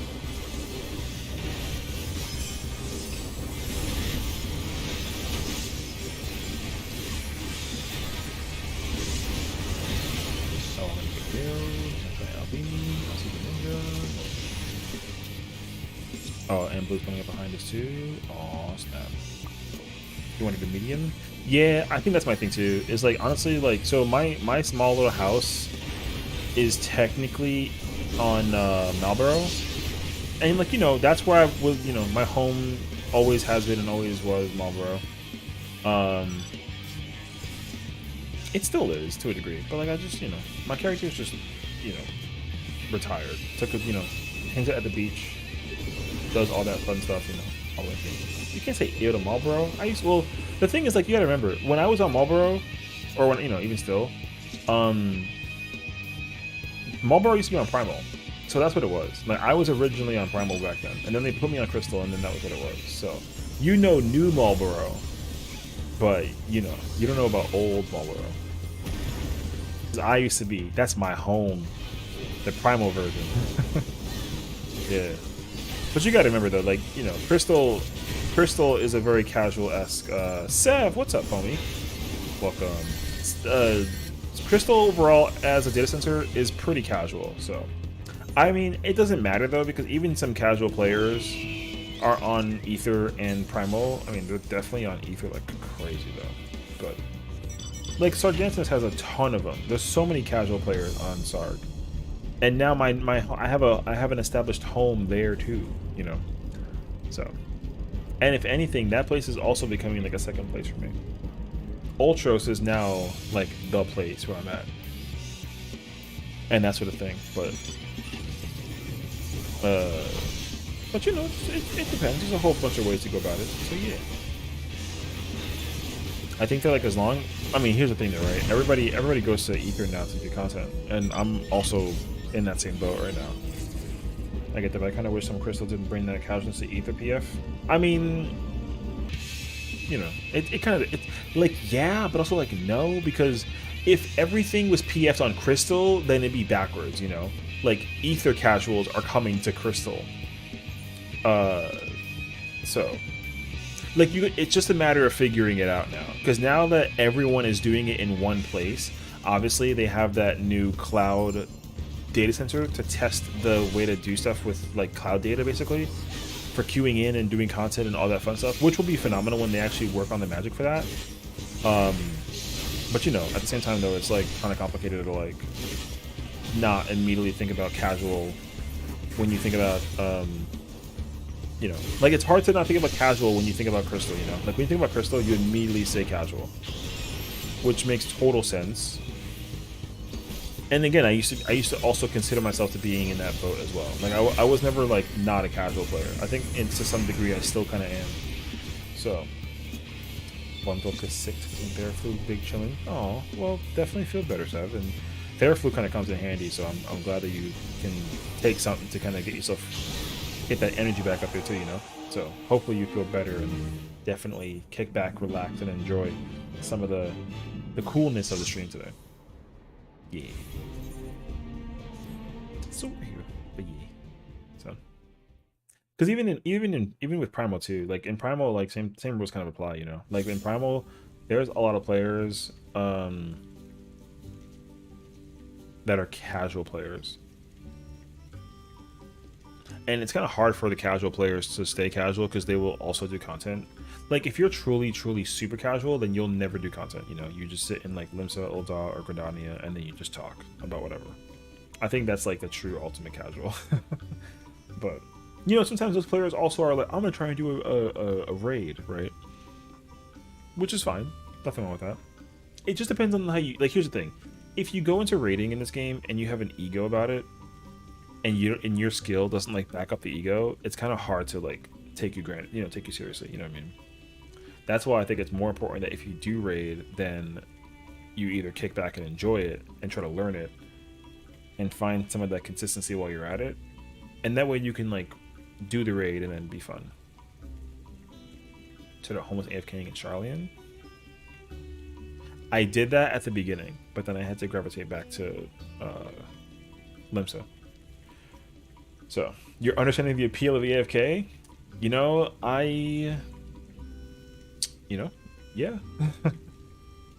I understand that too. I'm actually gonna go change to, I'm gonna go to Ether actually with my other character. I have to check on the islands, that's why, so I'm gonna go change over there in a bit.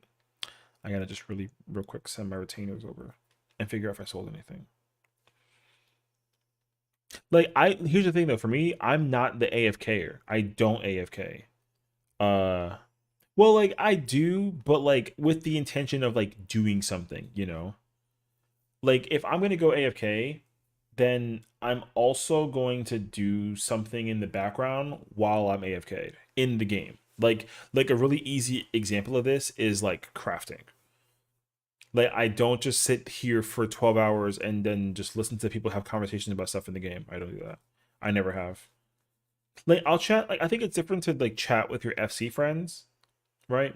Like, because when I was on PlayStation, I didn't have a. Thank you. Yeah, this is the the jacket that they showed at the one of the live letters from like back then. I just threw it on because I was like running errands outside basically, so I just threw a jacket because it's kind of like we're in that weather right now where like we're phasing between like warm and cold, and finally today was like cold, so like I can wear a jacket but like stay indoors and not get hot in a jacket, so I kept the jacket on. So I know I hate it. I used to Limbs AFK, got a bunch of compliments on my characters as well as my character's background. Oh, okay. Yeah, I mean, my thing is like, here's what I'll tell you. What I don't like about AFKing, and because okay, like for the record, I'm in Limsa right now, okay?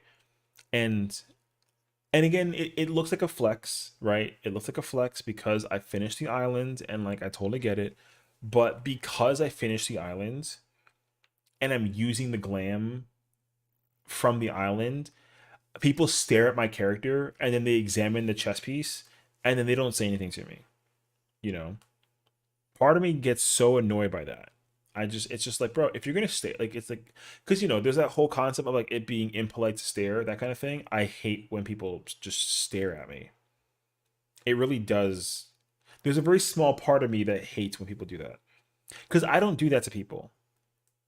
I have in the past, but it wasn't. I didn't just like look at your character and then like run away from the character, so that it looked like I didn't see you, sort of thing. Because they obviously they knew that I saw them. My character literally was like this, watching, right? So, but like if someone has a glam and I'm like, that's a really cool glam, right? I'll literally send them a tell and be like, oh, that's a really cool chess piece. Where'd you get it from? That way, I'm not being weird or creepy because I'm staring. You know what I mean? So that's kind of what it is for me, because I hate catching people too. If I literally find out that they're watching me and I know that they're watching me, I'll hit them up. I'm like, can I help you? And I'm not trying to be rude about it either. I'm just, genuine question, like, hey, can I help you? Like, what's up? Right? Very, very honest. It's like, what do you need from me right now? And then they'll be like, nothing, just like looking at the chess piece. I'm like, cool. It's from the island, like, get to rank 20, you can buy it. And then they're just like, okay. Right. Yesterday, oh my gosh, dude. Basically, like, I was with my friend and she and I were in Old Daw, and she likes to just navigate the world, you know what I mean? She's a little Lalafell who runs around the world and does whatever. So she and I were just like walking around Old Daw, and then she sat on a bench, and she and I obviously were in the same FC. So this random Makote walks up to me and her, and then the Makote sit next to her because she's sitting down and I'm standing up. Just like pulls up next to her and then is like looking at the both of us back and forth, and I'm like, what the fuck are they, so I'm like, can we help you, like, what's like, are you good? And they're like, no, I was just looking at your glam, I'm sorry for being and then like we both left because we queued into a thing. And then we came back, and then they were like, "Oh, like I'm so sorry for bothering you." And I was like, "Well, like you weren't a bother, but like don't just stare at my character and then not say anything because like if I was like a rude person, I would have been like, "Who the fuck are you?" Like back away, something of the nature. You know what I mean? So I was like, next time, just like if you like are looking at something, just say something. Because if you just sit there and you say nothing, then like whatever I could assume will always be so much worse than what you think about when you're looking at my character. Because it's almost like offensive in my eyes to some degree. So, but like if you get compliments on your character though, I think that's cool, right? I think that's really cool because honestly, some people make some really cool outfits and designs, and like honestly, sometimes you get inspired. I've definitely looked at people's glams from a distance, and I'm like, oh my gosh, that's the chess piece from that alliance raid, and it looks really good in that character. I need to kind of like experiment with it now that I've seen it on somebody else and figure out if I can pull it off. And if I can, then I'm like, I might work with this. And if I can't, then I'm like, well, okay, I won't bother, right? So it's so annoying that one day warm is the next day is brick weather. Yeah. I like catching people kind of sneaky say, eyeing someone's glam. I usually go straight up to them and give them a nod. Mm. Yeah, see, it depends. Like if someone sees me and I see them, I will point and click. I will click. Welcome back. I was just reading your message about what you were saying about people that look at you and how you like walk up to them and nod them. I literally point and click send a private tail and I'm like, what? And they're like, nothing. And I'm like, okay. So then why were you looking? You know, like I'll stir the pot a little bit to figure it out. And then if they're just like, I'm sorry, I'm like, okay. Like apology accepted, but like next time just like say something, you know? Because the same thing would happen in real life. If I was if I was somewhere random, like let's say I was like, if I was sitting in the middle of the park and someone like imagine someone just walked up to me and then stares at me and then walks away, I'm gonna think like, yo, that person's fucking weird, right? But I don't want to think that in like real life. Like if some random dude walked up to me in like cat ears and a cat tail, right, wearing a spear in his back and he stared at me, like I don't want that person to just do that in real life and then I look at that and I'm like, what the fuck you looking at? You know what I mean? I'm not trying to be rude. I'm just like, can I help you? Right? Like what I would do in real life, I would do in this game. So if someone looked at me, it's like what's up? And then they feel like nothing. Then it's like, okay, moving on, right? But like the thing is like they want to say something to you. They just don't want to say it because obviously like they think that like they're minding their business. But like like I said, in my mind, if I try and place it in like a real scenario, like a real life scenario, bruh, like, don't be staring. That's just like weird. Wait, I'm making sure. Did the stream just crash? I think the stream just crashed. I feel like the stream crashed. If I saw you in person, I'd be like, hey, sick jacket. See, that's cool though. See, that's a much more easy and acceptable thing to take in. Cause I'll be like, yeah, thank you. I got it from this place. And then that's it. Simple, right? It's a very simple way to just be like, stream's good. Okay. That's so weird. Because the view count went from like 12 to 0. But people are talking. So it's kind of like, is it working though? I can't tell. I don't know. I'm just gonna assume that it's fine. Anyways, so I seen a funny prank where a guy pretends to be blind and looks at people eating ice cream in the most perversive way. See, though, I feel like pranks are funny though. It frees a bit earlier. Damn, I have to figure that out. It's been doing that recently.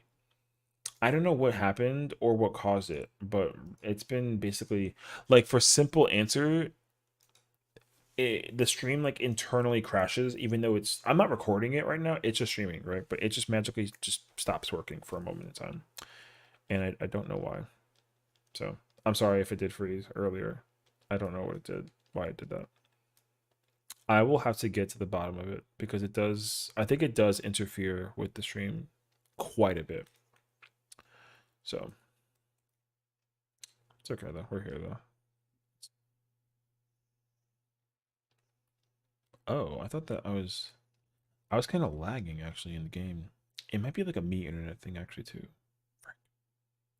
That's gonna be kind of a pain. Okay. Anyways, we in here.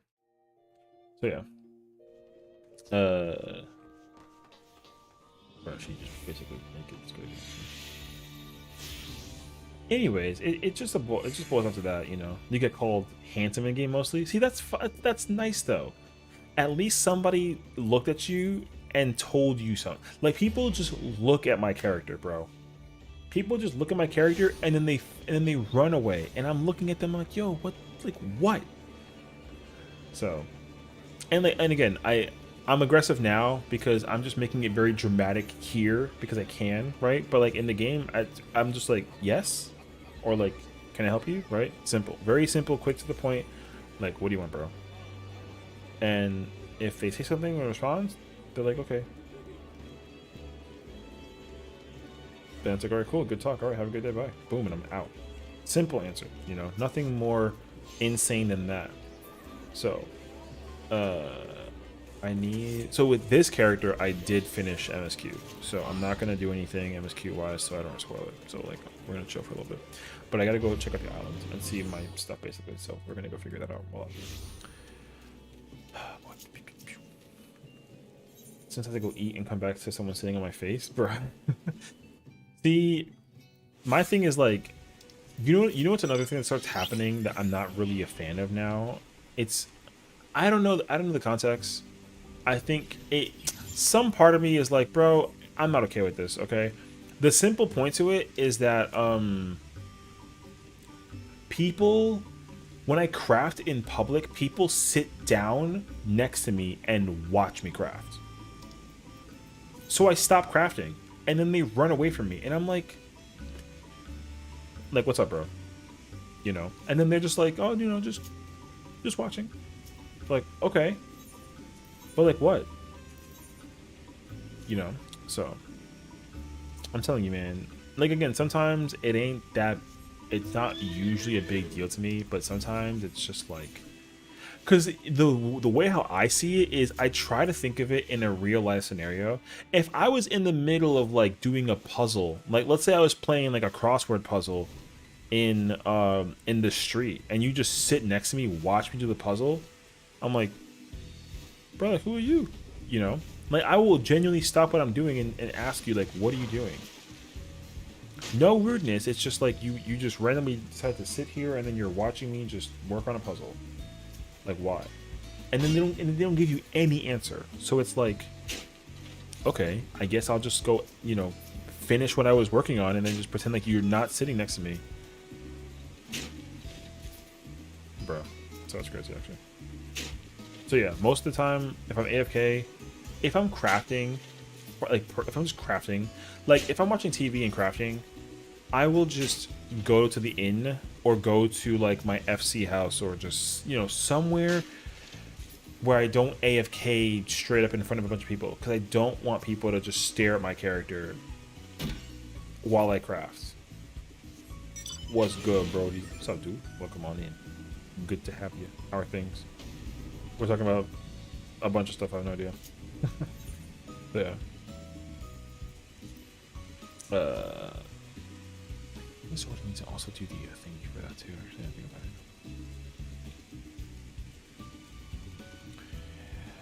it. Is that the 14 bomber you got on? It is actually, yeah.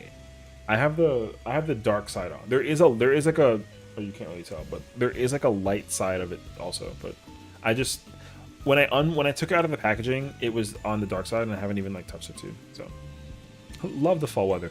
Honestly, Sev, it truly is the best season, I think, now. Fixing to play the Evil Within for the first time. I never did finish that game. I started playing it, and actually, on my old, like, I want to say old YouTube channel, but like it's not really like a channel. I don't know. There was a point in time where I actually tried playing and recording that game, but like I didn't have a real idea about how I wanted to create content. I just like was recording it, and then I played it for like the first, I don't know, like hour or so, and I just didn't play it. Visage is a good spooky game. Beat chapter 1 so far. I think I know that game, and I'm pretty sure that game is scary AF.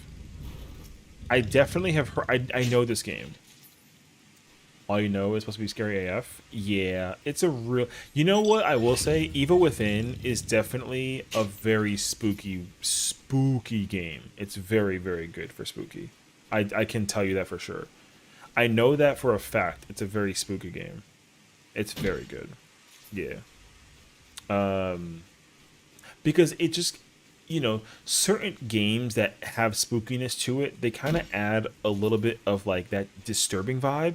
And I think Evil Within does a really good job of making it very, very, very freaking creepy. So. You're freaking out on this chapter? True. True. Yeah. I don't know what that is either, but I'm not going to know what that is, so. I understand that, though. I understand no spoilers, but yeah. I mean, like, it's hard to figure out, like, what the Lucy is, right? It could be, like, a ship, for all that I know, or, like, a car name. But when you get there, you'll get there. So. The thing is, like, there's certain games that I know for a fact that if I did get spoiled to it, it wouldn't... I'm learning that, too, as well. It really depends on what game I'm playing that, like, if I don't want spoilers, I'll let you know. But, like, if I, you know, depending on what the game is, I kind of, you know, it don't matter.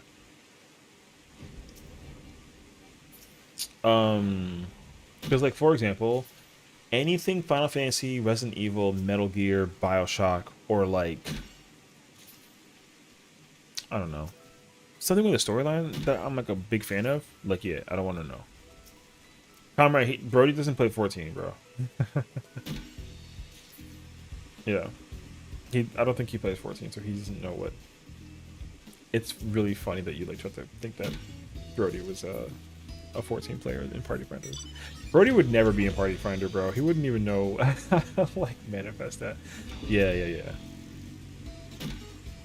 So the chapter is called that. Like, you have to click it to start it, and it's the right way. Oh, okay. Oh, I wonder if it's like a DLC chapter then. Because doesn't Evil Within 1 have DLC? I feel like it does. I gotta actually work on this stuff. I was compelled to ask. I don't blame you, bro. I would also, honestly. Because sometimes you kind of can't tell. Like, because, oh, not Evil Within. What is, oh, this, okay, with Visage. Gotcha. Okay. I think meant Evil Within. My bad. I understand now. Yeah. I picked up on that. My PC got lowered to 900, so I got like 2 weeks so I can buy it. Ooh. PF is like a small world sometimes. Oh no, it definitely is. Don't worry. Like, I don't even blame you. PF is definitely a very small world in how, because now that everyone's on, here's what I'll tell you. It was a smaller world when everyone was using Party Finder in their respective data centers. Now that Party Finder is universally in one place, it should technically feel smaller, but it kind of sort of also isn't. But I think it really depends too. Like, when I was raiding on Primal PF, yeah, PF stands for Party Finder. So it's like how people meet up and, like, to do raid content together, basically, yeah. So when I was doing Party Finder on Primal, like, I know many Primal players through PF that I've seen them try to do stuff to PF. So if I see them, I know who they are. So it kind of gives me an idea of, like, you know, is it going to be a good thing to join or not? Like, it's kind of hard to figure it out. With Ether, I didn't know a lot of Ether players. So there were some players that I saw that I was like, you're familiar, but I don't know why, you know. But for me, it was really easy to put those two and two together when it came to Primal and Crystal players. Because Crystal Raiders are like, you know, painful fulfillments. That's a really good way to put it, honestly, yeah. But when I think every Crystal Raider that I have ever seen in Party Finder, I know them to some degree. Like, I just know them straight up because I've done it so much through Party Finder, especially during Shadowbringers, because they did the whole transfer server thing after that happened in, like, the time of Stormblood, whatever it was. So, like, I really picked up on it heavily with Party Finder for Crystal. Primal, like, you know, it started hitting me a little bit here and there because obviously, like, the familiarity of it was coming into place, but not too much. And then Ether, I didn't bother to figure out a lot of Ether players. I just knew the ones that were, like, I knew from a bad experience. Because like with Crystal players, I know them from good and bad experiences. But and same thing with Primal too. But with Ether, I just only paid attention to bad players. There used to be a community site that would show all DCPFs. Yeah. I mean, that's because they kind of stopped using that site because like it didn't really, you know. Because now you can just go check it out for yourself. Like if I wanted to go to find out what Crystal PF looks like, I can just go to Crystal right now, you know. That's the main reason why I made many alt characters, was just so I can, because I couldn't take my main character to like Ether without paying like $10 or $18, right? So, I never paid money to take my character out of Marlboro. Like my very first character I ever made, that character just stayed on Marlboro since day one. I've never changed it. I love it. Yeah, bro, you probably be napping around. We've got a bunch of emotes that we've evolved over the years, honestly. Thank you. Love for the boy. Yeah, that's the homie. That's Bob. Yeah. So that's the thing, is that Ether, because Ether has always been the more popular or populated server, I would say, out of the main four. I mean, now there's four, right? But like, there's always been more players on Ether than both Primal and Crystal. I would even say combined. So like, it was really easy for just Ether to bleed all over Primal and Crystal. So much that like people don't even do content anymore for Nightmare mode. I'm probably gonna take that out because it's not good. I would hate to first person no HUD this in any capacity, shape, and form. I might have to like, because the other thing is like, it's never been redeemed, and I think it's never been redeemed because like it's too annoying. I actually would be tilted if I had to do it first person no HUD mode for any content sake, you know. It just depends. So I don't know. Like if I was with friends, then like, yeah, it'd be fine. But yeah, it's hard to use that redeem and then like I can't go do savage with it, you know what I mean? Thanks for the look, bro. Preach. You'll save it for Dawn Trail. Oh my god. Speaking of, man, I can't wait. Again, I can't spoil anything for 6.5 story, but I loved the story this patch around, so I thought it was lit. I don't know. I think that it's incredible. They'll think you're an Xbox player? Bruh. I already wonder what Xbox players are going through right now with playing this game on. It's crazy to think, though, that Xbox players are currently, like, in the process of playing this game right now, to a small degree. So, like, it's kind of hard for me to mentally process that, like, this game is officially playable on Xbox. I like the patch story, but I did have problems with it. You know, that's like such an interesting like way to put it. I mean, like I don't, without spoiling anything, I gotta think.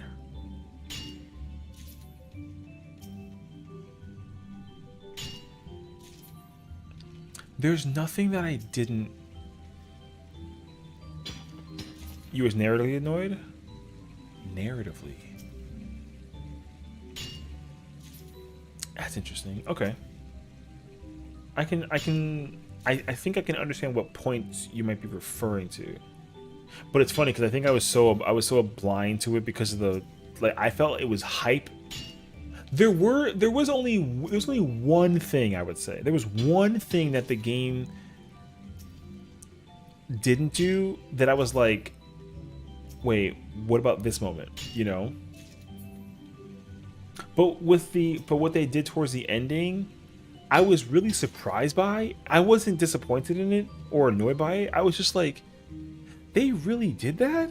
So I just didn't think that was what they were gonna do. So I just had no idea, because you know, with the new trial, right? It's revealed. So if you know what the trial is, right? I just didn't know how that trial was gonna become what it was gonna become. Like I just didn't have a clue. But the way that they wrapped it up makes total sense for what it was worth. I'm trying to think though.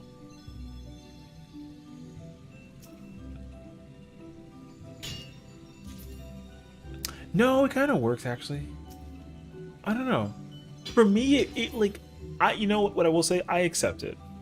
I loved it because I didn't dislike it. You can whisper? Yeah, for sure. If you want to, well, so right now, Mike, oh, I guess I don't, true. I didn't ever put back my HUD stuff yet. If you want to send me messages through Discord or even tells, my character currently is, I don't think you, because the okay, let's slow down a little bit. When I made you the rebel coat, I used my main that's on Primal. This is my main that's on Ether. So if you want to simplify it, I would just send it through Discord just to make it easier for you, because that would be like a headache and a half basically. So yeah, I'm sorry. no, that's okay. I didn't want you to have to like go through like, you know, an arm and a leg to figure out how to like find me and then tell me, you know, what you were thinking about the game. So yeah, anything, if you want to send me to Discord, that's perfect. I'll read it out loud probably, but like, yeah, just wanted to make your life a little bit easier. I'm gonna turn back on my server info. I turned it off during the thingy. I can't give input on latest one yet. Yeah, I mean, like I said, for me personally, like for what I experienced, I loved it. I thought it was great.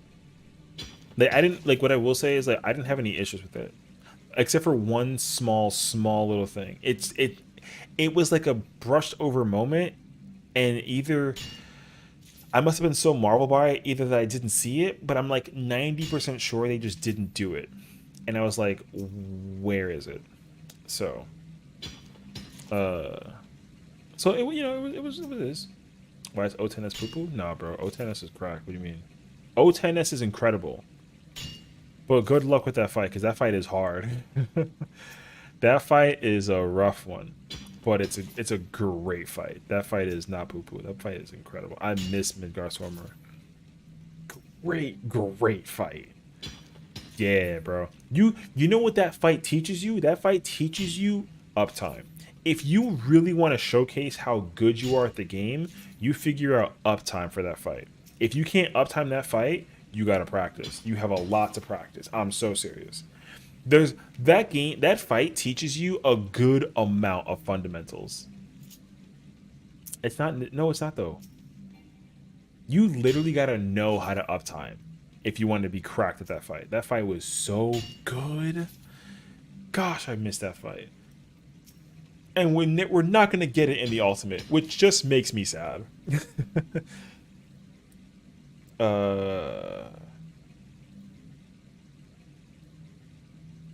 One second.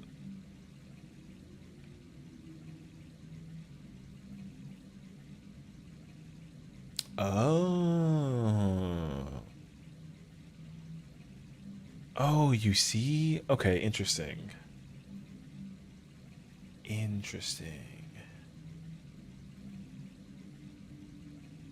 You know, I don't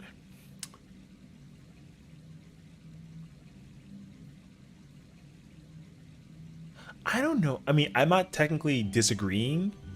There's something that I see though that like what you're saying I don't see. If that makes sense. Let me message it to you. I'll tell you.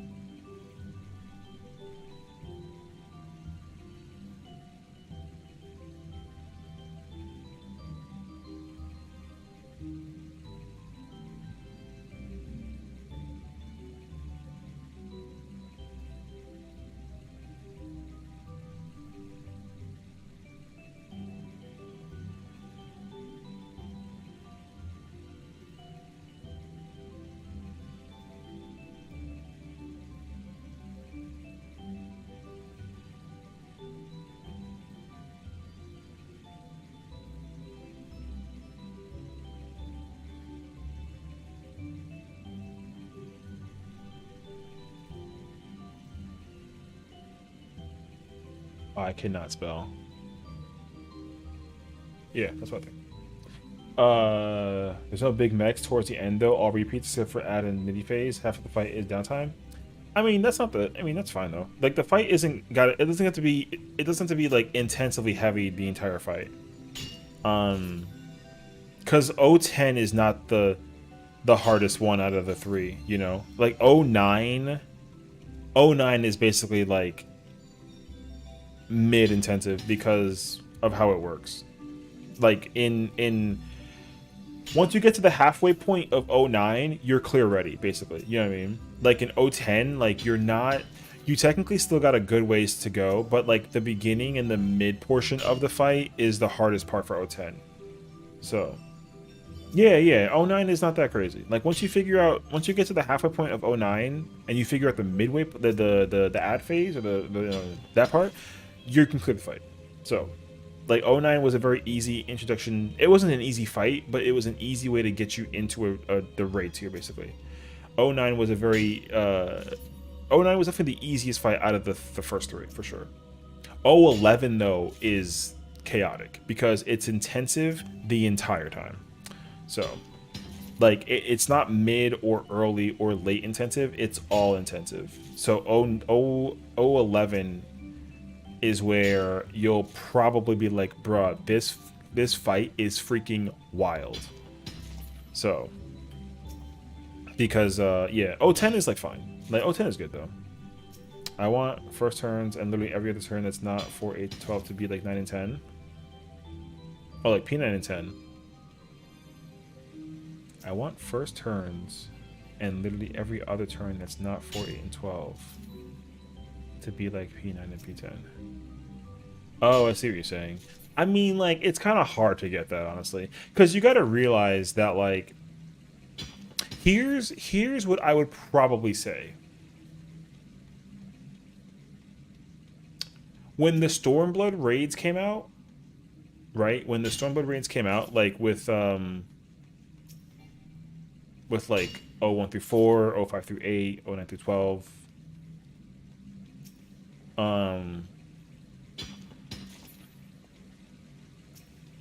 Those fights were intentionally designed the way that they were and not really holding much back.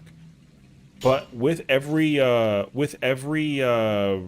raid tier after that, they've deliberately held back mechanics.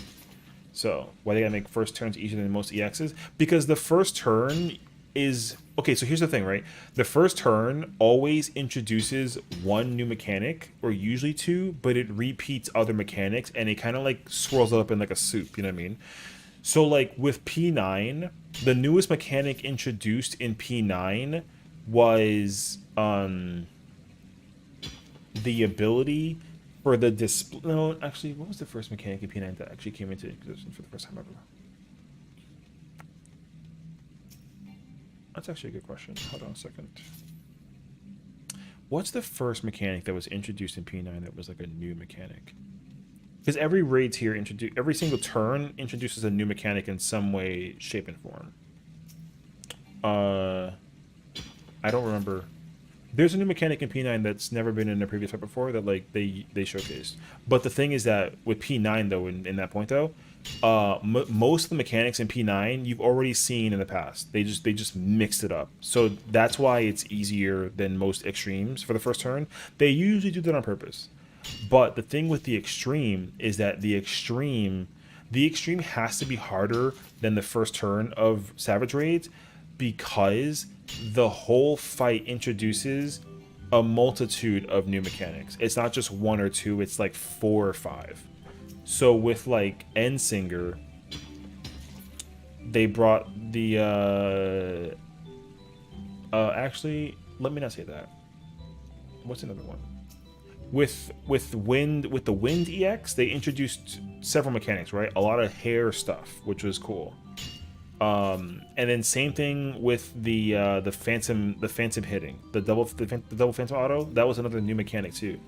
So EXs have to be in between the first and second fight of a Savage tier and the only reason why that's the case is because the mechanics in an extreme trial. P1 was timer debuffs. Timer debuffs. No, I mean, I don't know. I don't think so. It's kind of hard to really... I don't know. Oh, P1. Sorry, I was thinking about P9. My bad. P1's mechanic was the platform body check. So like The timer one though too, yeah. Fan timer was, I mean, was it technically new?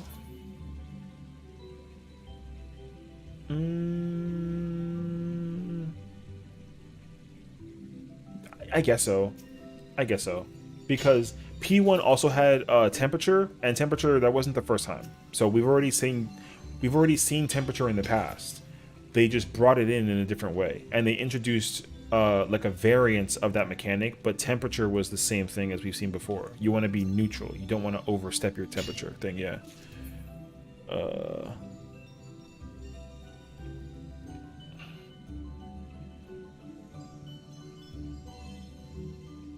1 second, Sev. I got you. 1 second. Man.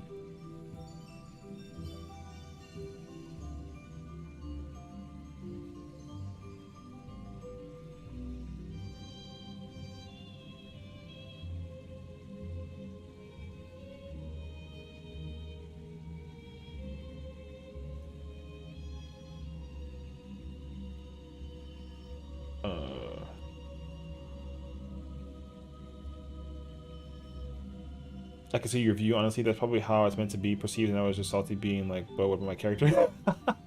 Well, no. The thing is, like, honestly, that's what your perception of it is perfectly fine. You know, like you're not at fault for having that perception. The thing is, like, I think a lot of people.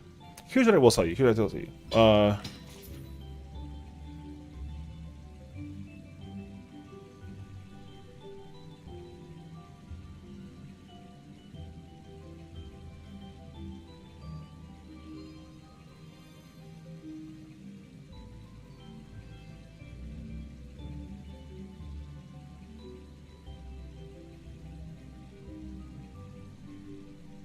Yeah, that's what I'll say.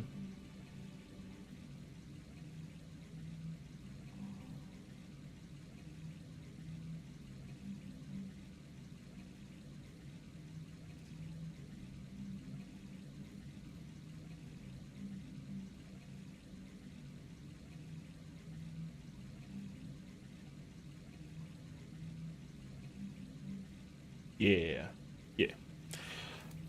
So yeah, I guess P1 timer with the chain thingy, that was the new mechanic introduced for that fight basically. O1 was knockback mech. O1, trying to think. What was O1? Was that Archo Avis? What I would say is Archeo Avis introduced a mechanic where the move is the same. Yeah. The cast attack is the same, but the thing that happens is different. I think that's no, that's not true because Knights of the Round is actually was first. So, trying to think though. Archeo Avis was a kind of a complicated one. Oh, you know what it must have been actually? It must have been Charybdis. Yeah, I probably would say Charybdis is an ability where it brings everybody's HP to 1, and you basically got to restore HP to avoid the next AoE that comes follow suit with it or whatever attack that happens. So that's probably what I would say. I think Charybdis was the first mechanic that was new to that raid in particular, where the first thing was that. I think so. Yeah, I think the heal check was the first mechanic that they introduced. The knockback one too.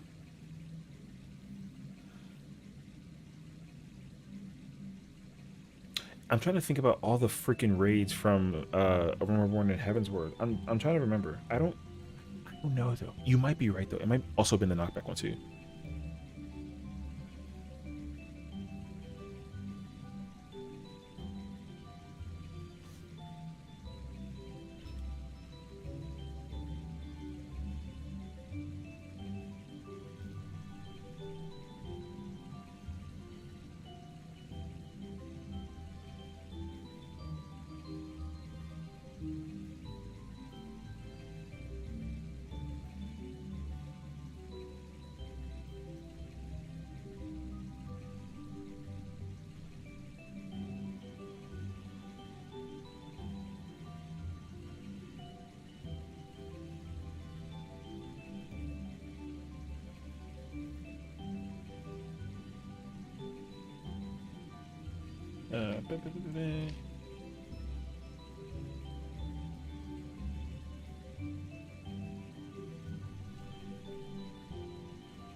That does seem like the first time it appeared because O2 had the knockback mix too.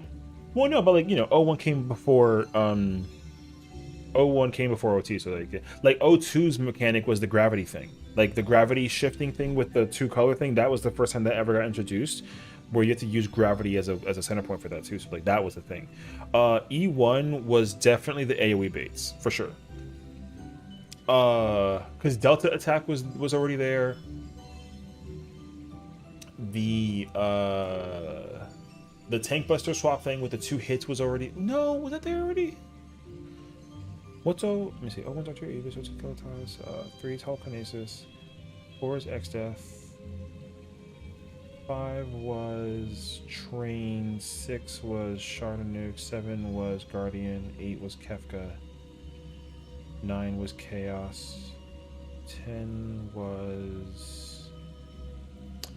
No, 11 was Omega. No, it wasn't. Okay. Yeah, so, because in E1, the tank buster, you had to basically have the first tank take the first hit and then have the second tank take the second hit. That wasn't first in there before. 05 was also underwhelming. 05 was underwhelming because, I'm not going to lie to you, the epicness of fighting the train was lit, but respectfully, it was harder in Stormblood. I'm not going to lie to you. That fight was harder, way harder in Stormblood. It's still a really good fight. Like, I still love 05, but I think the reason why it might have felt underwhelming is because it was harder in Stormblood. I won't even lie to you. I think that's what it was. Because I was doing it unsynced. And you know what I think also is what it is too? Is that the 05 taught you about the... it introduced the ad stuff. I mean, that's fine though, but like the jobs, even if you didn't mind, the jobs now are stronger than the jobs that were jobs back in Stormblood. Like 100%. Because like right now, tanks and healers are cracked. They're so strong. Like, even in an ultimate, a healer and a tank combo with mitigation in like DSR, you can take 0 damage from an attack. You know what I mean? So, but also I think that you're smarter. You're a smarter player through playing the current raids, and that might also make the old ones feel like a little bit kind of like meh.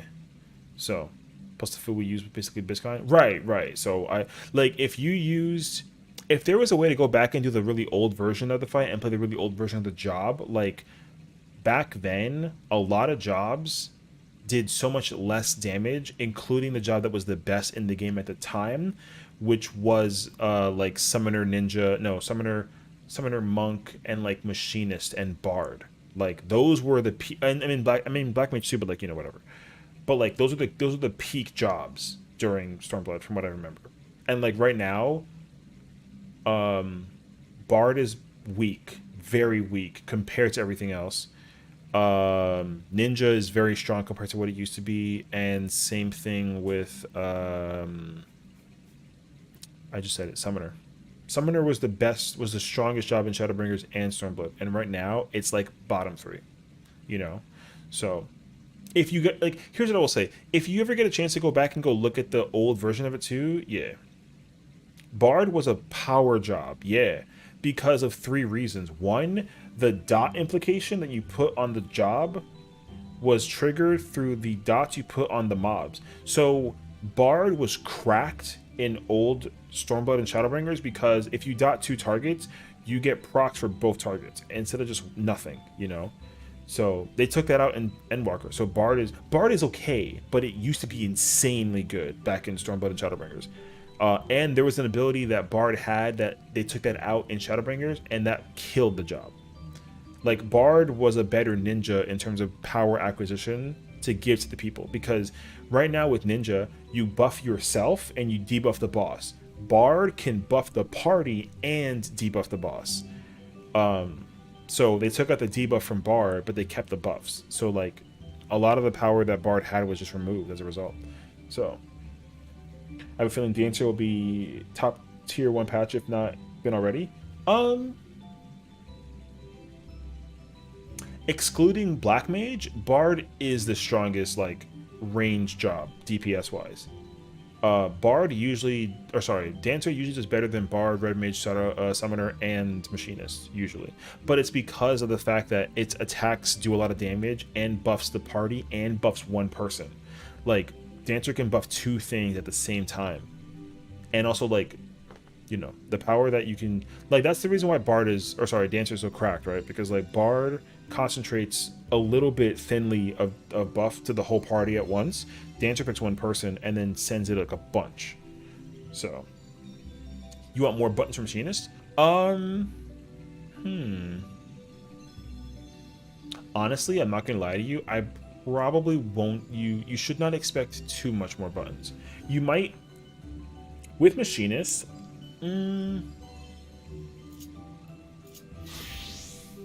With Machinist, you'll probably get 3, max 3. They'll change. What I'll say though is that they'll change a thing. They're gonna change a thing to make a button much stronger than it already is. They're gonna upgrade a button, and they're gonna also yeah, they're gonna change 3 things with Machinist in Dawntrail. You're not gonna get much more buttons with Machinist, because what they're gonna have to do with Machinist is they're gonna have to give the job. They're gonna have to take the assets that they would put on Machinist and make a new job, basically, which is what I'm expecting them to do, for sure. Because Machinist right now is kind of like, it's in a really good spot. The problem with Machinist is that it's hard for that job to do a lot of damage because of what it is. But they gotta change something for that so that it can get more damage. Because Machinist isn't allowed to be top 5 DPS no matter what it boils down to. Machinist will forever be like good damage at low tier playability, but low damage at high tier playability. So like if you have like, you know, the 10, let's say you have like 3 DPS and a Machinist, 2 healers, 2 tanks, right? And then everybody else except for the Machinist plays like badly, Machinist will do incredible. But if you have everyone, including the Machinist, playing incredibly, then like Machinist is gonna look bad, you know.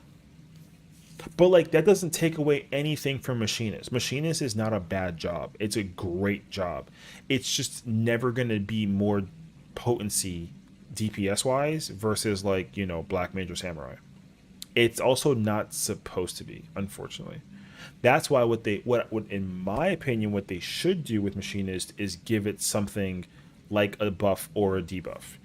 But they can't do that because they need to have one of each pure DPS, basically. You know what I mean? So Machinist works the way that it works right now, and right now it plays incredibly well. It's not perfect, but it's incredibly good. It does need a little bit of more of a little something for it to make it for what it's worth. But yeah, the thing is like Flamethrower honestly is like a useless ability. It's only like a niche good ability if you know how to like min-max it, basically. Otherwise, though, you never use that move. I don't even think this character has that move unlocked. Yeah, look, see, I have the job maxed out at 90. I don't have Flamethrower unlocked because I never use it. So, give the queen big knockers, oh my god.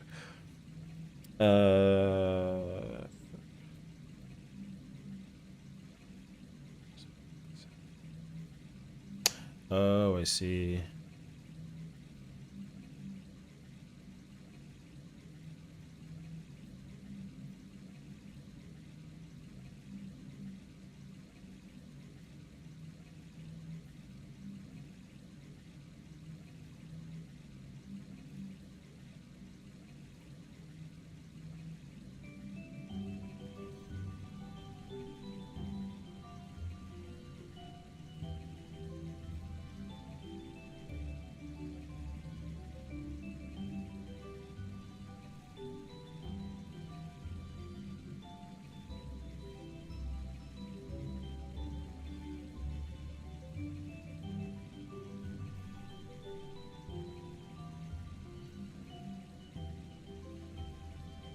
My bad. Or even give it a bash and transform button. Thank you. I think though, like, I don't know, man. I think like for machinist, it kind of depends. Because what machinist would need, machinist basically needs a functionality to make the robot be viable in a scenario that works out for it, basically. Like, you obviously summoned the queen at 50, and they had to basically like rework the queen to make it feel right by basically only giving it a certain amount of attacks, but the attacks increase the more battery you save up, right? Which is fine. But what they need to essentially do is give the queen kind of like a Super Saiyan mode, if you will. Because the thing is, like with Dark Knight, right? Like Dark Knight and like the shadow for Dark Knight and the queen are essentially the same thing. And what they did with the shadow in this game with Dark Knight is that they basically gave it an ability to do more damage. And the thing is, like, that damage works if there's more people. So, like, if there's 2 targets, the shadow hits both targets, which is good. Machinist, on the other hand, has Queen's Gambit. And it uses a move called Crown Collider and Pile Bunker as a combo. And Crown Collider only hits 1 target. And same thing with Pile Bunker. So, Machinist needs the Gatling gun to feel like a Gatling gun while doing damage with a Gatling gun on top of Wildfire. Yeah. Well, so here's what I think they're going to do. What they're going to do in specificity with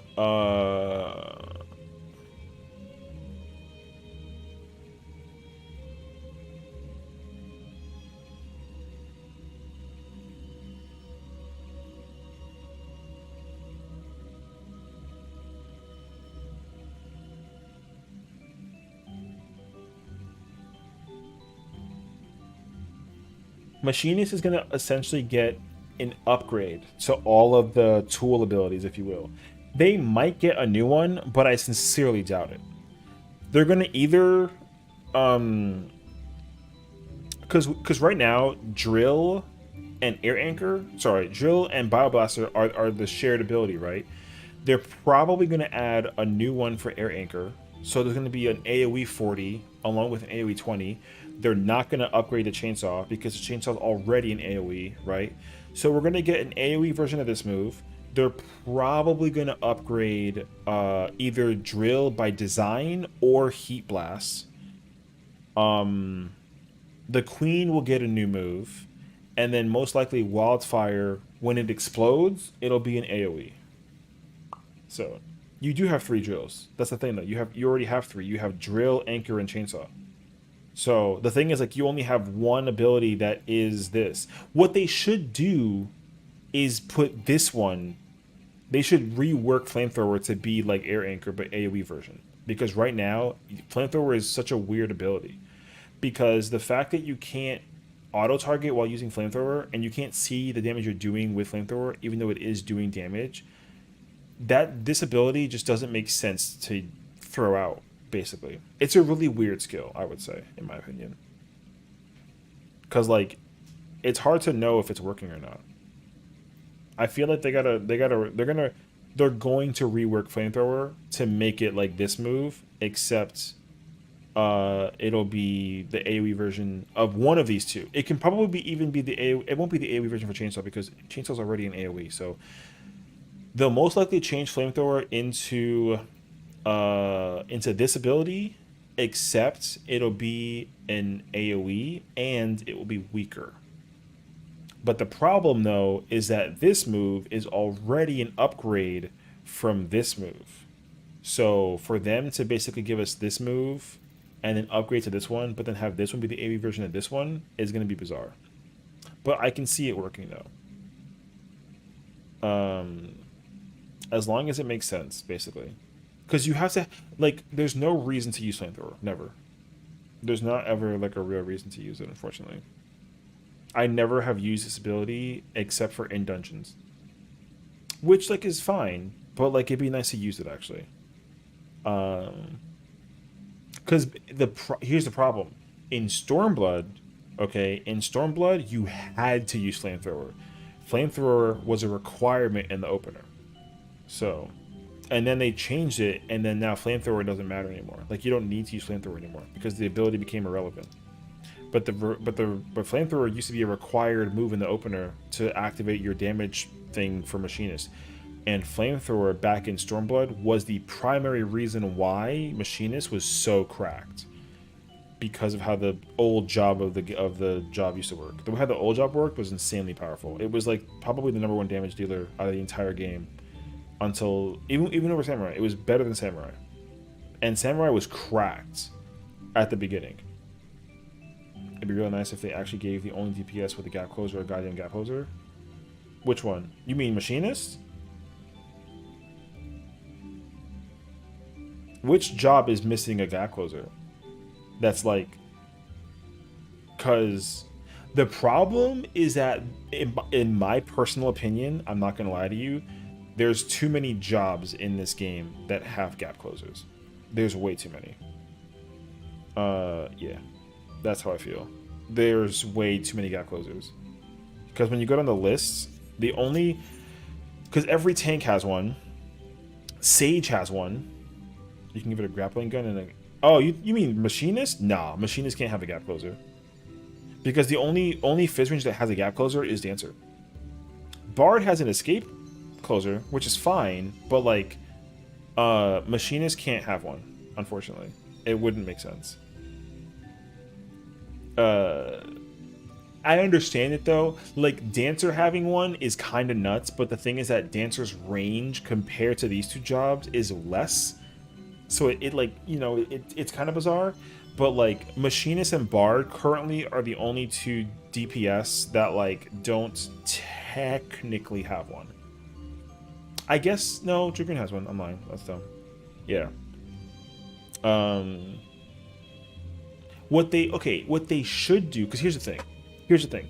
People are speculating that in PvP, right? If you go to PvP and look at the skills that PvP offers, PvP basically reworks a lot of how certain jobs function with some stuff. You know what I mean? So like Machinist and Bard are unique in certain case scenarios, right? With Machinist, you can attack, like you charge the gun and you shoot it, right? But there's no damage scaling based off of how your distance is, right? But with Bard, if you're further away, you do get to do more damage. You challenge me to a fight? Yo, you trying to fight, Nagi? I don't know about that one, bro. That's kind of scary. Yeah. So, if Bard worked the way that it does in PvP, where you do more damage the further you are away, I would actually like that.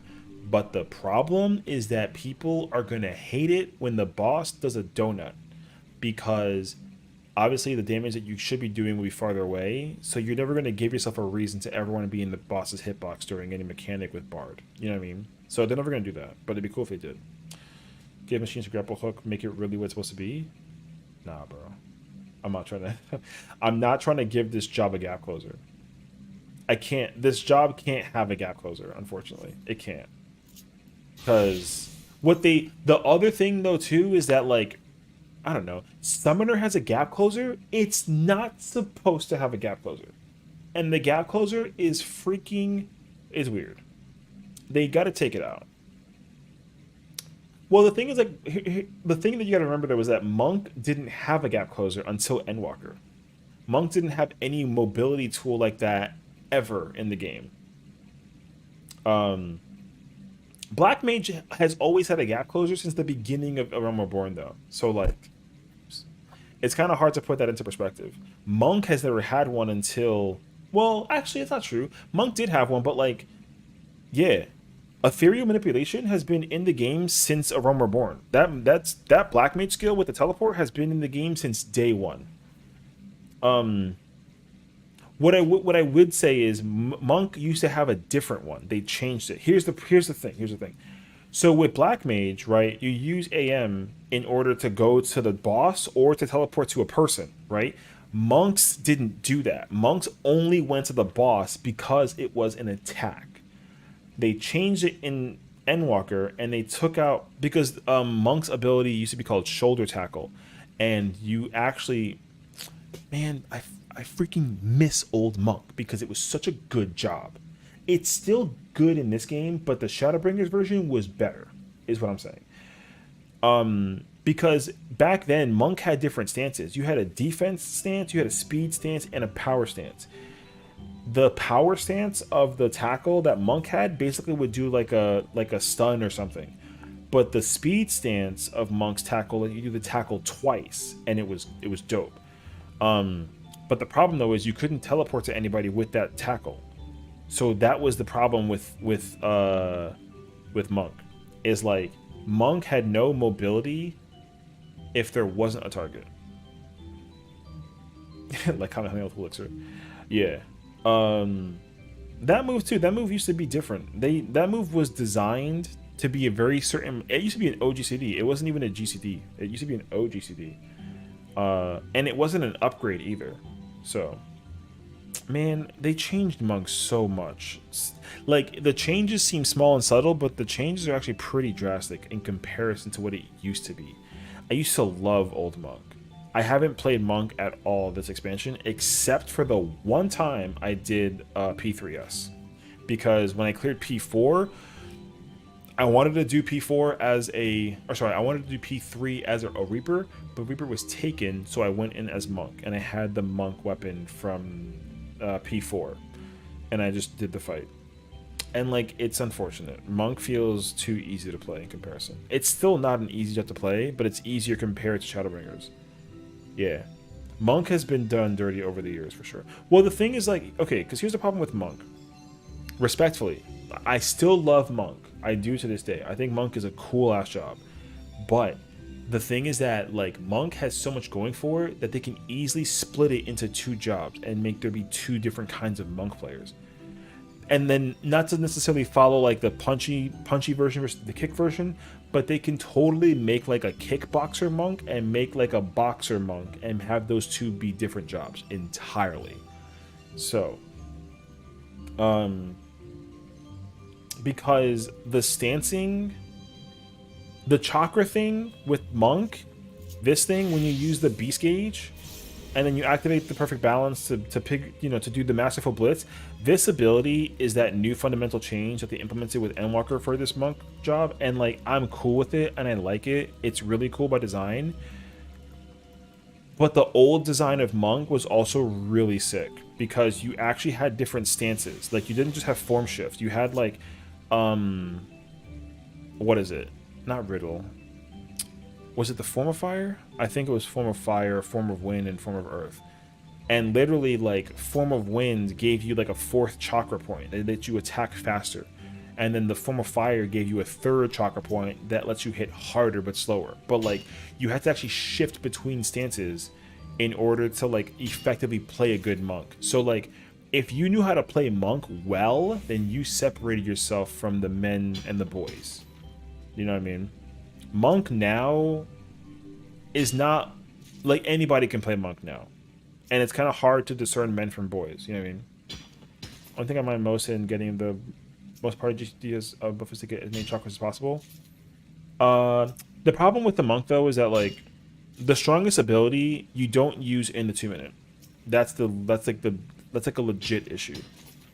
You can't use this. You can't use the new 90 ability under 2-minute buffs. It's not supposed to be done under 2-minute unless you have to, like, forcibly sit in downtime to use it, and that's really annoying actually.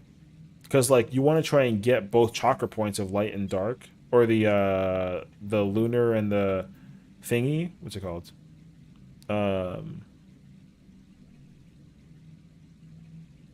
Man, what the fuck is it called? The Nadi. There you go. So if you want to get if you get the solar and the lunar Nadi, then you can basically do tornado kick, which again used to be a whole different ability, and now it's a freaking GCD. You can't use Phantom Rush in the 2-minute. It's impossible unless there's, like, a certain thing in an ultimate or you're playing it incorrectly. Because the way how it works is that, like, you use Elixir Field and then you use Rising Phoenix. And then when you get to the minute cooldown, you use Phantom Rush. And you can't hold it either. Because if you hold it, you're losing DPS. You know what I mean? So There's no way to use this move in the burst window unless there's like downtime. So, but the thing is, like, if in a perfect scenario, if there is no deaths and there's no downtime, this move is impossible to do in a 2-minute burst window without losing DPS. And it's not a gain either if you wait, like, what is it, like 90 seconds to use this move, because you're missing out on using a perfect balance just to put this move in the window, you know? So they're like, the thing is, like, with this job, it's really hard to figure out what they're gonna do with Dawn Trail. I don't have a clue, actually. They're going to upgrade moves again because this job is kind of the thing is that Monk's skill speed is already, Monk's skill speed, I think, is the highest skill speed out of all the melee, including Ninja. I don't even think Ninja's skill speed is even as high compared to Monk's. I don't have the right job gear for it, but you guys are run 193 on console? Yeah, This Monk runs like 192 if you know how to do 192 correctly. But like Ninja skill speed, I think the max, right, is like 2.12 or something, or 2.15. I forget what the number is. I haven't played Monk in a while. But the GCD speed for Monk is faster than Ninja's, and Ninja can't run skill speed. And with Monk now Monk needs skill speed. Oh.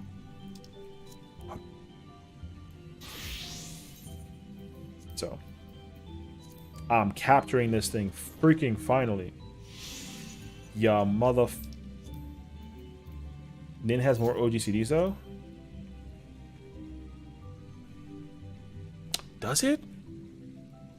I don't know about that one. I don't know. I have to actually look and count. I have no idea. I don't know though. Yes. Give me those, Brigand. Hold on. Because Monk GCD wise, no, sorry, OGCD wise, in terms of, no, there's no way. Monk has to have more because okay, I'll tell you why. Let me just first explain it. Because with Monk, you have 1, 2, 3, 4, 5, 5. Period. Let me think. I gotta count the numbers. I don't know. With Ninja, you have. Oh no, there's definitely more for Ninja. My bad. There's already 4 here. 5, 6, 7, 8. There's technically 8 for Ninja. Here's the problem though. So the problem though is that with Ninja, you don't clip, even if you're double weaving. Or there's no clipping issues with double weaving because, you know, you do Mug into Bunshin, like you use these two together, and even with the skill speed of Ninja, if you have Bis and everything, you still don't clip these two together when you're double weaving these two, because you're supposed to, right? You do like Spin into Potion, Gust into these two, and then you do whatever else, right? With Monk, when you try to do Perfect and Brotherhood, you clip it. And that's honestly like an issue. That's why the GCD thing is so weird for Monk, because you have to play it at a certain speed so that you don't clip Brotherhood and Perfect Balance together, because you literally clip it if you don't play the right skill speed. Like some Monk players have to play a slower skill speed just to not clip those two buttons, and right now it's literally you clip it no matter what happens, and it's a real issue actually. So, I mean, I'm not saying anything about the job in general. I don't think that there's like a problem with it per se, but I mean, I can't, my comment doesn't matter too much because I haven't played either job all expansion. I played Ninja once, and I haven't even touched Ninja. I learned the opener for Ninja, and then I never played the job again. I probably played the job like for like once when we were doing like UCA practice, but that was it. But that was like a one-time ordeal. But even with Ninja, though, like Ninja still plays the exact same as it did back in Shadowbringers with the inclusion of Fleeting Raiju and Forked Raiju. But that's it. Everything else plays the same since Shadowbringers, except for the rework. Yeah.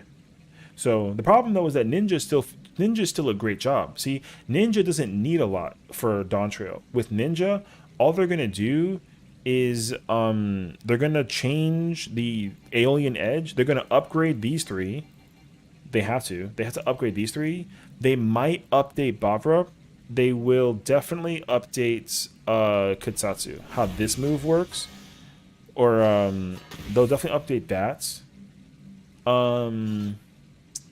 They'll probably add. They might change Armor Crush. Oh, and they might add a third Raiju. Either it's a third Raiju or it's the fire version, the AoE version with Katan. They basically might do that too. So, yeah. Like, Ninja's a really tough job to play in comparison to the other four, like not including Ninja, because I think that Ninja's the hardest one to like really cap. Like, the thing is, like with Ninja, if you don't, you have to follow the rotation very strictly, and it has to be also based off of how you how your team buffs also, because you lose a lot if your mug is not under the burst window, because your thing comes a little bit on the, I would say, like on the earlier side a little bit, because you know you use it after GCD2. Reapers is early, so they have to delay theirs, you know. But the way how the timing works with Reaper, though, it comes up perfectly with Mug if you time it correctly on both fronts. But certain jobs gotta wait, actually. You gotta actually wait to use your thing, your burst buff, even though you gotta, I mean, you know, you gotta always put it on cooldown, obviously, right? Like, you always gotta put it on cooldown. But in order to, like, appropriately, like, apply it correctly in some case scenarios, depending on what it is, you gotta actually wait. Or, like Summoner, you gotta do it early because it's a 30-second buff, you know?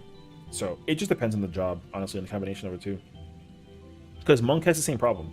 Monk, like, if you use Monk stuff too early or use it too late and it's not under burst window, you lose a lot for it. Because your Brotherhood is such a critical ability, because it literally lets you like maximize your power basically. So if you miss out on that opportunity, then like you miss out on like a lot of damage. But if you do it correctly timed, then you can obviously put in a bunch of damage, and like Ninja has can do the same thing. Like Reaper and Dragoon, both of them like don't really give a crap, because for them it's like they press their buttons and then they just do their thing, and everyone just rips everything normally at the same time as them, and then the timing for them work out perfectly. Sam also doesn't care. Sam only goes ham when Sam knows that the thing is on, the burst window's on, then they go in. So like with Samurai, because it's a pure DPS, you can wait. But like you're supposed to use everything on cooldown. Like in a perfect scenario, every job has perfect flow together when they run it. So that used to not be the case back then, though. Hold on, I'll be right back. I'm gonna go use the restroom real quick. I just drank all this coffee.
I'm back. Sorry, I also grabbed a snack. The ferret flu kicked in, and I'm sleepy. Have a good night. Good night, Sev. I'm glad that's kicking in for you, and you're gonna get some really good shut eye. So I appreciate you hanging out with us and chatting, and thank you for the insight for the storyline. So you have yourself a good night. Appreciate you.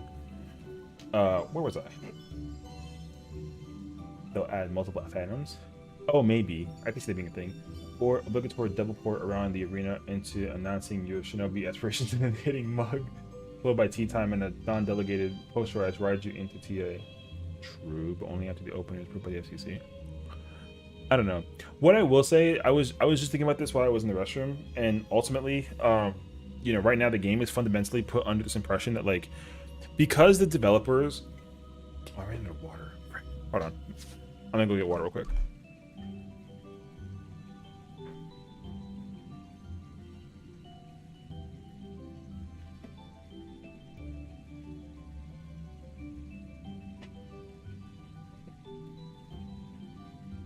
I think, like, the thing about the game right now is that, like, fundamentally, right, the developers were paying attention to how we were rating. Like, the devs were paying attention to rating. The players that were streaming and recording and all that other whatever. This game sucks, giving me the Makote the Taco Bell now. Oh my god. Yeah, what I will say is, like, this game fundamentally used to just rely on the concept that, like, when you do stuff damage-wise,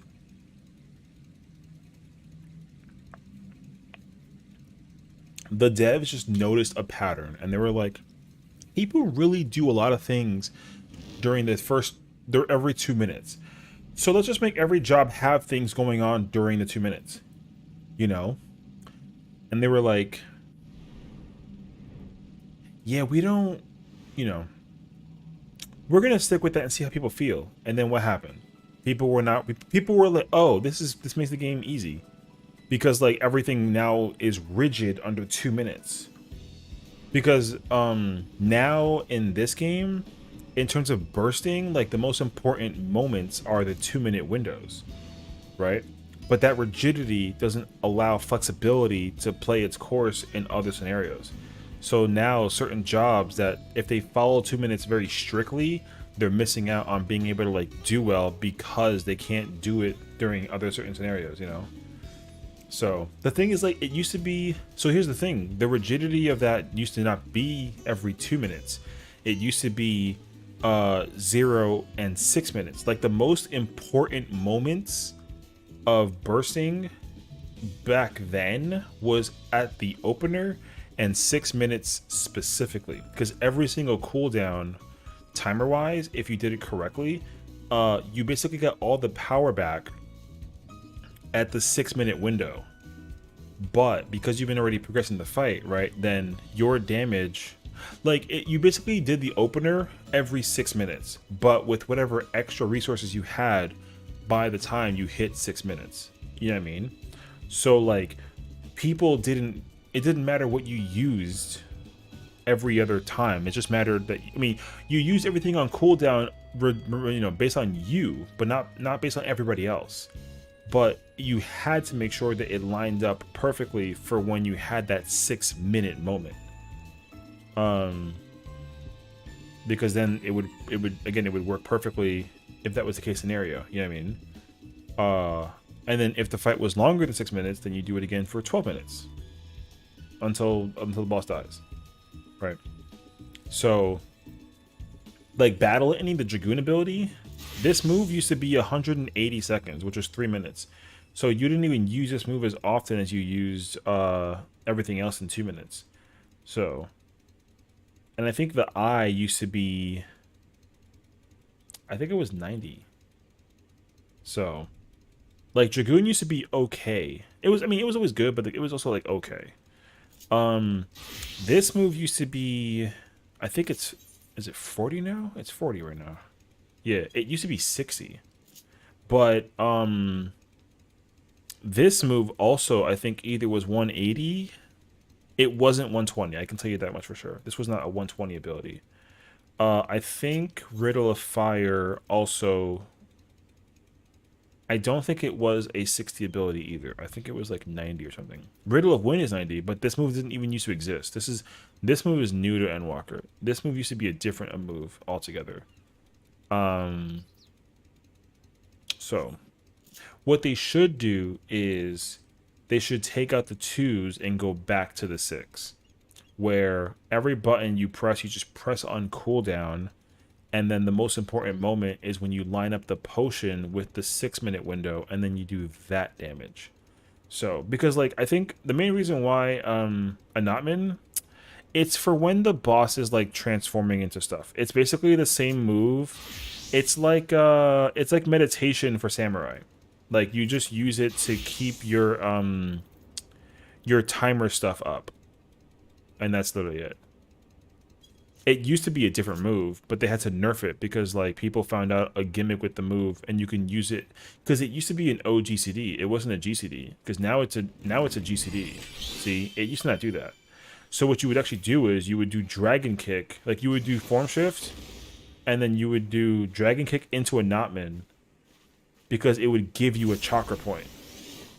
And then you would go into Twin Snakes afterwards, and you use it to gain chakra. And the game or the developers were like, we didn't intend people to use a Notman like that, so they nerfed it mad quickly.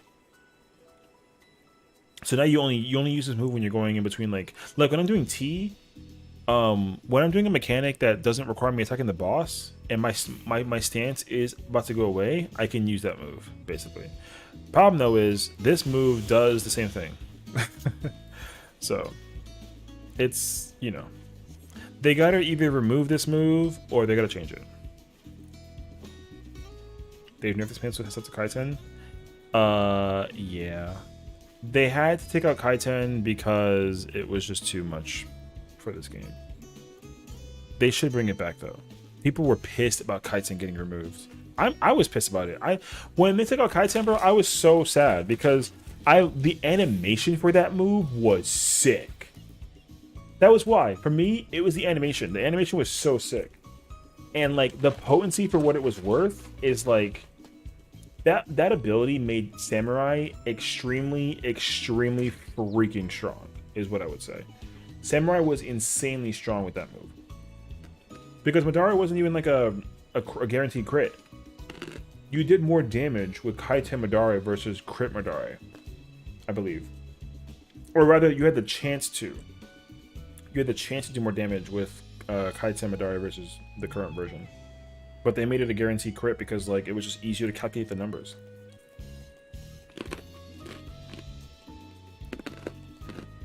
Oh. Damn, heart pretzels. Yeah. Man, I miss that move every day. One of the honest main reasons why I stopped playing Samurai was because they took out Kaiten. I was gonna do the early tier of Endwalker raids with Samurai and Reaper, but then when they took out Kaiten, I stopped playing Samurai. I went to Reaper. I stayed on Reaper. Yeah. So now, don't get me wrong though, like Ogi Namakiri is still a fantastic attack and it's really cool, but like I don't care for it as much as I care about Kaiten. They might bring it. They might bring it back in a different way, but you're not gonna want to use it under like Madara and whatnot. Like, nah. So I don't know how or why, but they'll figure out something with it. I don't know. Same thing with Meki Yoshisui. Like, this movie used to be a different move. What it is now, I actually don't like how it is now. Because I used to do the 1 cent combo, bro. That combo used to be so freaking sick. Like, instead of just having all these moves up already, sort of thing. I don't know, man. Samurai is a different job now. They can't necessarily remake the old version of Samurai and then make a new job out of it and that sort of thing. Like, they can't. Unless they kind of, like, you know, fidget with it a little bit. But I loved old Samurai like crazy. I mean, I still like Samurai now. Like, it's a good job. But I do miss old. I miss Kaiten Samurai. For sure. Kaiten Samurai was my favorite version of that Samurai. Because even in Stormblood too, like Samurai and Stormblood went crazy, bro.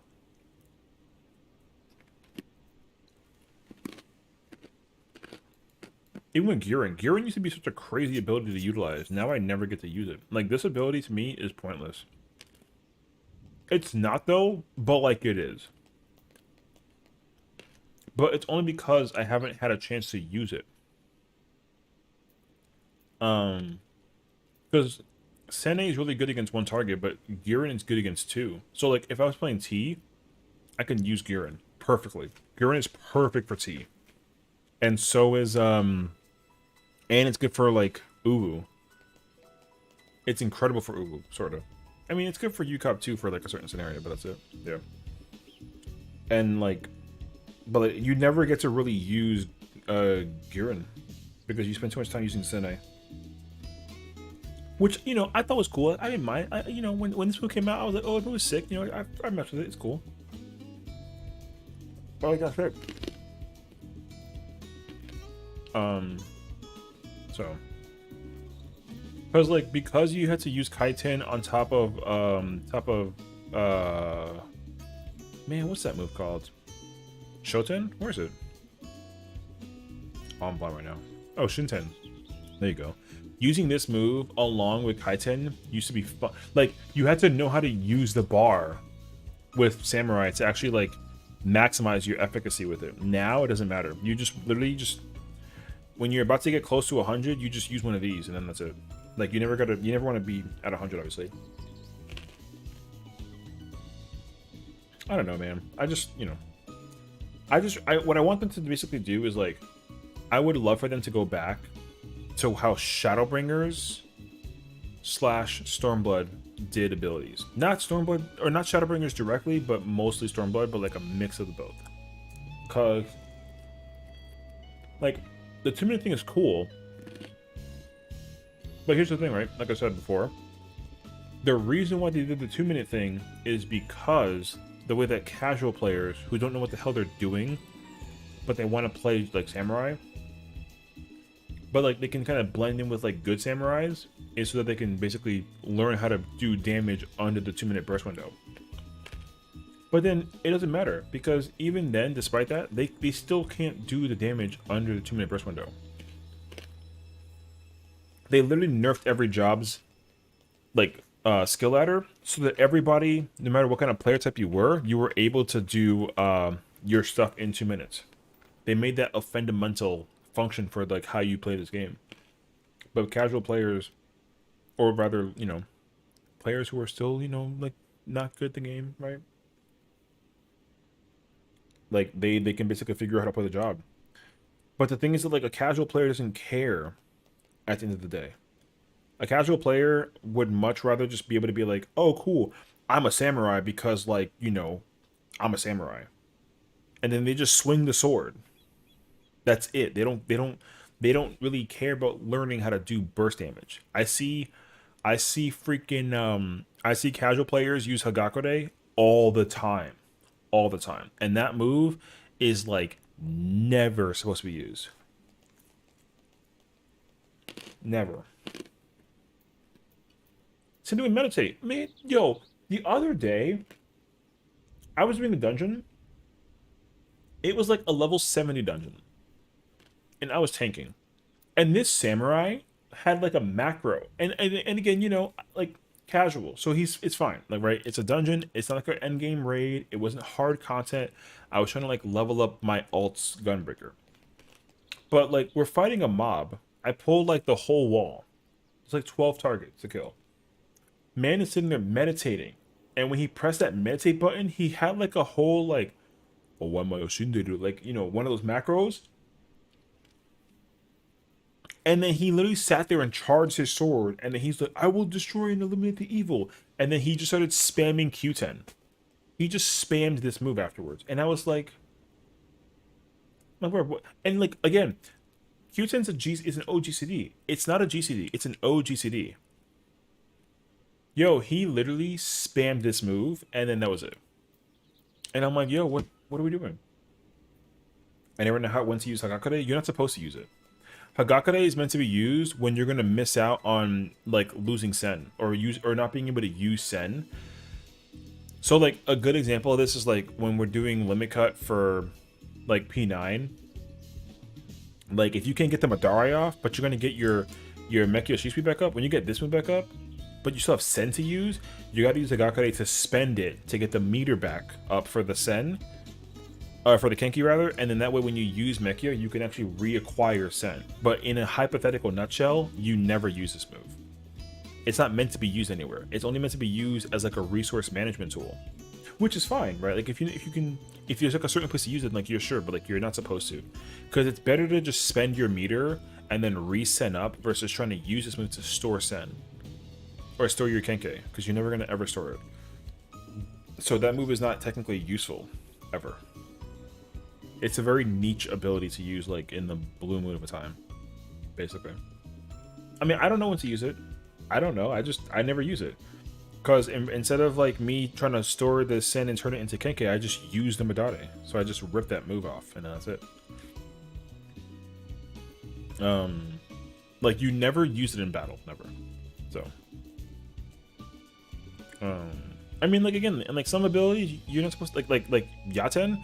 Yo, you're like, again, same scenario, right?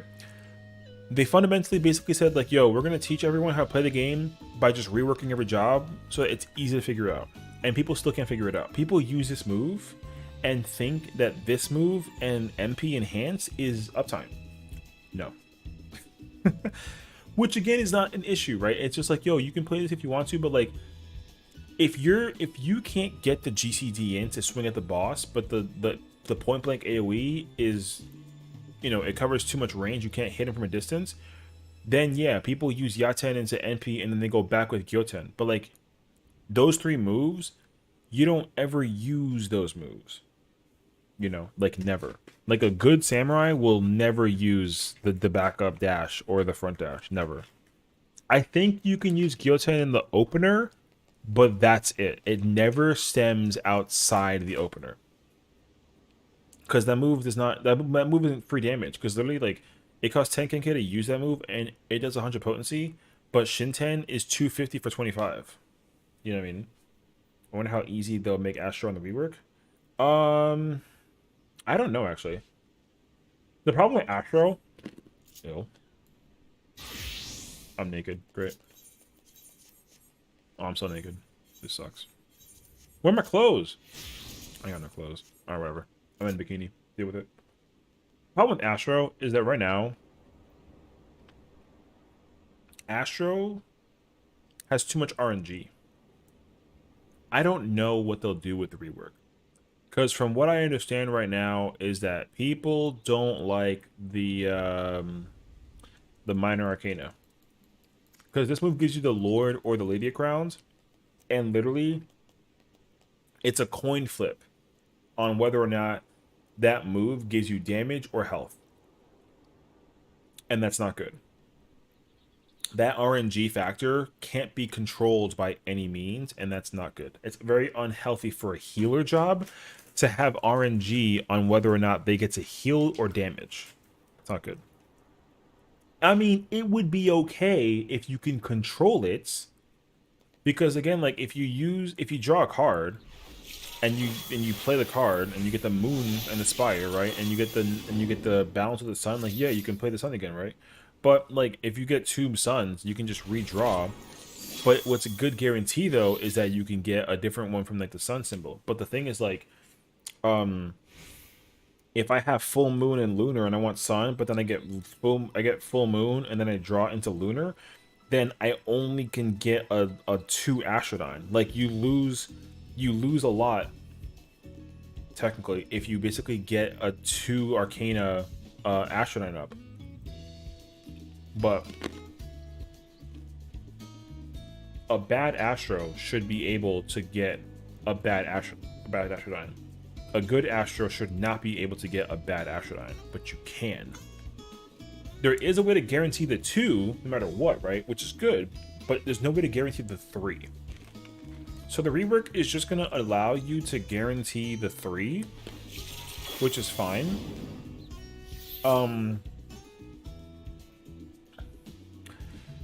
The other thing is that with Astra right now, it's unfortunate, and I'm already really sad about it, but the problem with the rework of Astro is that right now, White Mage is easy to play. And I hate to say that out loud, but it's really easy. Because with White Mage, you know, you freaking... Where are my freaking clothes? With White Mage, despite all these buttons, 1, 2, 3, 4, 5, 6, 7, 8 GCDs, right? You got 8 GCDs right there, right? With Astro, you have 1, 2, 3, 4, 5, 6. We don't cut the AoE one. So, like, the number is 6 to 8. And right now with Astro, the biggest problem is that for it to have less GCDs for healing's sake, the job is too infrequently but frequently used. So the thing is, like, White Mage is a low skill, low ceiling job to play that does incredibly well. Astro is a medium skill or medium low to high skill ceiling to play. But the thing is that at the end of the day, despite Astro being harder to play, it does less damage than White Mage, which is effed. White Mage shouldn't be doing as much damage as Astro, or shouldn't be doing more damage than Astro if Astro is harder to play. And on top of that, the Astro has more difficult sustainability versus White Mage. Astro is currently the hardest job to play out of all of them. It is, for sure. I think the only job that's possibly tied in with Astro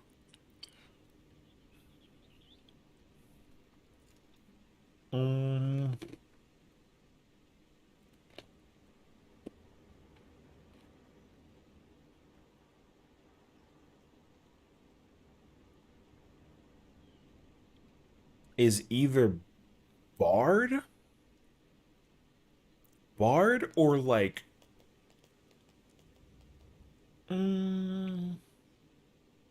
I want to say Red Mage, but I can't say Red Mage. I want to say Bard. It can't be. Nah, I wish it was Dark. Dark is not hard to play at all. Dark is mad easy. Dark is easy to play because with Dark Knight, you literally save everything under the 2 minute. It's mad easy. The only reason why Red Mage is harder to play is because it's not because of button pressing or skill.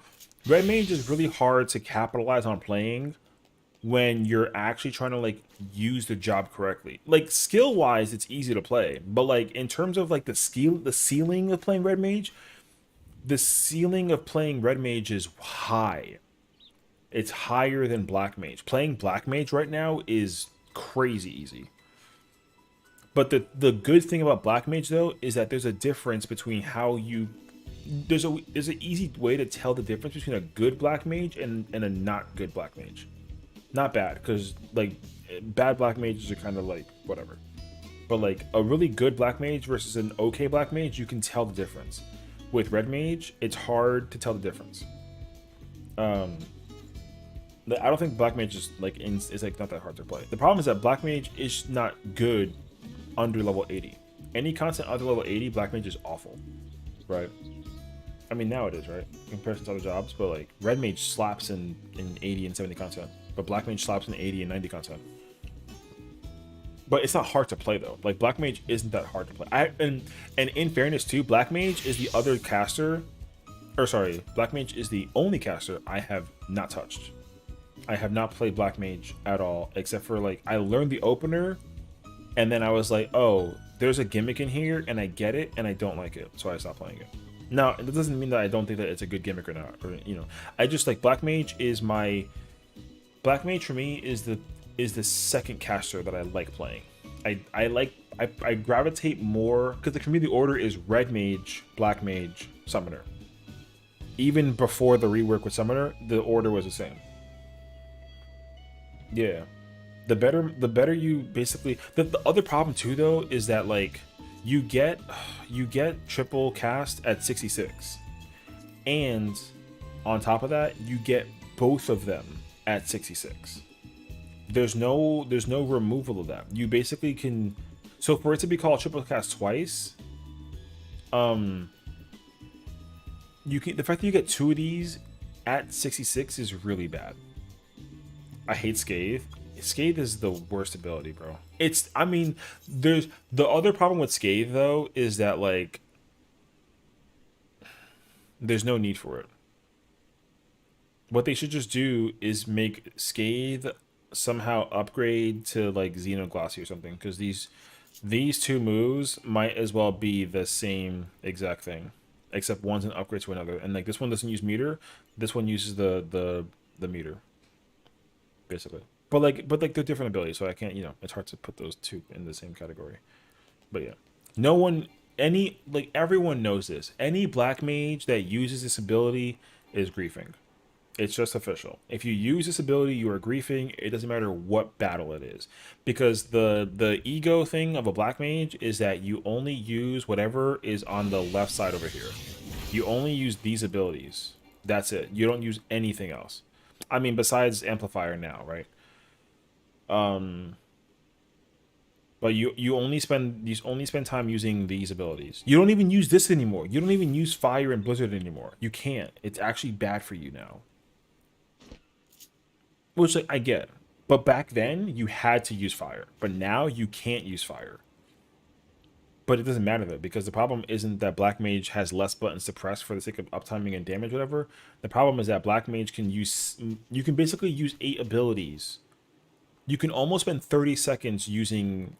You can almost spend 30 seconds moving around. Red Mage has none of that, except for the sword combo, which requires you to use your bar. And even then, it's still not even 30 seconds. It's 18 seconds. But you can't just use it at free will. You can use triple cast at free will after the opener. Technically, you can. But obviously, because it's like a tool you can just use whenever you want to, you might as well just use it for a 2 minute. You know what I mean? So, I'll replace it with a second trick cast. I mean, basically, they like, in order for Black Mage to regain its toughness of job play, they got to take one of these out. You can't be able to cast 6 of these. Now, if they called it, what I will say though is that if you change it from triple cast to double cast and you give it 2 casts of double cast, so it goes from 6 to 4, that's cool, right? But they can't do the thing that they did with Red Mage, where they make acceleration a swift cast, but just like that goes to the meter. It can't be 1. It can be 3, but it can't be 6. You know? So, like, the thing is, like, Black Mage is always supposed to be the best job, but it's also supposed to be the hardest job. And for the job that it is right now, it's not even the hardest. Red Mage is harder to play versus Black Mage. Bard, what is it? Bard, I would say Dancer. I would even say Dancer. I think Dancer is harder to play than Black Mage. I might be griefing with that one, but like, Dancer is harder to play than Black Mage. And it's not even because of like the button presses for Dancer, because button pressing for Dancer is just like you do combo until move glows and you press that glow button, right? But like, to prep for Dancer, it's hard to prep for Dancer compared to Black Mage, I think. Because like, all you need is you need the 2 charges of this, you need this saved, you get max MP. You have to put 2. You need to basically put 2 of these, 3 of these, a paradox, maybe even 2 paradox, and then like a fire 4. You know what I mean? Like, I don't know. I like, my comment is irrelevant because, like I said, I haven't played Black Mage, so. But like, when I did the opener, I did the old opener for Shadowbringers, and I was like, this ain't it. Dancer RNG is mad annoying though. I don't touch it. Right, and that's why the RNG for Dancer is very tough to capitalize on.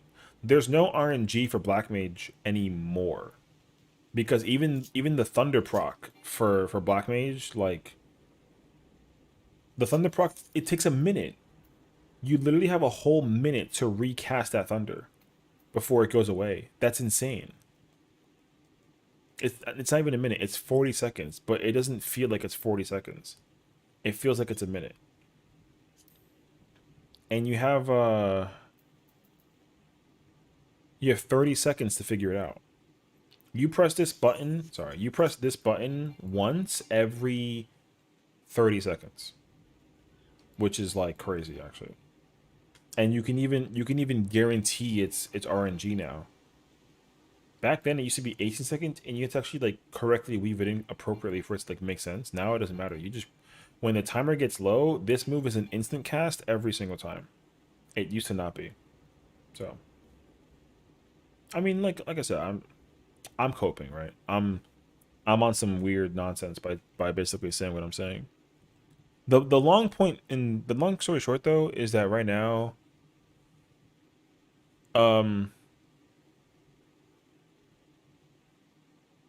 you know, every job just needs to be able to be harder to play. I think it's like the simple answer. I don't know. What's annoying about refreshing thunder though is sometimes there's like 10 seconds on it. I mean, that's the thing though. You have to wait until it's at 3.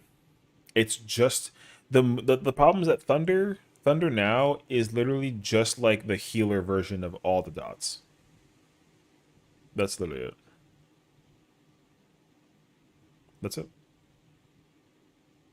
Like when the timer's at 3 seconds, you just throw the thunder out and that's it, and you lose nothing for it.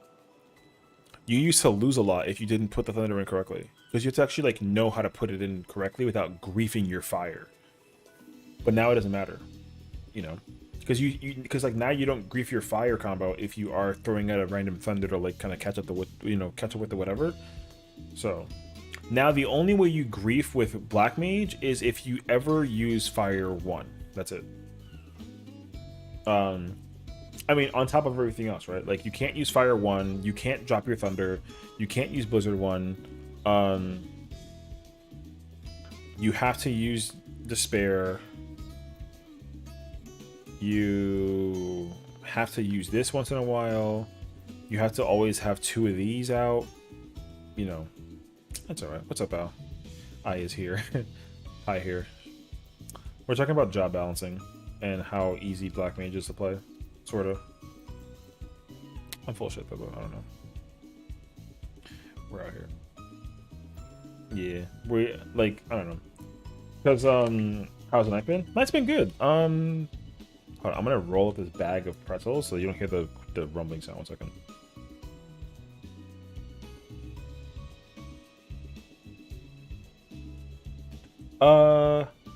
Overall, it's been good. So catching ASMR. Yeah, I was gonna be snacky, but then I decided that I'm actually not that hungry. So I'm also gonna put this cheese dip away.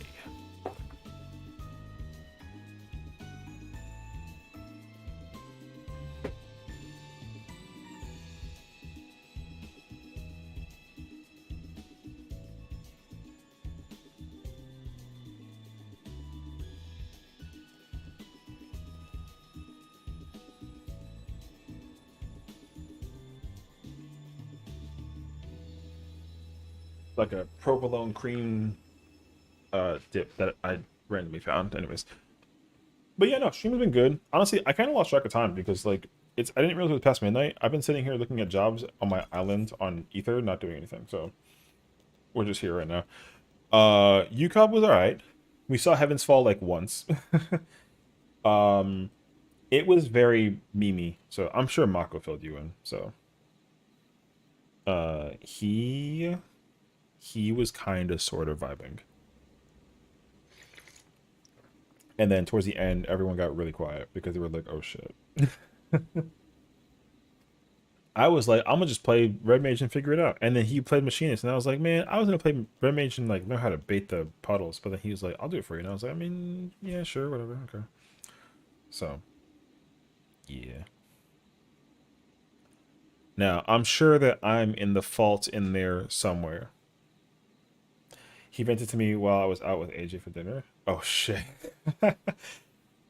Man, I feel that though. Would you say Black Mage is easy to play for blind prog or reclearing guided? No, well, no. The problem with Black Mage is like Black Mage is annoying to prog. Like you can blind prog with Black Mage, but like if you want to learn how to how do I say this? If you're progging a fight, if you do Summoner and then you're comfy and consistent with Summoner, if you switch to Black Mage, you will do so much more damage compared to Summoner.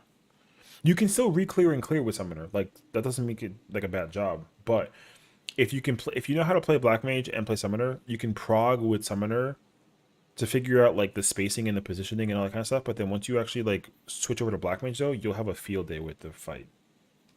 So, I'd feel the same way if I was even doing Red Mage to Black Mage. Red Mage to Black Mage is weird because like with Red Mage you have to be in the melee hitbox. With Black Mage you can't, or you don't have to be, but like with Red Mage it's required. So, but also like Red Mage is harder to play versus Summoner. So if you wanted to go for a Red Mage sake into Black Mage, you could do that too. I try not to though because like Red Mage has a lot of mobility tools and also like too much resing power. So I try to avoid bringing Red Mage and turning into Res Mage, but I did that today in UCOB where I was doing a lot of reses and I couldn't figure out my timing for a bunch of random abilities, which was like fine. I kind of knew that I had to come in as a Red Mage though, so that's why I think I picked the job in the first place for UCOB Park. But like what I'd say is like it depends on how you feel though. Like the thing is like right now, oh man, Summoner is in shambles, dude. I'm married, hell yeah.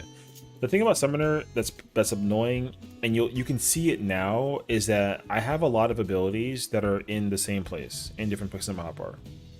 I have the same abilities in different positions. Like I have Fester in 3 different spots. You know, I have Fester in 3 different spots. I have Radiant Aegis in 2 spots. I have Astral Flow in 2 spots. I have Precious Brilliance in 2 spots. You know, it's really bad actually. Picked the Summoner for the first time since Stormblood yesterday. Nice. Yeah, and I was like, yeah, this is so brain dead compared to old Summoner. Yeah.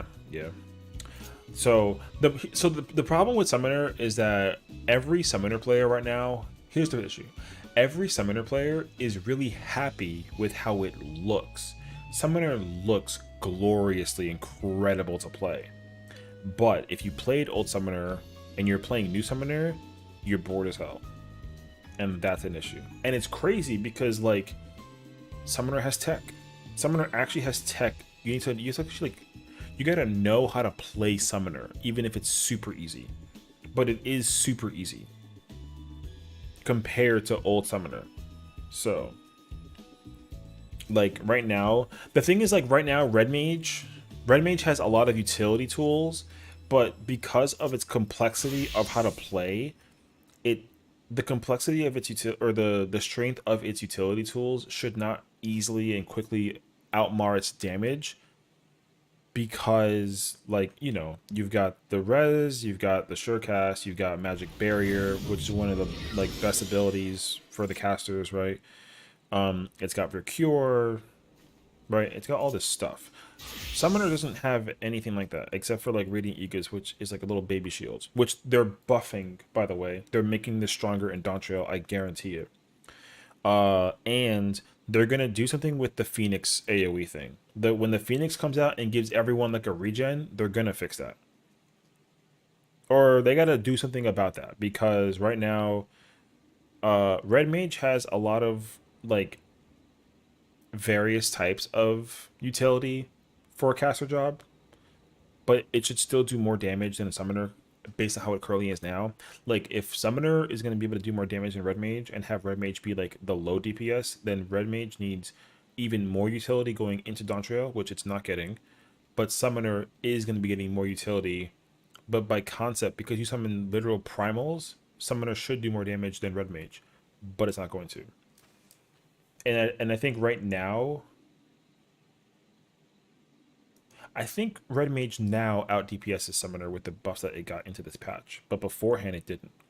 So, I don't know.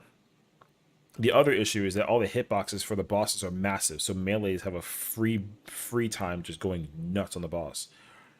If they make the hitboxes smaller for the bosses, casters can come back and basically shine up again. Even if no one says it, but I can just feel people asking why the red mage isn't resing right away, trying to finish the combo. I mean, it's annoying as hell, dude. I hate when people think that it's my priority to res over the healers. I will never do that. Like the whole res mage thing, that frustrates me as a red mage main. I hate it. So I'm a real stickler for it though. So like even if I'm doing like a you know what's a good example of this actually is tomorrow, because tomorrow we're doing DSR and I'm playing red mage. I'm literally playing red mage in DSR tomorrow. And like it, like, you know, Al's the homie, you know, love her dearly. Homie Pango is in the building as well, you know what I'm saying? Yo, she's here. She can hear me say this. The expectation for me to res people is not gonna be that high. I ain't resing shit. Unless like it's a requirement to a degree, or if it's a better situation for me to do it, but it's not my priority to res people as red mage. Because I wouldn't do that as a summoner, because if I played black mage and I had no res, not my fault. You know what I mean? So, but like in a certain combo scenario with like the first trio mechanic in P2 of DSR, like if I have to go get the thing towards Thornton and then the person is dead and I can res them there, yeah, it's better for me to do it versus my healer friend because they got to go do another mechanic, right? Or like if I'm just faster, I can do it too. But like if I got to stop my DPS to res somebody who died and it's their fault for dying, I ain't resing that. I'm not kidding. Yeah. Someone who does not have raised priority, but for red mage, if the healers don't have swift or need to heal, red mage would do it. Right, exactly. Like if it's a priority for the red mage to do it because the healers can't do it, then like yeah. But like summoner doesn't have that priority. But even in that case scenario too, like if I'm in a situation where like if I have to pause my DPSing as a red mage to heal somebody, I'm gonna be pissed off. You know what I mean? Oh yeah. Like if the healer can't do it instantaneously, red mage should do it. I mean, and summoner too, you know, like summoner should too as well. Like it's not a big issue. But the thing is, like the problem right now is that like both casters need to use their swift casts for uptime sake and damage. Like as a red mage, I have to now use my swift cast for the sake of like doing damage sometimes, which is annoying actually, because it didn't actually require that back then. Like swift cast was a move you used as an emergency, or if you had like a very niche scenario for doing uptime with red mage, then you would use swift cast. But Shadowbringers and Stormblood, like you never needed to use swift cast except for like, I don't know, very certain scenarios. But yeah, so. But like Summoner, like the thing is like Summoner 2 back then, like Summoner didn't even need to use swift cast back then. Nope. But now Summoner needs to use swift cast. You have to use it every 60 seconds. Literally, it's a requirement in the rotation. Or I mean, 60 seconds is kind of a harsh one. It's actually during 120s. Yeah, on account Summoners that have to swift that they have to open. Yeah, exactly. So like, the only time that a summoner can't use swift cast is during burst windows because they have to use it with Garuda. But otherwise, like you don't have to swift Garuda if you're in Phoenix phase when there's during the minute cooldown. Yeah, so like it's fine. But like summoners would still use it during that time anyways because like it's a free button. When I'm on red mage, I mostly ignore my res button. Haha. You know what though? True. Same here. I'm telling you now, when I party finder, if I'm in PF and I'm playing red mage and the healer has swift cast and is getting mad at me that I'm not healing up or resing, yo, it's not my fault. Not my fault. Because in my mind, if it's a like, especially if it like realistically speaking though, if it's a prog thing, I won't lie to you. Like if it's a prog thing, sure, I'll res. Or if like I know the healers don't have it, I'm usually pretty good at picking up on healers not having it, then I'll use it. Like that's fine for me. But like let's say for example we were doing UCOB earlier today, you know, like let's say like both my healers are dead. Yeah, my priority is to pick them both up instantaneously. I don't give a crap what the scenario was down to, you know what I mean? But like if my melee died because he ate a freaking dive from Nail, and even if the healers don't got the swift cast, they can wait. Yeah, they use it on Glare. Well, for the opener they do.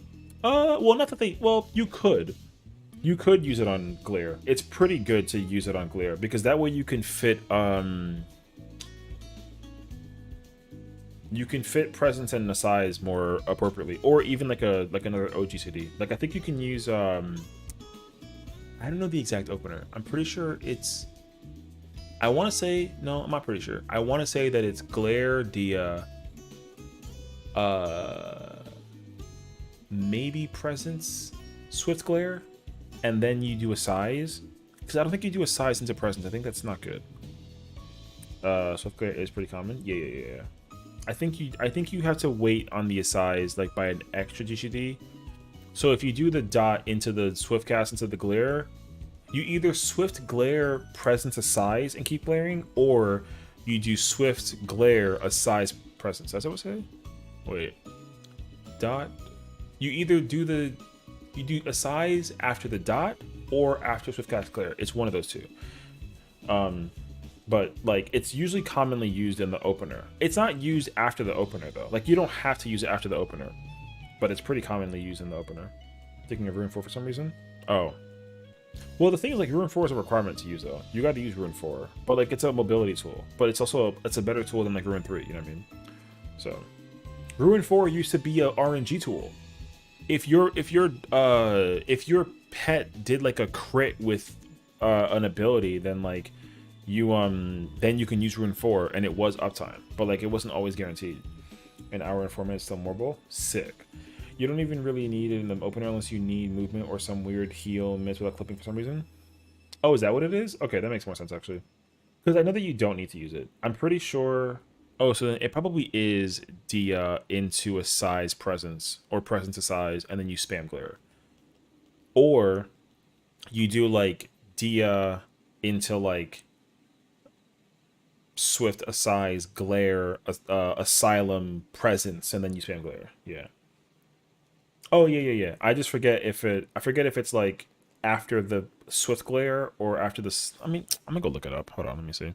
I just don't remember which a size or when you use it. If it's after the second glare or the third. I'm gonna say it's after the second one, but I don't actually know. Oh, it's after the fourth. I freaking lied. Okay, understood. Oh, it's after the fourth one. Okay. This makes more sense actually to me. Because what's the difference? You either... Oh, I see. You glare into Swift fourth glare size presence, or you third glare presence fourth glare size fifth. Got it. Okay. It's after the third glare. I definitely used it after the third glare. I don't know why I kept on thinking after, because I played White Mage in the beginning of the Endwalker tier. I don't remember though. I mean, it's been so long, I guess. Yeah, double weak presence as a size. Yeah. This makes more sense to me actually. Because even in the burst window too, like in the burst window, it doesn't really matter. Like you don't need to use Swift during the burst window after the opener. Even in the opener too, like you don't have to use it. So like if you really wanted to play like full cast White Mage, you can. Like you don't need to use Swift cast, because you can easily. The only thing you have to do is like rip lilies to get the blood lily, and then that's it. Even then, it was smarter to use third to try to align opener assessments buffs. Yeah. Because like the size is a really strong ability for what it's worth. So, what's the potency like 400? Yeah, no, yeah, 400. Yeah, so 400 potency of a size is actually really strong. So like I totally understand that. Yeah. Bedtime though. Good night, Al. Thank you for hanging out, and thank you for popping in real quick to say what's up. Hopefully Mako feels better. Let him know that I'm sorry I killed him. Or I'm sure he was mad at me at some point for that, so he's a homie though. Appreciate him. Yeah. I mean, I'm sure it's not a big of a deal, yeah. Let him know. Be like Adele said he's sorry that he killed you a hatch. He'll know. He'll understand. Yeah. But we're doing DSR tomorrow, so I'll see you then. It's gonna be lit. I can't wait, bro. I'm so ready for DSR. Oh, it's gonna be amazing. We're gonna meme like horrendously, but it's gonna be a lot of fun. I cannot wait. Because I should actually look up if Red Mage out DPS is summoner now in DSR or not. I actually haven't checked the numbers since they buffed the potency. The buff potency of Red Mage is crazy though. For the amount that they gave that job, ooh, okay. It's actually insane. Because I'm pretty sure now Red Mage is better than every range except for Black Mage. Which, if that's the case, was Lily ever an OGCD? No, it's always been a GCD. The problem with Lily's was that it wasn't neutral damage. Because, like, I'll put it to you this way. If you used 4 glares, let's say that equaled 1,000 potency, right? So 250, 250, 250, right? 4 times. If you used 3 lilies to get the blood lily, it equaled 900. So to use 4 GCDs of the lily heals to do the lily wasn't equal to 4 of these. So it was actually bad to use the blood lily. So they had to buff the lily so that you can make it neutral, so that you had a reason. Because what white mages used to do, which was bad, because I used to do this, was that you don't use lilies except for when the boss isn't targetable. So in P1, there was a moment in time where I did more damage never using a lily versus using it to just get the blood lily. Basically, they had to buff the lily because of how bad it was. The misery was a very bad ability because it was not as strong as 4 attacks. It didn't make sense logically, right? Like if you had 4, like you were better off just spamming glare versus trying to actually like hold on to the lily. Because now, if you try to like, what is it? If you go into the burst window, because now in the burst window with white mage, like back then you couldn't use the lily. It was bad because even if you tried to, because you still had to waste. That means that at some point in time, in a full uptime fight, like if the boss never teleported anywhere, right? In a full uptime fight with white mage, if you ever tried to use the lilies to get the blood lily, that was bad. That was very bad. So they had to remove that. They had to basically make it so it was equal. But they were never OGCDs. They were always GCDs. Planary was Planary used to change as an ability, but it's good with lilies now. Yeah. So. With White Mage, I don't really know what they're going to do with that job. White Mage has definitely evolved into a job of light damage versus the job that does like stone and wind damage, which is cool.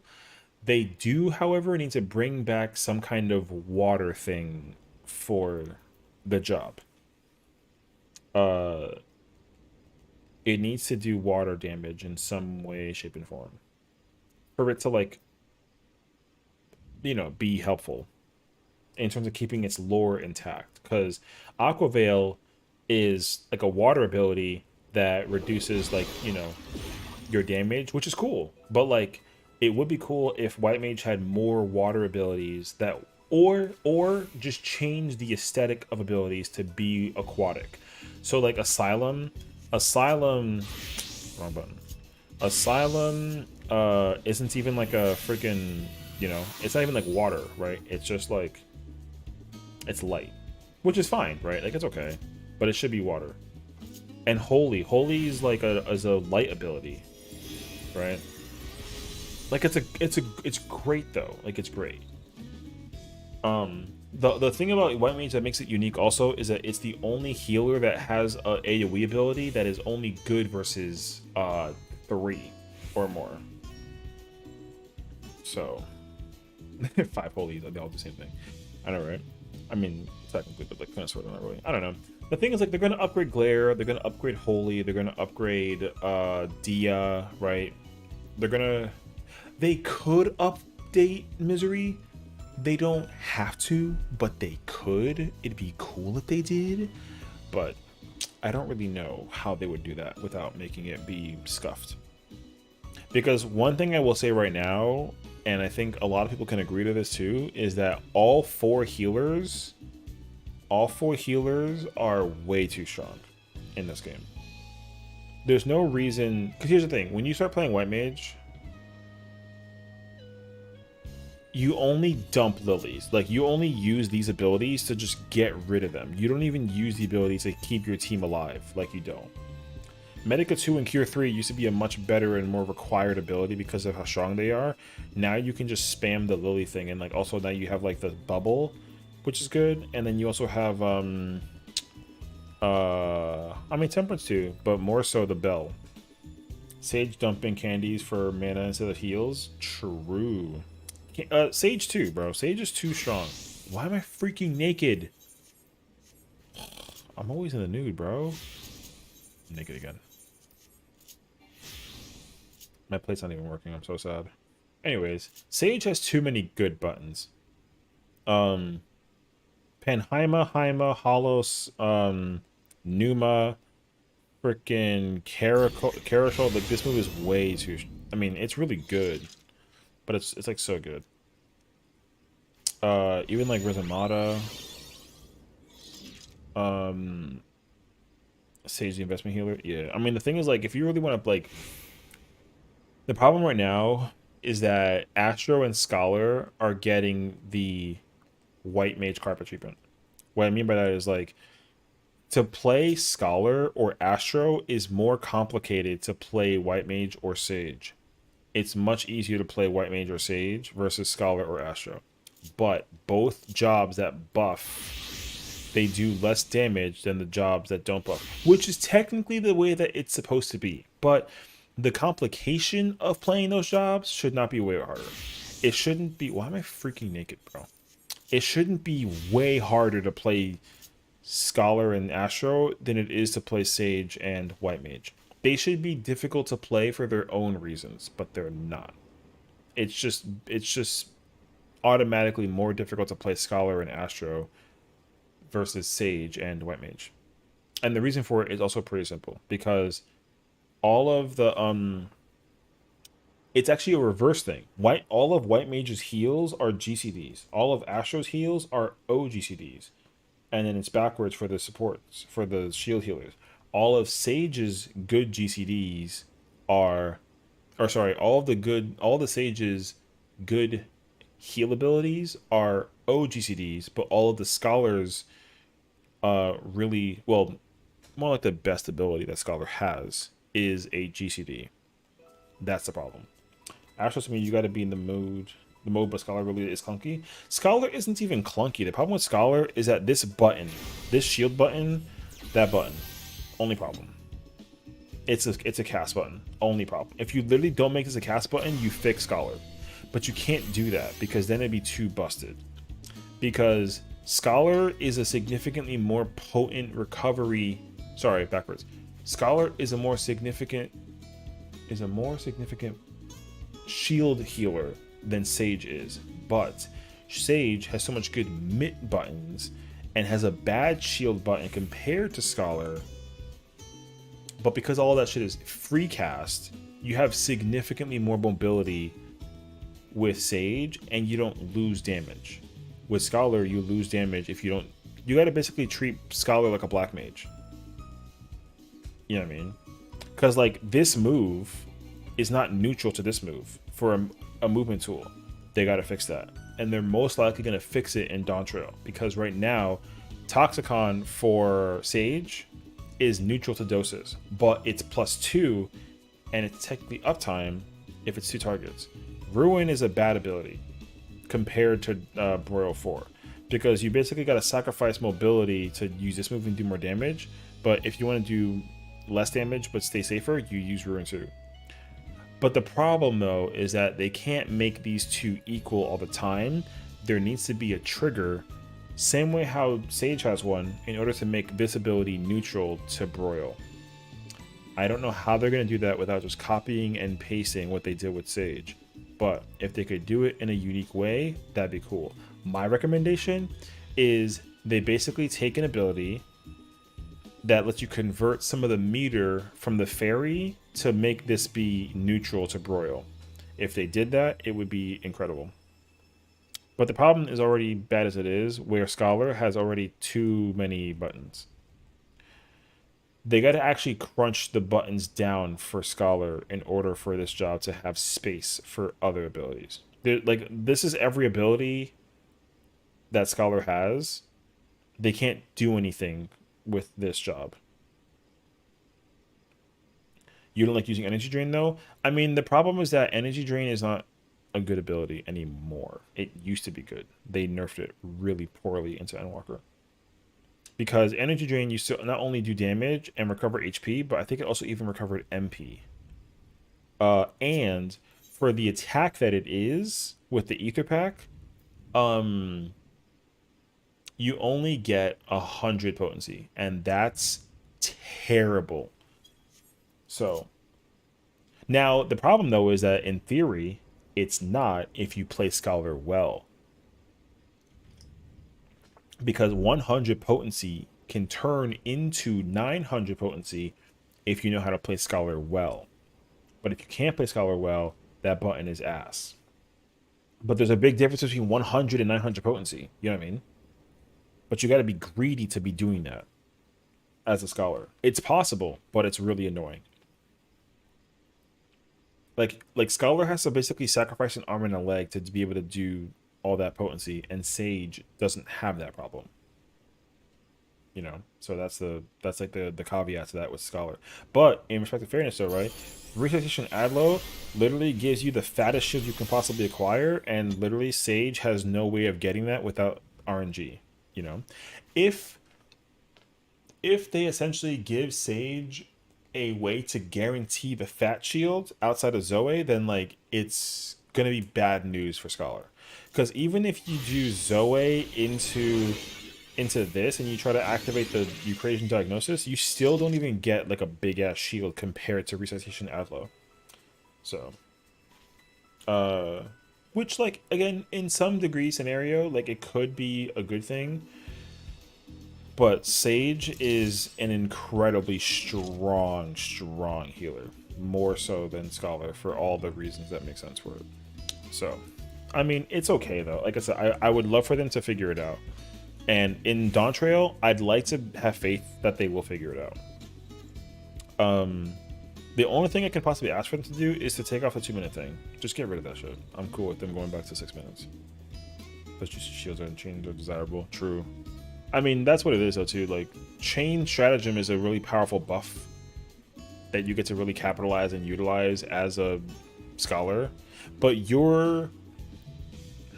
that ability is useless if you can't capitalize on your own buff, but you also need other jobs to capitalize off that buff.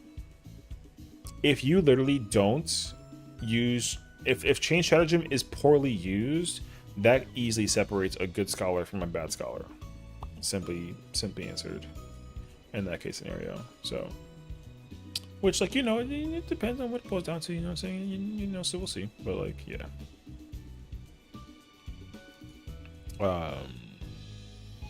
So I don't know, but I don't know. I still, to this day, though, like, I like Sage. I think that Sage is cool. All the healers are really good jobs, right? But the problem is that they're a little too strong. It's too easy for healers to, like, press one button the whole time or press 2 buttons the whole time and then just do damage, and then, like, you know, they just use whatever in their kit to just capitalize and do blah blah blah blah. Like, truly.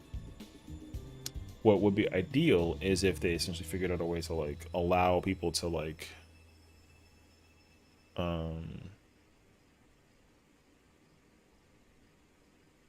whatchamacallit, capitalize on just, like, saving heals for scenarios where it's, like, necessary. Like, you got to know how to... They need to start making fights and raids and all that kind of stuff where you can figure out how to ultimately actually do the thing you got to do as a healer to save your party. Like, it should be dangerous in theory, it should be dangerous for healers to overheal, basically. That there should be something for that to become an issue. Because, like, if there isn't one, then it's just gonna be, like, a huge problem. It'd be nice if there was a way to allow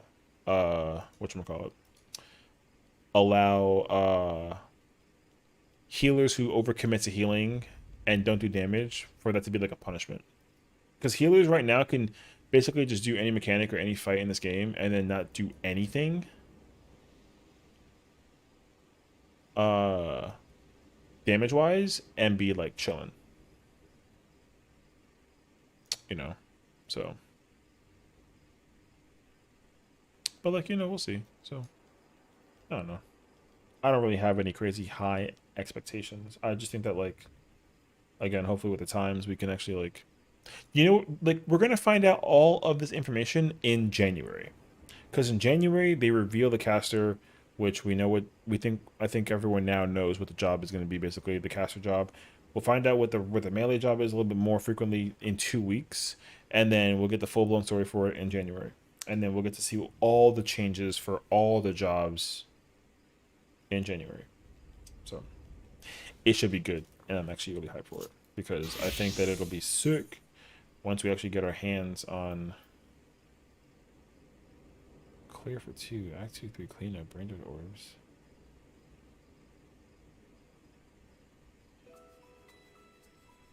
Okay. 2 weeks too long. I know, it's crazy. We got to survive through this week and then go into next week. And next week we can go freak the hell out. And figure out what it is. I'm hyped for it though. I can't wait. It's just crazy to think though that like this is actually like a possibility. You know what I mean?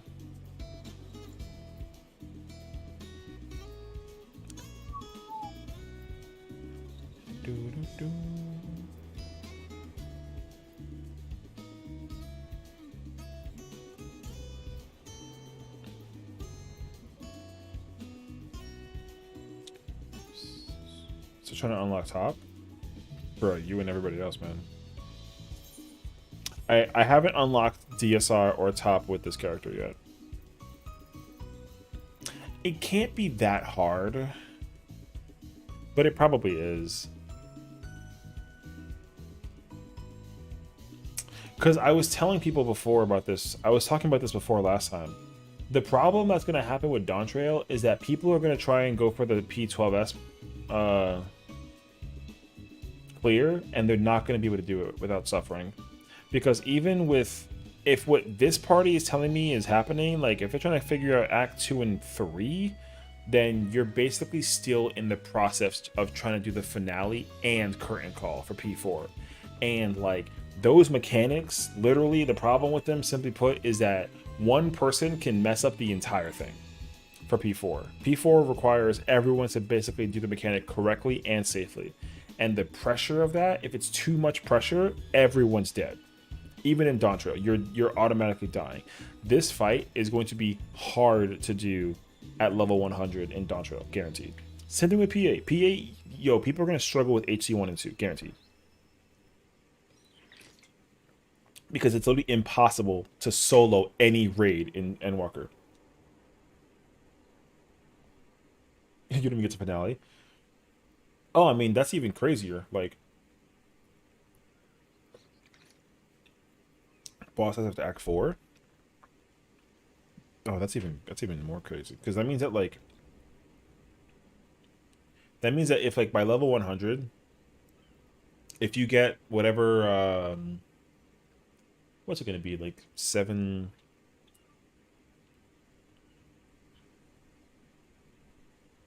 No, it'd be 800. Even with 800 item level gear, people are going to be still suffering in that fight. And like, I'm pretty sure by then, you can probably kill the boss by the end of Act 3. But you still gotta do Act 2, and Act 2 is probably the hardest one out of all of them. If you're not doing curtain call.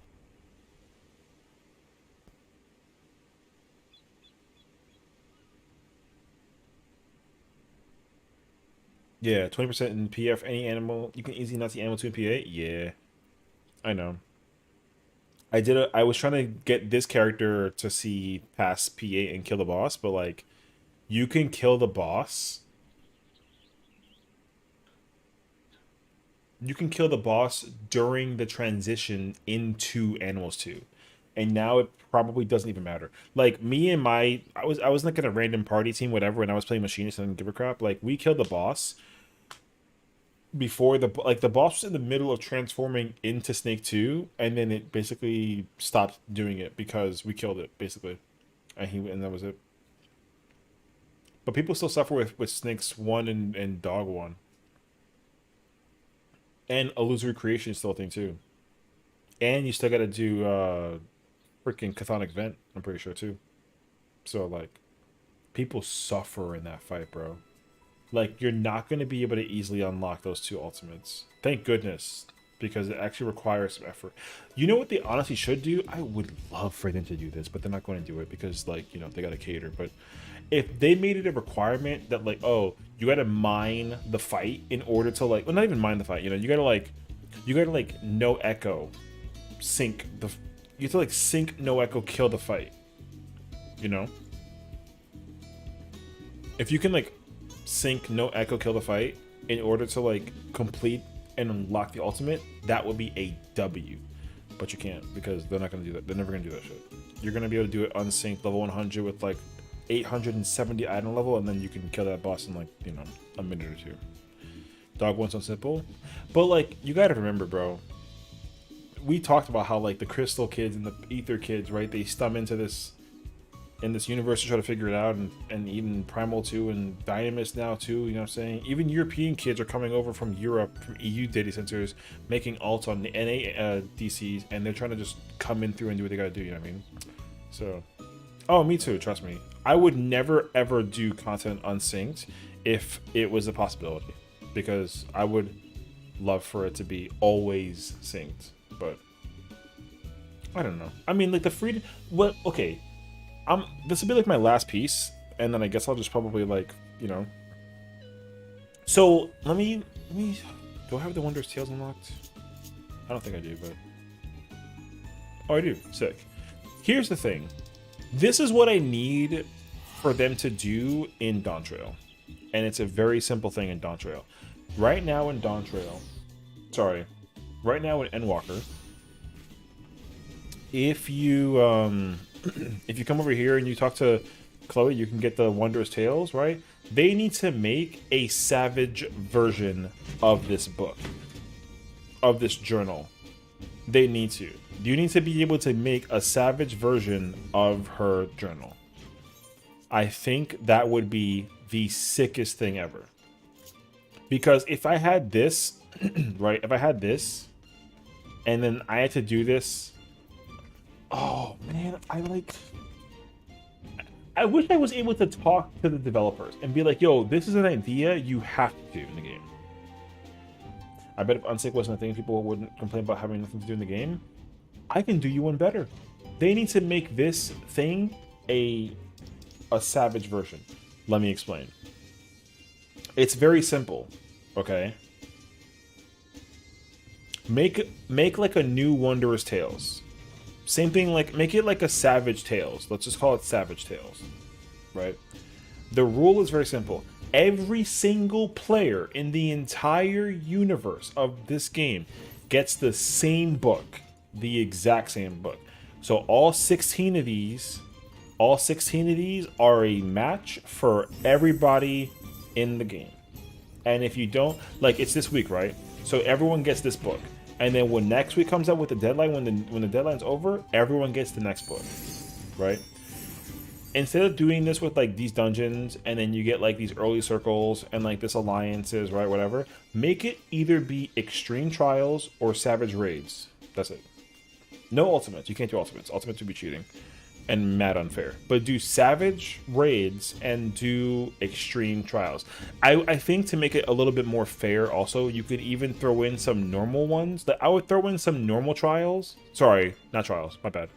Throw in some normal raids.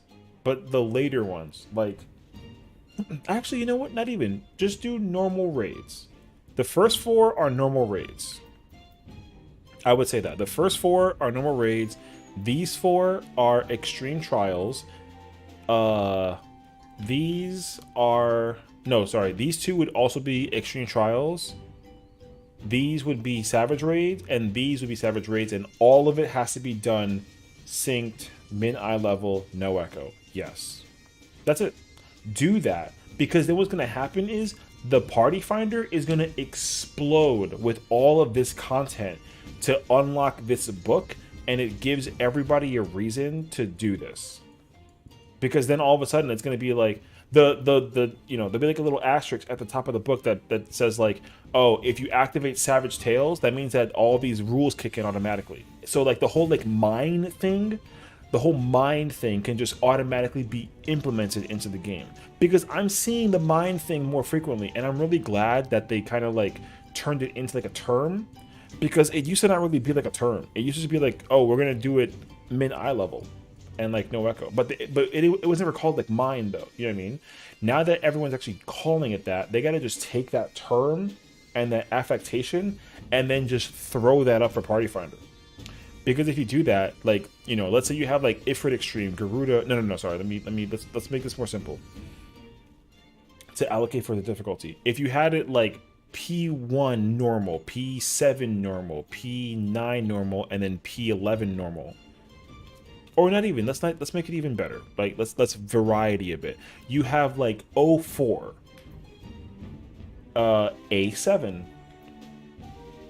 You know, E3, and then like, what is it? And then P6. Boom. You have a raid from Heavensward, a raid from Stormblood, Shadowbringers, and Endwalker. You can even, because that'll also allow you to go do the Realm Reborn ones, because the Realm Reborn ones fall on the cusp between like Savage and Normal. So, but now officially you can give that a reason to be a thing, right? And then for these, you have like, oh, go do like Sephiroth Extreme, go do Garuda Extreme, go do Suzaku Extreme, go do Hades Extreme, right? Go do Zodiac Extreme, Hydaelyn Extreme, right? This will be A4S. This will be O2S, right? O11S.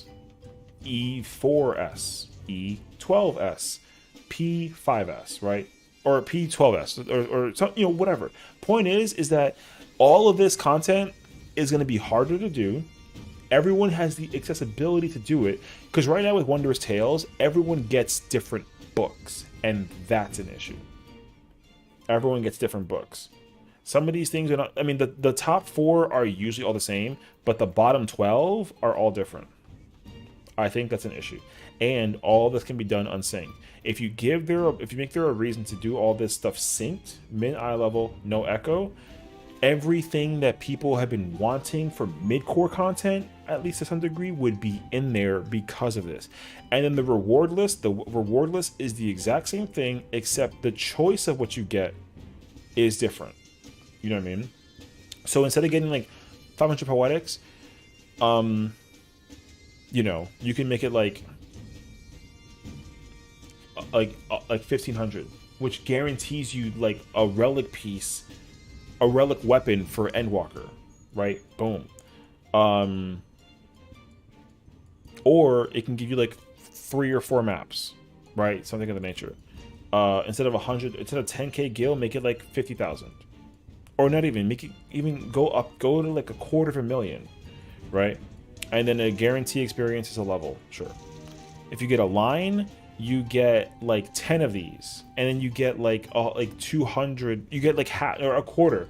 Like what's it? 450. Take 450, cut it by 25%. That's the number that you get, right? You get 500 causality, triple that. You know what I'm saying? All these things, and then have there be a new like bronze certificate of commendation, right? Make there be some kind of like new one, and then. Right, and then the gold one, that way this gold one is like insane to acquire, right? The variance of that would be lit. And the second chance thing, I would even take that out partially. I wouldn't even give you the choice to second chance and retry. Take out retry. There's no retry. There's a shuffle, but you can only shuffle, I would say, like 2 or 3 times. Doing it 4 times right now is kind of a lot. Like 2 or 3, right? Boom, that's it. If they did that and made the books match for everybody, you're gonna see, you know how many parties you'll see up about people trying to do these old content raids? Man, it would be insane. And it would have to follow the same suit. Like, yeah, maybe somebody wants to try and do this solo heal. Sure, that's fine. All tanks, go ahead, give it a try. But you got to remember, minimum item level, no echo. You want 8 tanks to try and do P11 or O11 Savage? Good luck, bro. Is it possible? I mean, if you want to try it out, then like sure. But this will be a weekly thing. And if it's too much, then you can make it bi-weekly.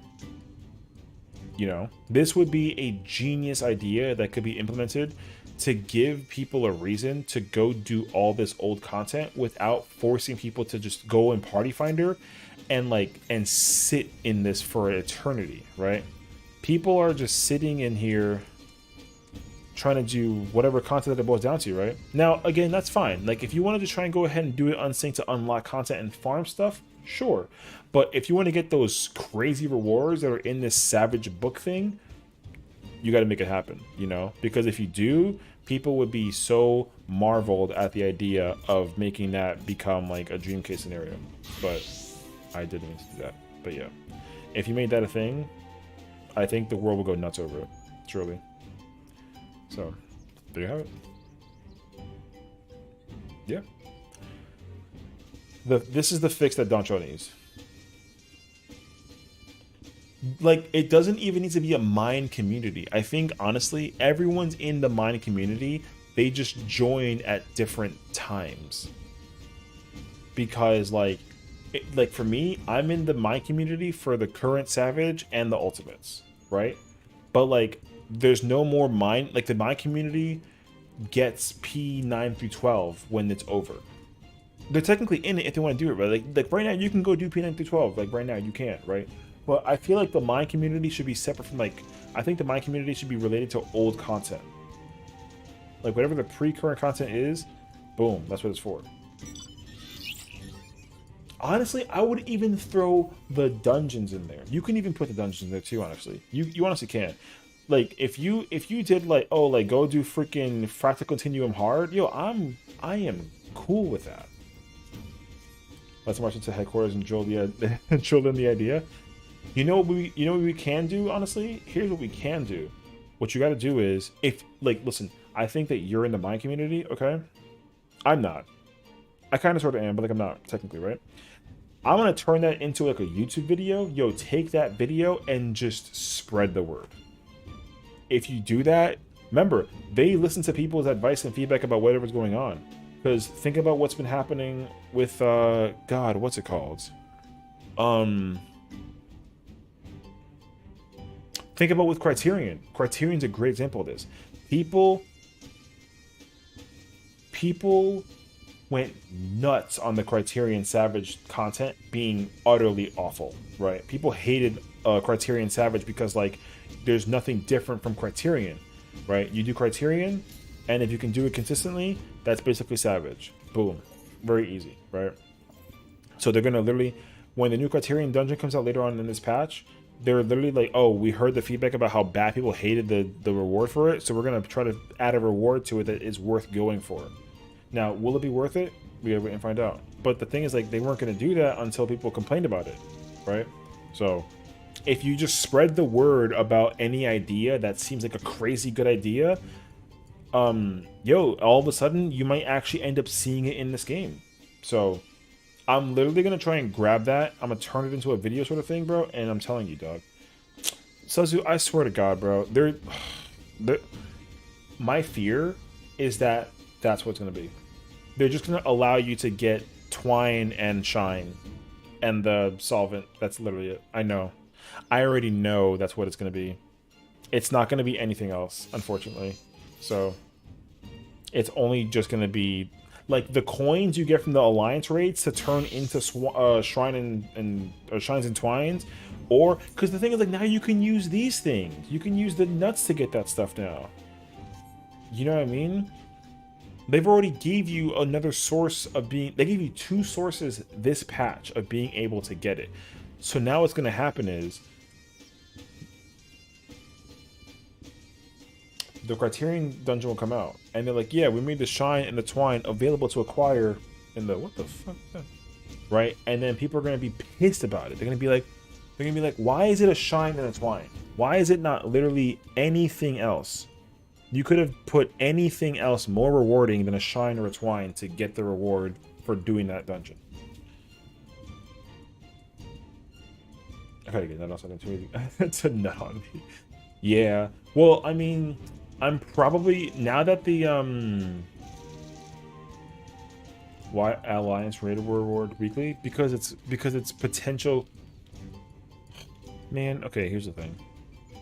The reason for it is because the coin is weekly, just like the Shine That's Why. That's why it's weekly. It's not because of the gear that you can get from the Alliance Raid. It's not. The Alliance Raid gear isn't. It's okay. But the reason why it's weekly is because the coin is weekly.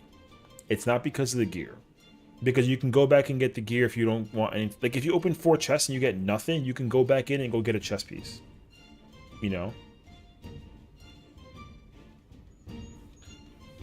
So, as a result, like, the only reason why it's weekly locked as an Alliance Raid is because the coin is good for upgrading your pieces for Raid. And therefore, that's weekly. Yeah. I don't know, that catch just got if you're on a 661. Yeah, I mean, it's good. Like, statistically, it probably gives you tests that you need. But, like, stat-wise, what is it? It's 645? Like, that's okay. Or, no, it's, yeah, it's like 645 or 650. I don't remember. It literally doesn't matter. It's not 660. That's the problem. It needs to be 660. But the thing is, like, we actually discussed this in a video we already posted on the channel. I literally made a video, like, the truth about Endwalker, about post Endwalker, and I literally explained it. I was like, the reason why everyone's complaining about the game right now, post-game content-wise, is because right now there's nothing to do, and everyone's bored. That's all that it boils down to. Everyone's bored. It's 650 and has DH and crit on it. That's why it's good. There you go. What's this biscuit gear for other than the raid tier anyways? Well, that's the thing. So, like, the thing is, like, right now, BIS tier is irrelevant because none of the gear that came out with 6.5 patch is good for the Savage Raids. All the gear that came out with this patch is all bad for Savage Raids. The dungeon gear for this patch is good for the ultimate. So if you want to try and do top, the new dungeon gear is good for top, but that's it. Other than that, though, like, you don't need that gear unless you want to, like, glamify it or whatever, but, like, that's it. But, like, in the video that I mentioned, very simply put, the problem is that right now, in terms of how the progression works for raid to ultimate, is that we get the ultimate too early with all the other gear content that comes out in the game. So what they should do is they should mix the Savage Raid with Criterion Savage and have both of those drop gear as 2 sources where you can get geared up to go do the ultimate. But you also now if you had Criterion Savage and Savage Raid to get the ultimate ready, right? That's 2 sources. You also got the tomes. That's 3 sources. Now, they need to also figure out a way to implement crafting. That makes it 4. That's 4 different sources and how you can get geared up to do the ultimate. Period. I also included, what did I include? Oh, the Alliance Raid. I even threw the Alliance Raid in there. The Alliance Raid needs a way to basically... Because here's what it is, right? If you go to Alliance Raid, like Suzu said, right, you get the 650 chess piece, or all the pieces in the Alliance Raid are 10 levels lower than BIS, right? So the current pieces from the new Alliance Raid is 650.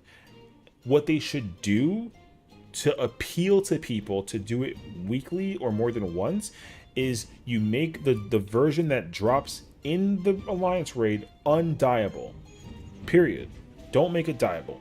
If you make it undieable, that means that there's a way to die it.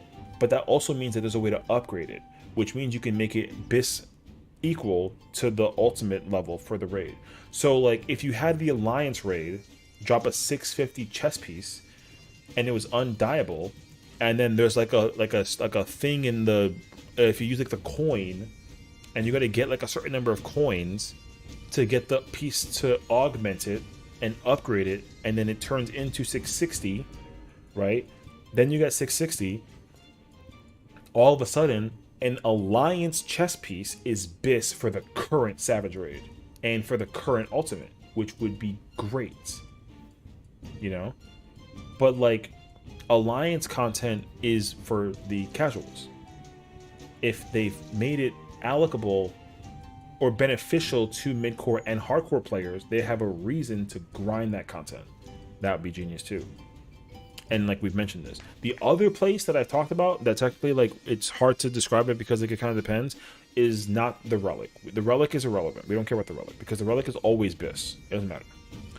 What it needs to be is the I said the deep dungeon because if you don't know, the deep dungeon drops gear. It currently only drops a weapon, but the weapon has an item level that's equal to the content that it came out for. So the weapons from Orthos, Eureka Orthos, it drops a level 90, like 635 weapon or something like that, or 40 weapon. It's really random.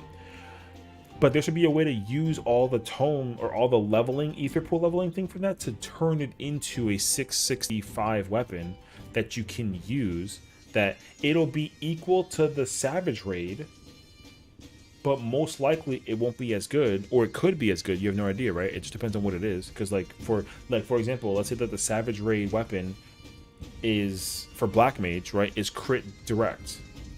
What's up, Sage? Welcome in, bro.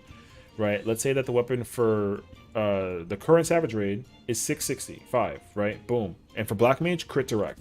Let's say that the Crafter weapon is a crit spell, right? Then let's say that the Alliance, if there is a weapon, right? Hypothetical. The Alliance was like direct spell, right? Then the Orthos Deep Dungeon weapon could be like spell crit. Now all of a sudden you have all these different sources of weapons that have different stats, and all this stuff ends up changing how you can build yourself up. And all this content should come out before the ultimate. What we got going on? Right now we're talking about we're talking about post Endwalker right now. Also, by the time you defense the relic, it's mostly useless. Exactly. And that's the problem, because the current problem. Okay, because here's the thing, right? When the Manderville relic comes out, okay, when the final Manderville relic comes out, you're not going to ever use it for anything except for old ultimates. That's it. You're never going to use that relic for any other content in the entire game except for old ultimates. That's literally it. And to me, that's a problem, because I actually hate that you can't use the relic for anything besides an ultimate. You can use it for Savage, but by the time that you use it for Savage, you should have been cleared Savage. You know? So now, like I said, the problem is like I don't have any issue with this game in terms of what it's doing. I think that what it's doing is incredible. However, they could do a ton of other things to make this game significantly more appealing to the mid-core and hardcore players. Because right now it's not just about doing content. Because in truth, hardcore players, mid-core players, they like to grind.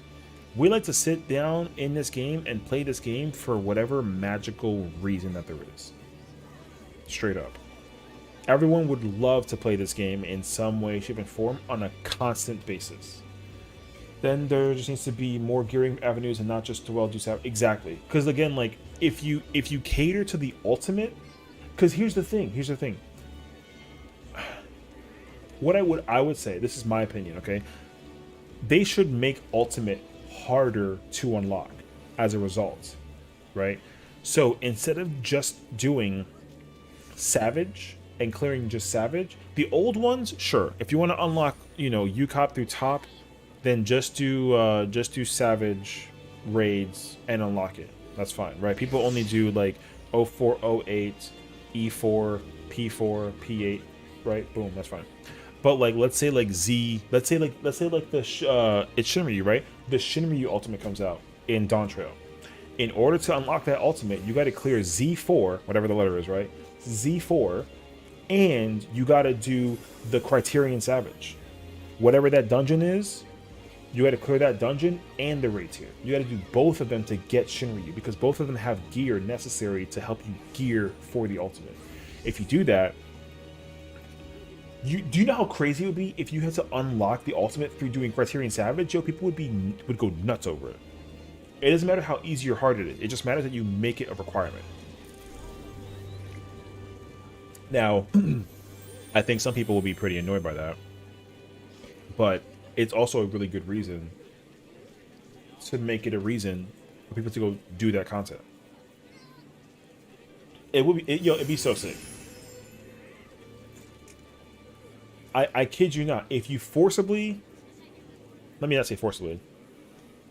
If you allow the next Dawntrail Ultimates to be unlocked by doing the Savage raids here and Criterion Savage, and have both of them drop gear that's relevant to preparing yourself to gear for like the BIS for the ultimate, people are going to love Criterion Savage and Savage raiding way more often than they ever had before, specifically because you're gearing yourself up to prepare yourself for the ultimate. I promise you, that will be so fire.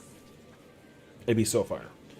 It got to be BIS for the Criterion Savage. Well, that's the thing though, but the gear for Criterion Savage and for Savage raids, yo, you got that horizontal progression. It's cross progressional between both contents. You can't get carried from Criterion Savage? Yo, that's fine though. You know how many motherfucking people that are out here doing freaking ooh and UCOB and getting carried through it because they got people buying? Yo, that's bullshit, dog. I'm not even gonna hold you to it. I think that like casual players pull up in 04 with like 890 level players who've never touched a Savage raid in their life. They just automatically got UCOB unlocked, and then they try and just go into UCOB. But like that's it. You know how insignificant it feels to run around with an UWU weapon? Bro, no one's running around with that weapon and feeling proud for clearing that shit. No one. The clear rate percentage of UWU is way too high for what it's worth. It's way too high. But it's not because of anything outside of the fact that people are just getting carried or piloted through clearing. Now, the thing is, like, if you know, getting carried and piloted and cleared through the bullshit when it comes to doing top of DSR thing too, that's fine. However, the thing is that, like, casual kids can't easily unlock DSR or top right now. They're suffering trying to do that shit. Because surprisingly enough, it's actually very, very difficult. It's very difficult right now to unlock DSR and top. Because people struggled hardcore doing P4 and P8. And even right now, while it's done unsync with Echo, they still can't do that fight. You know what I mean? And they're not going to be able to do P4 or P8 unsync and then go into DSR on top and think like, oh, if I could do it unsync, like it ain't shit. That's not true. There's no shot. You should feel great for being able to do UWU. That's the thing that you should. But the way that's going to, you know, there's the secret website that's going to be able to separate you from the people who get that shit for free in game by spending, you know, whatever gil that they have. You know what I mean? If I spent 50 mil of my gil in this game to basically go to just get the UWU cleared while I'm dead, right? There's a difference, right? There's a difference between that situation versus actually going to the funny website and being able to see your actual clear number and your progression. That's why I feel good walking around with the T weapon, because I cleared that fight 8 times and I can walk around with that weapon because you can go check the numbers, and the numbers make it very clear that I know how to clear that fight. Boom. Right? I see people running around with T weapons all the time, and guess what? Now that I've cleared an ultimate to a degree, I get to go check out if they've also done it. And guess what? When they don't got that number up in there, yo, I got a question for you.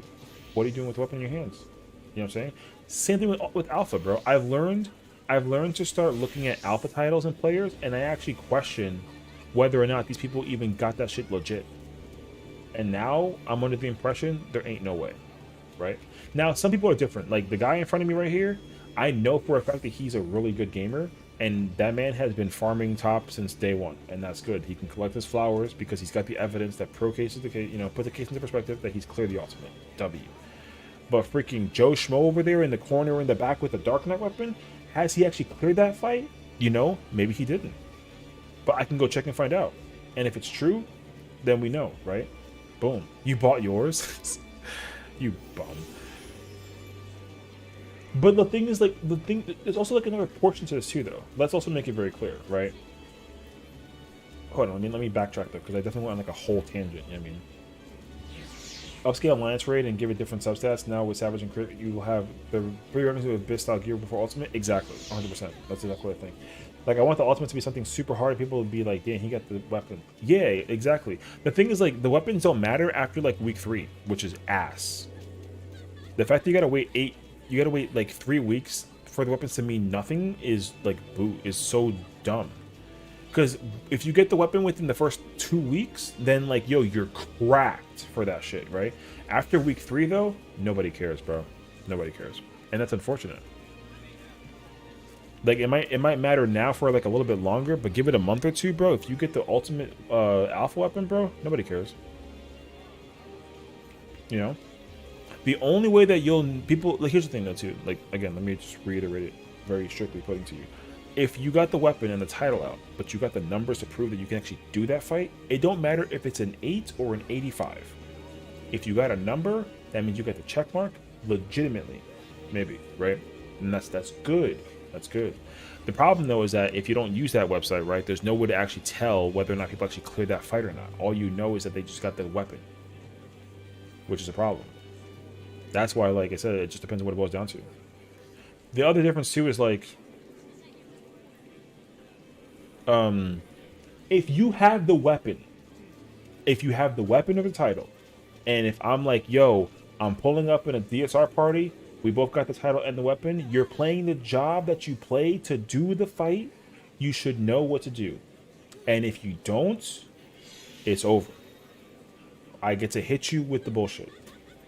And that's a problem. And to Suzu's point also, you know what I mean? It's honestly hilarious to see a person with a legend title, but then they get killed by like fucking, God, they go into a dungeon and they can't figure out the mechanic, bro. For a simple ass dungeon. That shit is crazy to me.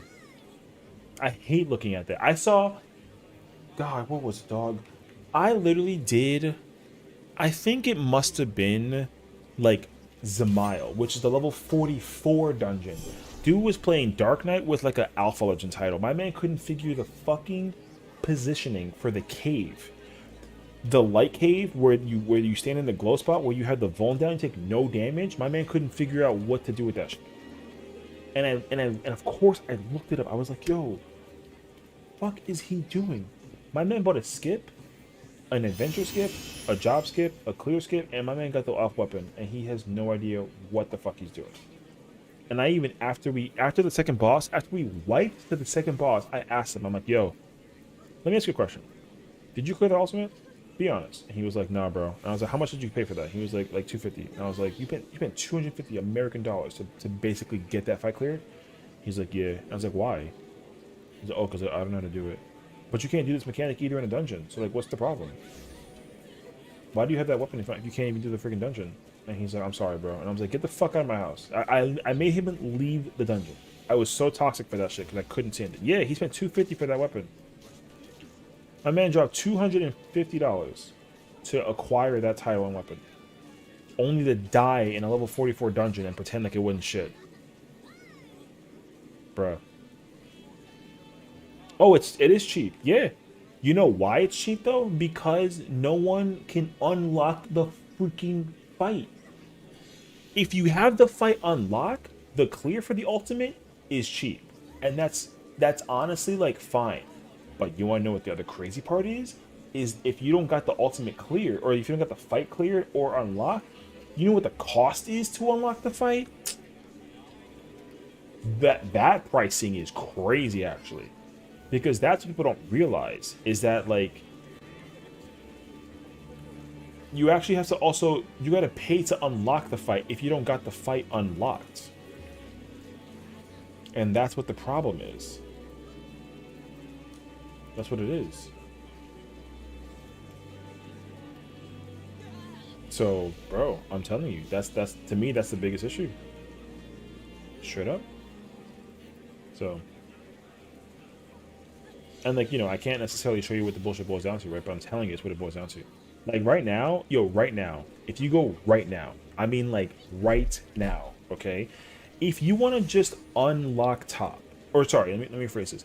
If you want to just clear top, if you have top unlocked, okay? If you have top unlocked and you bought all the crafted gear, the 640 crafted gear, right now you can get the totem for 160.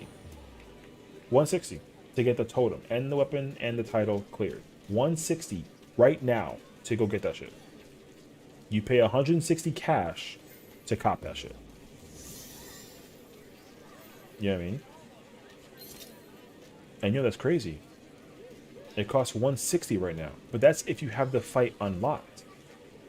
If you want to pay for the fight clear and the unlock, it's 220. If you want to get the gear, if you want to get the P8 gear and unlock the fight and clear the fight, it costs 350. And that's only for top. Someone will spend 350 to do that shit. For if you want to run it with DSR, yo, it's 200. To unlock the fight and clear the fight is 200. You know what I mean? And you only gotta wait 2 days to complete that shit. If you want to get a second clear, you can spend another 125. And to me, that's insane. You can get every ultimate cleared. You can get one clear of every single ultimate right now for 500. Why? Yeah, I mean, it's pathetic as hell. Yeah. It's mad cheap in comparison to what it was before. Because again, like the relevancy of people unlocking that shit, yo, nobody cares about the title because the genericness of it loses its luster because people just buy that shit. But they need to stop doing that. But the thing is, like, it's a business, right? You actually make money doing that shit. Is it illegal as fuck? Yeah. But, like, have you been caught by it yet? No. Because the devs can't figure that shit out. And it's not their job to. All they know is that people are putting in time and resources to put into this game, and that's making them money. Right? So, you should just buy your top clear, and if it's cheap... Yo, I won't even hold you, bro. Sometimes, like, in some case scenarios, man, that shit matters. Like, if you really wanted to try and click a free W of a title in 11, you know, whatever. Like, I won't even hold you. Like, if I'm... Real talk, if I had, like, 30 million gil, and if I went to a... Because I learned this not that long ago, right? People be going to these freaking RP housing to sell and auction shit. Motherfucker, it's in here now. Where is it at? All of this shit, dude. Where is it? See, like this? You got this one. You've got this one. You got this one. You've got this one. You've got this one. All of these places are auction houses. And they literally be auctioning clears for ultimates. People sell Uru and Yukab totems through these housings all the time.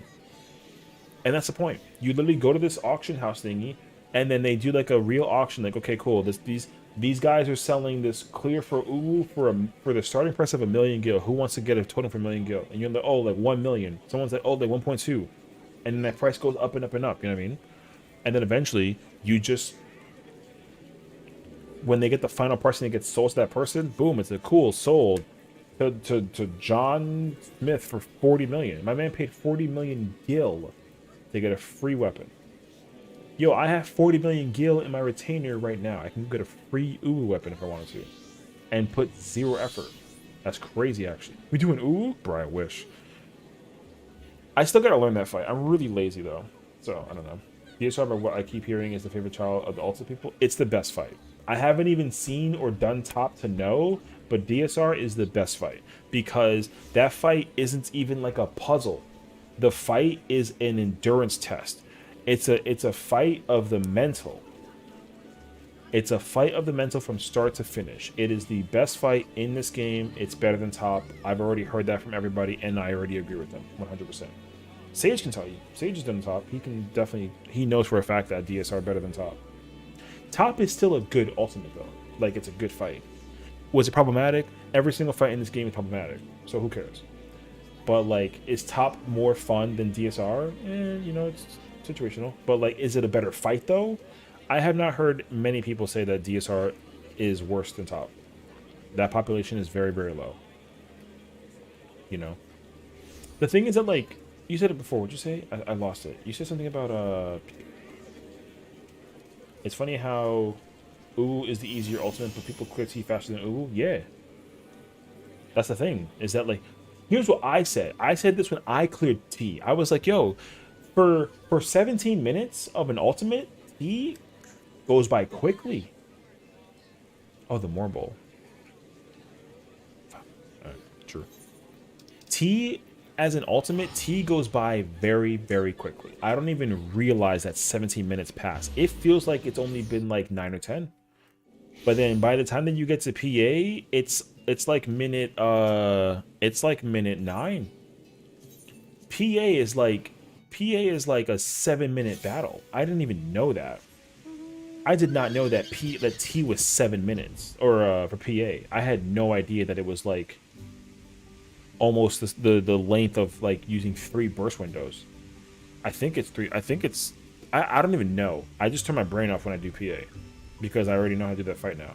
But it's either 2 burst windows or it's 3. I forget which one it is. I think it's opener, burst 1, and I think it's actually 3 burst windows. Yeah, I think it's like a 7-minute moment. Man, I got the freaking spreadsheet. Wait, let me go find that shit. The thing is, like, here's what I can tell you though. I know a lot of people who basically like people who love UCOB and Ubu don't like T, and they like DSR and they hate Top, specifically that in that exact order. People who love UCOB and Ubu the most, they don't like T. They think DSR is good, it's okay, and they just don't like Top.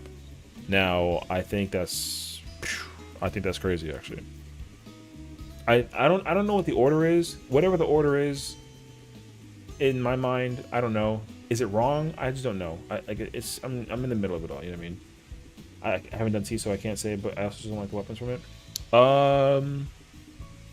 It depends on the weapon, honestly. There are definitely some changes that the weapons would have had that would have been better for me if I, like, a really good example of this is the T weapon.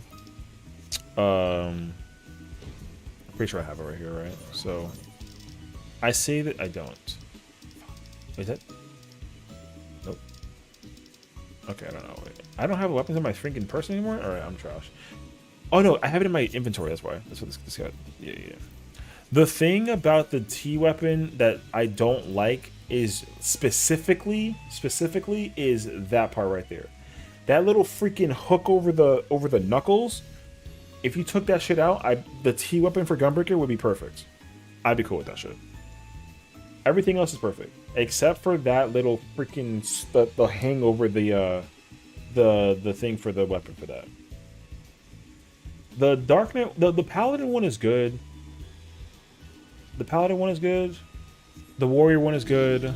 The Dancer one is goated. I love the Dancer one. Red Mage one is good. I mean, the thing is that I don't have any issue with any of the weapons, except the only one that I have an issue with is the Gunbreaker one. But even then, it's still not that big of an issue to me, design-wise. I'm not gonna lie to you, I don't even know where it is, bro. Bro, mobile spawns in 2 days? Goddamn. Bro, just get maxed out. Here it is. Bro, what's up? Welcome on in. I was talking in YouTube stream. Oh, sorry. I completely I have the YouTube chat open, but I also had the other website up. What'd you say? DSR is better for tanks and healers. Top is very evenly balanced job-wise. DSR is, will support lopsided. PA is 2 pots. Okay, so it's 2 pots, so it's 3 windows. Or is it 4? I don't know. T is the best fight in the game, in my opinion. T, DSR, top, Uwu, UCOB. Difficulty-wise through an EW. It's like Uwu. Oh, difficulty from easiest to hardest. It's Uwu, T, UCOB, DSR, top. Okay. Okay, I see. Sorry, I totally missed the YouTube messages. I usually have both of them side by side. But this is easier now. I have it here though. T's really chill now. Yeah, I mean, T is my first ultimate clear. The thing is that I've progged every single ultimate except for top. And, I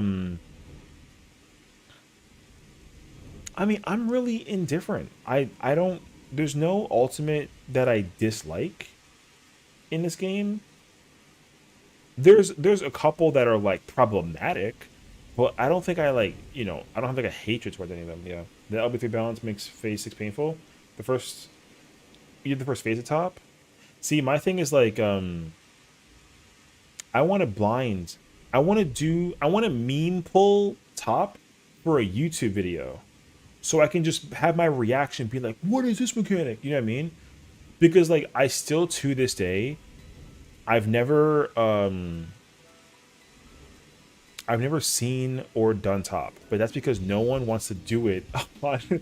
No one wants to just like meme and run it. You know what I mean? I've sat in Party Fighter for hours trying to meme and run it, and nobody wants to do it. I think you could probably make it to phase 2 meme pulling it, but legit party synergy might be a bit much for you to bind.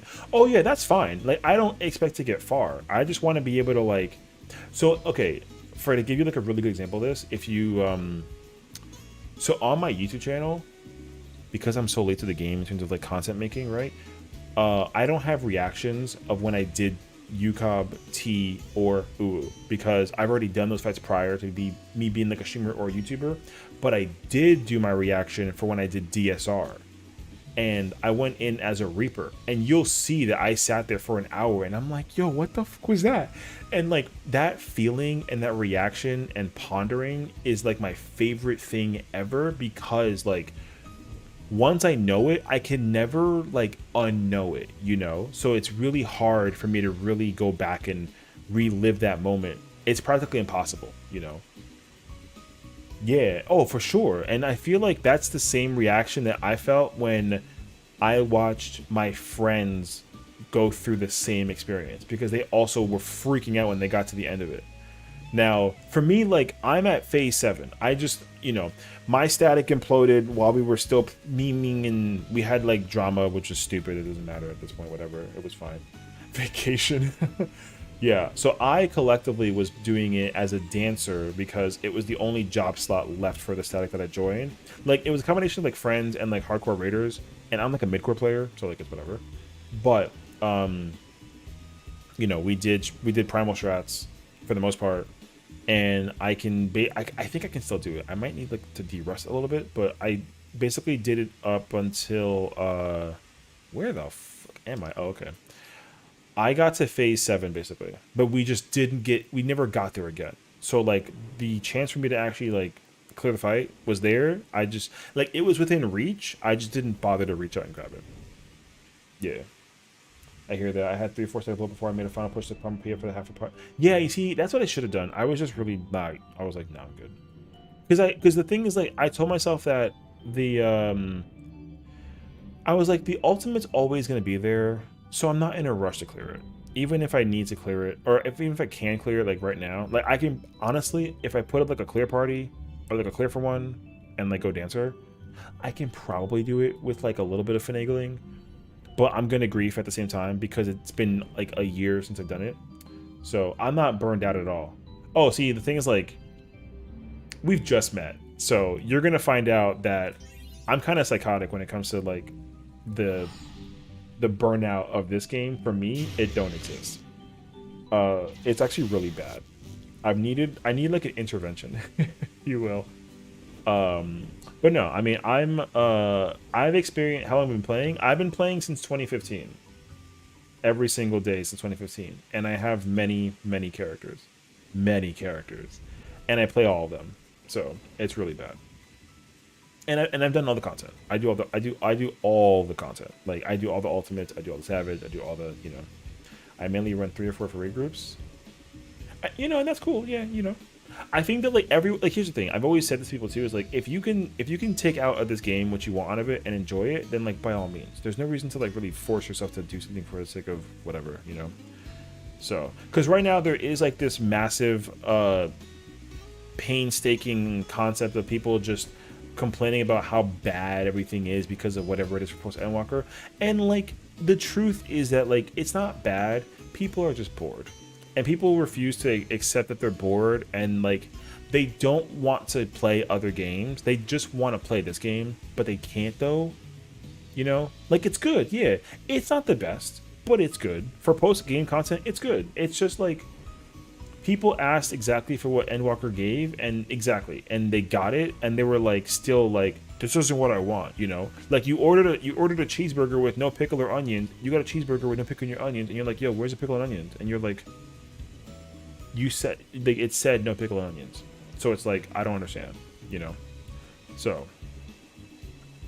bro, I'm not gonna lie to you. I'm trying to find this marble, and I'm just don't tell me where it is. I'm gonna run around and play hide and seek with it. You know what I mean? So I'm gonna just mess around and go look for it wherever it is. I'll find it. It don't matter.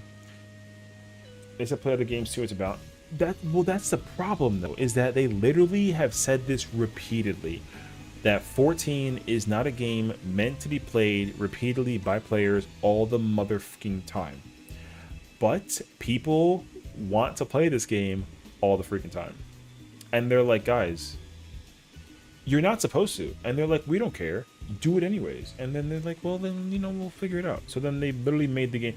They've made content where it's like, bro, go play other games. We don't mind. Go play 16. I literally just made 16. So you can play 14 and then go play 16. And then people are like, nah, I want to play 14. So it's the main weakness, but what makes the game more unique. Oh, yeah. I mean, like, imagine this game was like Lost Ark, where the grind required you to, like, run 17 alt and then figure out how to get all the material necessary to get one weapon piece, potentially speaking, so that you can potentially be able to fight a boss fight. You know what I mean? That shit would be ridiculous. Would I be down for it, though? Yeah. But, like, is it in this game? No, it's fine. But I played it for 16 already. Exactly. But now you can come back and play 14 with the new patch comes out. But when you're done, once you defeat the final trial and the dungeon and see what happens at the end of the story mode, that's it. Go play FF12. Fuck it. Go play literally anything else except this game. But that's the problem, though, right? Everyone wants to find their calling to keep on coming back to playing this game. So what do? They figure out more things to do. But, you know, if I want open world stuff, I can go play Guild Wars 2 or other stuff or competitive stuff. Yeah, exactly. I mean, that's the thing too. Even with all the content done, I still come back to chill with friends. Yeah, that's the thing. But the thing is that, like, people want a reason to do stuff with this. I did all that like an hour in patch shop. Well, I did too. The first thing I did when the patch came out was I maxed this out. And then I went on my alt and I did it again. And then I went and did the alliance. And then I did the story. And now I'm just going to chill until tomorrow, where I get to run it back and do DSR for the first, or, you know, from phase 1 on, but as a caster, as opposed to a range player. And I'm hyped for it, though. I can't wait. You know? I'm hyped to go to DSR. You literally have so much content to do. Also, if anything, if you're bored, bro, yo, there's 5 expansions worth of relics to get. There's 5 expansions of relics. I think everyone also went back to go doing Boja and Eureka, and guess what? That's me is a W. Because I would love to go back and go do Eureka and Ortho, or Boja. That'd be lit. I'm cool with that. I was so excited for this Alliance raid, and then it was just ass. You think the Alliance raid was ass? Oh man, I fucking loved it, dude. Yo, when I upload, okay, so what's tomorrow? Monday? Tomorrow, Monday, I'm gonna okay, second fight is the best fight, for real though. The water thing was godlike. Okay, so tomorrow on the YouTube channel, right, I'm uploading my run of MSQ, right? Then on Tuesday, I should be doing the Alliance raid reaction. And then probably by Wednesday, I still haven't gotten my blind meme run video for the trial, but because it's a fresh thing, I'm gonna do it eventually, right? So it's fine. But like, yo, my face reaction the whole time was nuts for both of them. Boss, well, yeah, but like, I mean, I was okay with that. The boss didn't have like some crazy ass like thing, but like, yo, when you see my face reaction, because I didn't stream it, I recorded it offline. My face, I tried so hard not to cry. I was so shook, bro. It was so good. It was the greatest part, but they tried. Well, so okay, let me hit you with something then, because I don't know if you were here for when we were talking about this earlier, but I went on like a really crazy tirade about like what they could do for the Alliance raid to make it something crazy more appealing. Oh yeah, that's fine. I mean, like, I wouldn't even blame you. I wanted to go technically rerun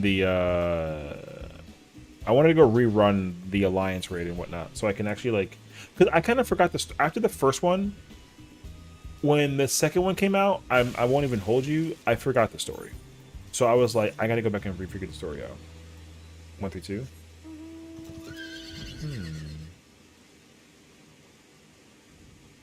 Oh, that's a tough one for the final boss. They 100% should give it like a cutscene for the ultimate attack. Yeah, well, that's what I think it was. I think it was missing that most importantly. I think it was just missing like a super ultimate thing. Cause like, the first one had one, which was sick.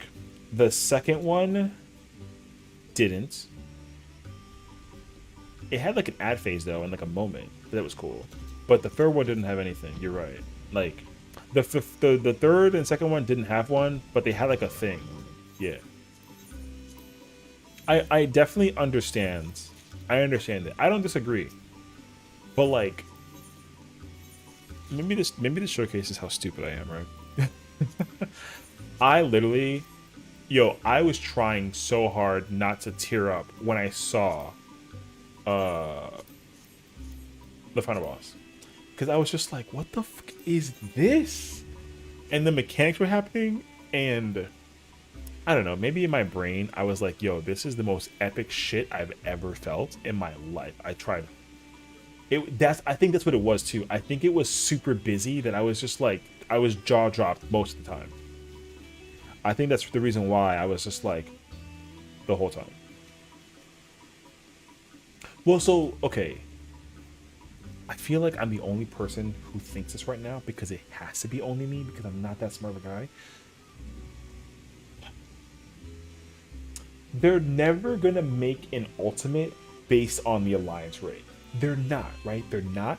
But with this one, they could. So if they did, it would be ridiculous.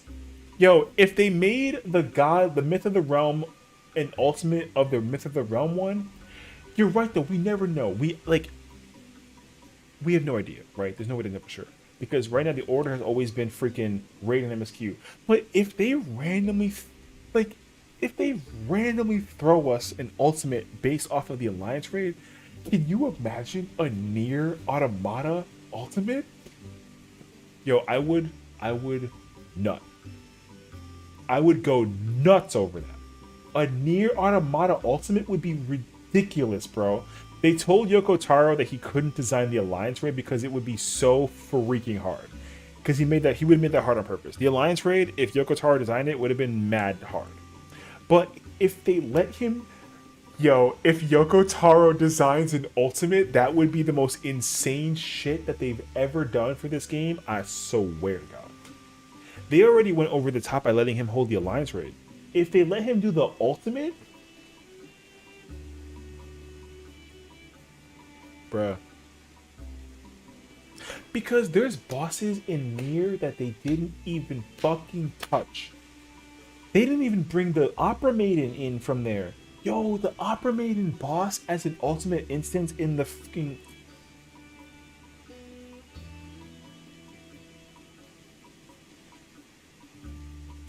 Yo, if they brought in the fucking, the Puppet's Bunker. Is it Puppet's Bunker? No. Who's the final boss of Puppet's Bunker? Oh, it's the freaking, the amorphic thing. Fuck that thing. I think it's ugly as shit. If they brought the girl inflorescence boss in the... Yo. I'm freaking out for no reason right now because it's not going to happen. But I'm already telling you right now. If they made her inflorescence a boss as an ultimate, I would go nuts. She's the chick who brings the Square Enix building from the bottom up, and then that shit goes. Yo, that would be the most insane shit ever, bro.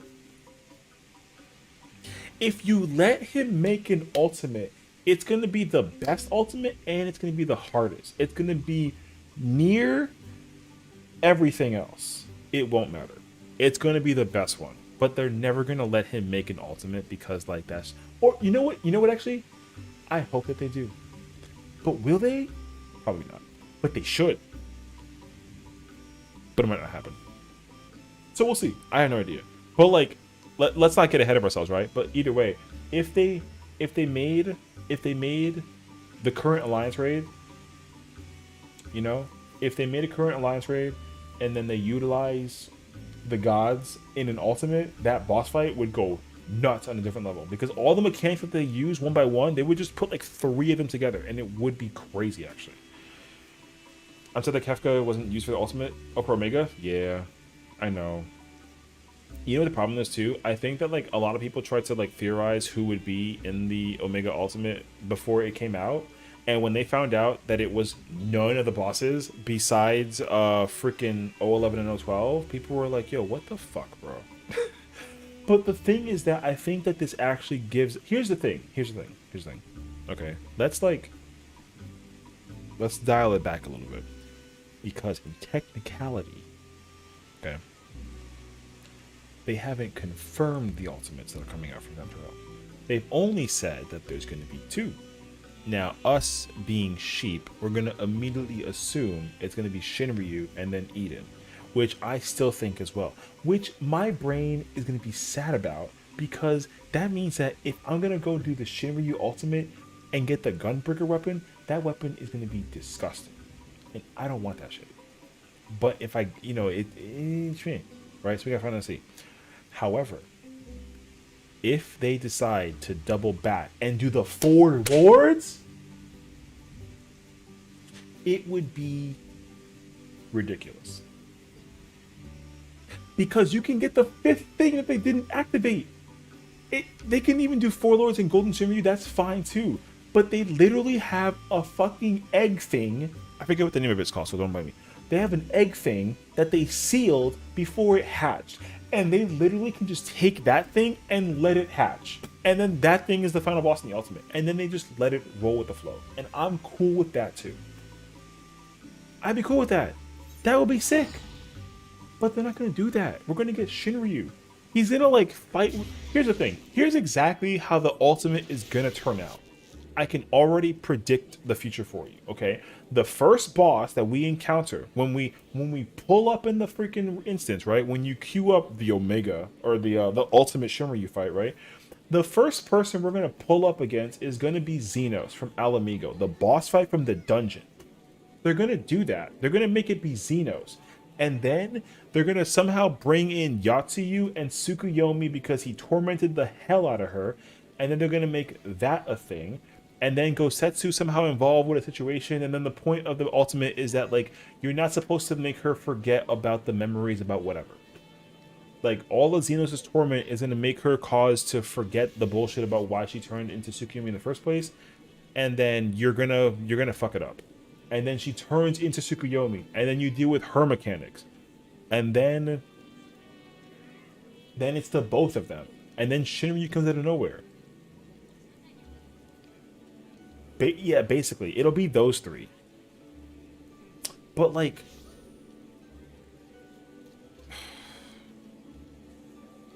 but that's not gonna be. I mean, it'll be fun, but it's gonna be hard for them to do that. I wouldn't mind that though if they give me more than just. It can't just be Xenos, Shinryu, Tsukuyomi. It can't. It has to be way more than that. But like, I don't really know what else it could boil down to, because there's no freaking phase 2 for Shinryu. There's 3 phases of Shinryu, but like, that's it though. You got the fucking the first phase when he's caught up with all the elemental thing, which is cool. Then you got the phase 2 when you fight all the ads, and then you gotta freaking deal with the ad phase, and then he puts the tail down. You gotta go over the tail, and then the third phase when you gotta fight him. That's cool. But like, bro, if they skip Shinryu and then they give me Eden first,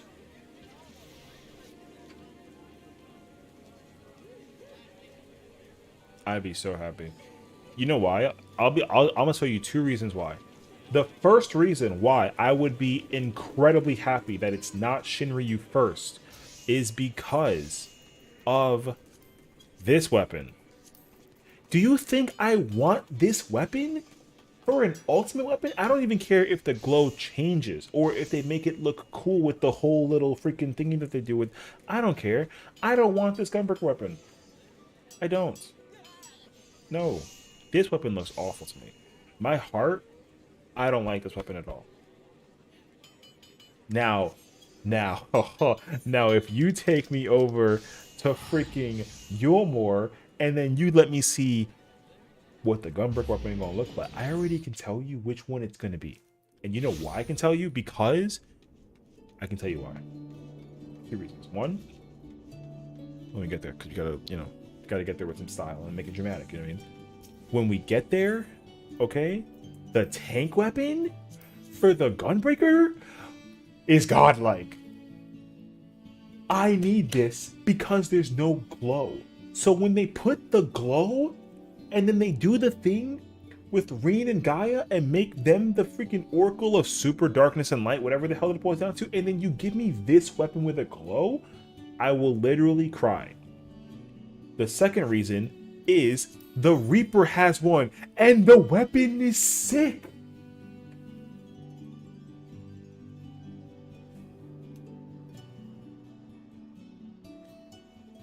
Intro to Xenos, Yatsu's minion. Oh, that's right. You got that freaking Grinwald dickhead, the chainsaw guy.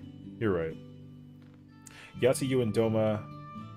Xenos in the dungeon. Phase 1 Shin, Phase 2. Yeah, then Xenos and Shin, then Phase... Oh, man. But it's gotta be... There's gotta be a third... Oh, maybe they do the...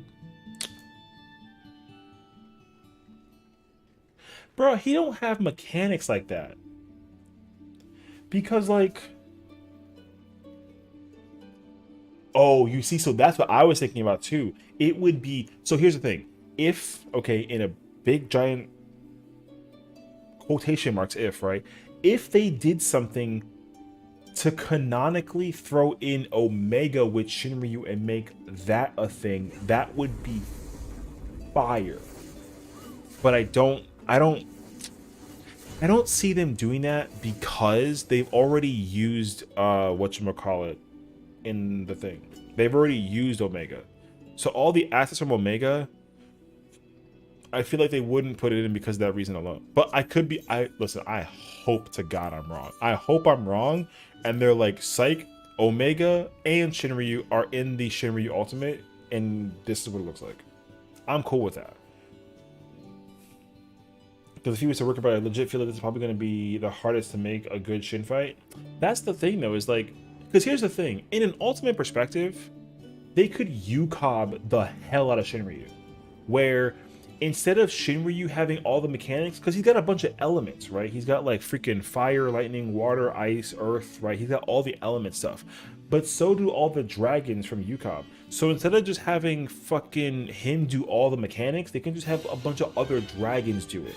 But that would be really, like, it wouldn't really be the same, though. It'd be kind of weird to make them do it that way. Because if they did do it with all their dragons to basically activate Shinryu's mechanics and then, you know, like, turn into, like, Rainbow Shinryu, then, like, I don't know. Also, Rainbow Shinryu sounds godlike. But, like, they're not going to do that shit. So, I don't know, though. Because I can see... Asahi, is that the brother? I can see him being in the Ultimate, but he's also like an ad, though. He's not like a... The thing is going to have to do with Yatsuyu's memories and, like, her torment.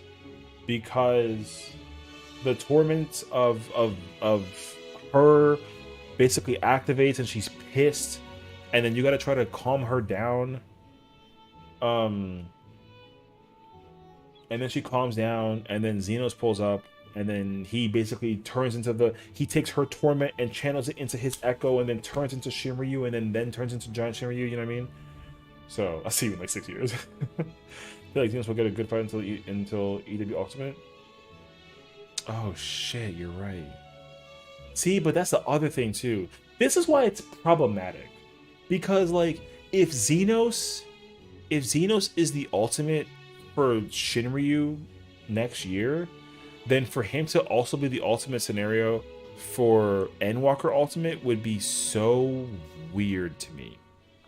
And I don't know if I'd like that. They could make it a Tsukuyomi Ultimate. They could make it a Four Lords Ultimate. But, like, they could make it a Tsukuyomi Ultimate. Because I can see them doing a lot with that. Yeah, a Hyper Tsukuyomi sounds so sick, dude.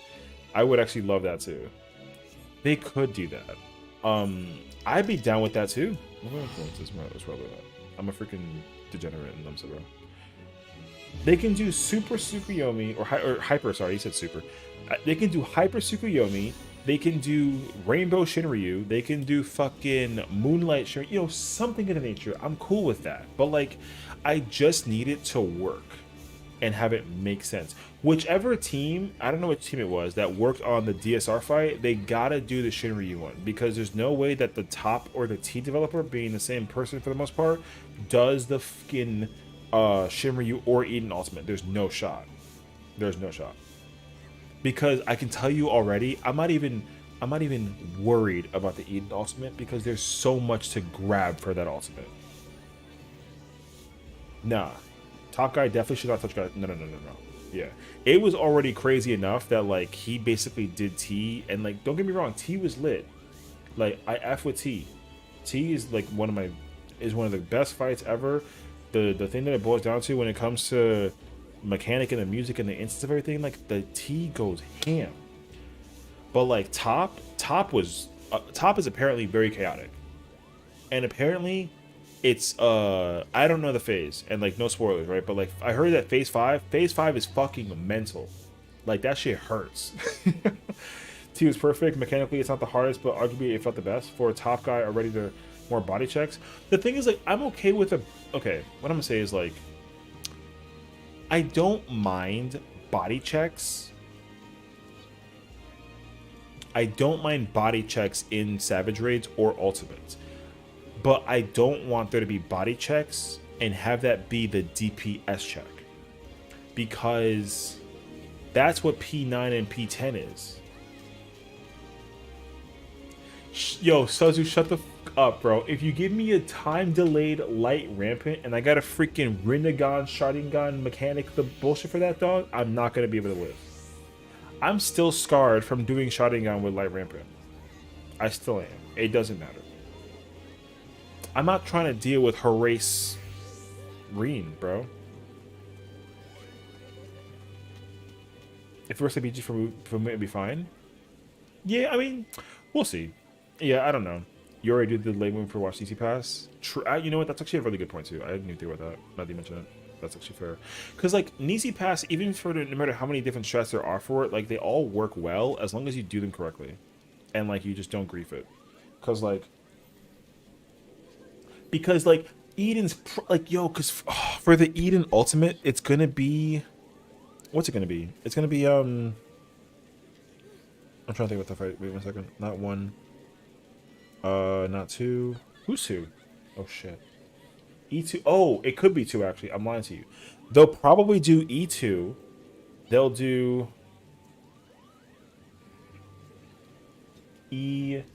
They could do 7, but they probably won't.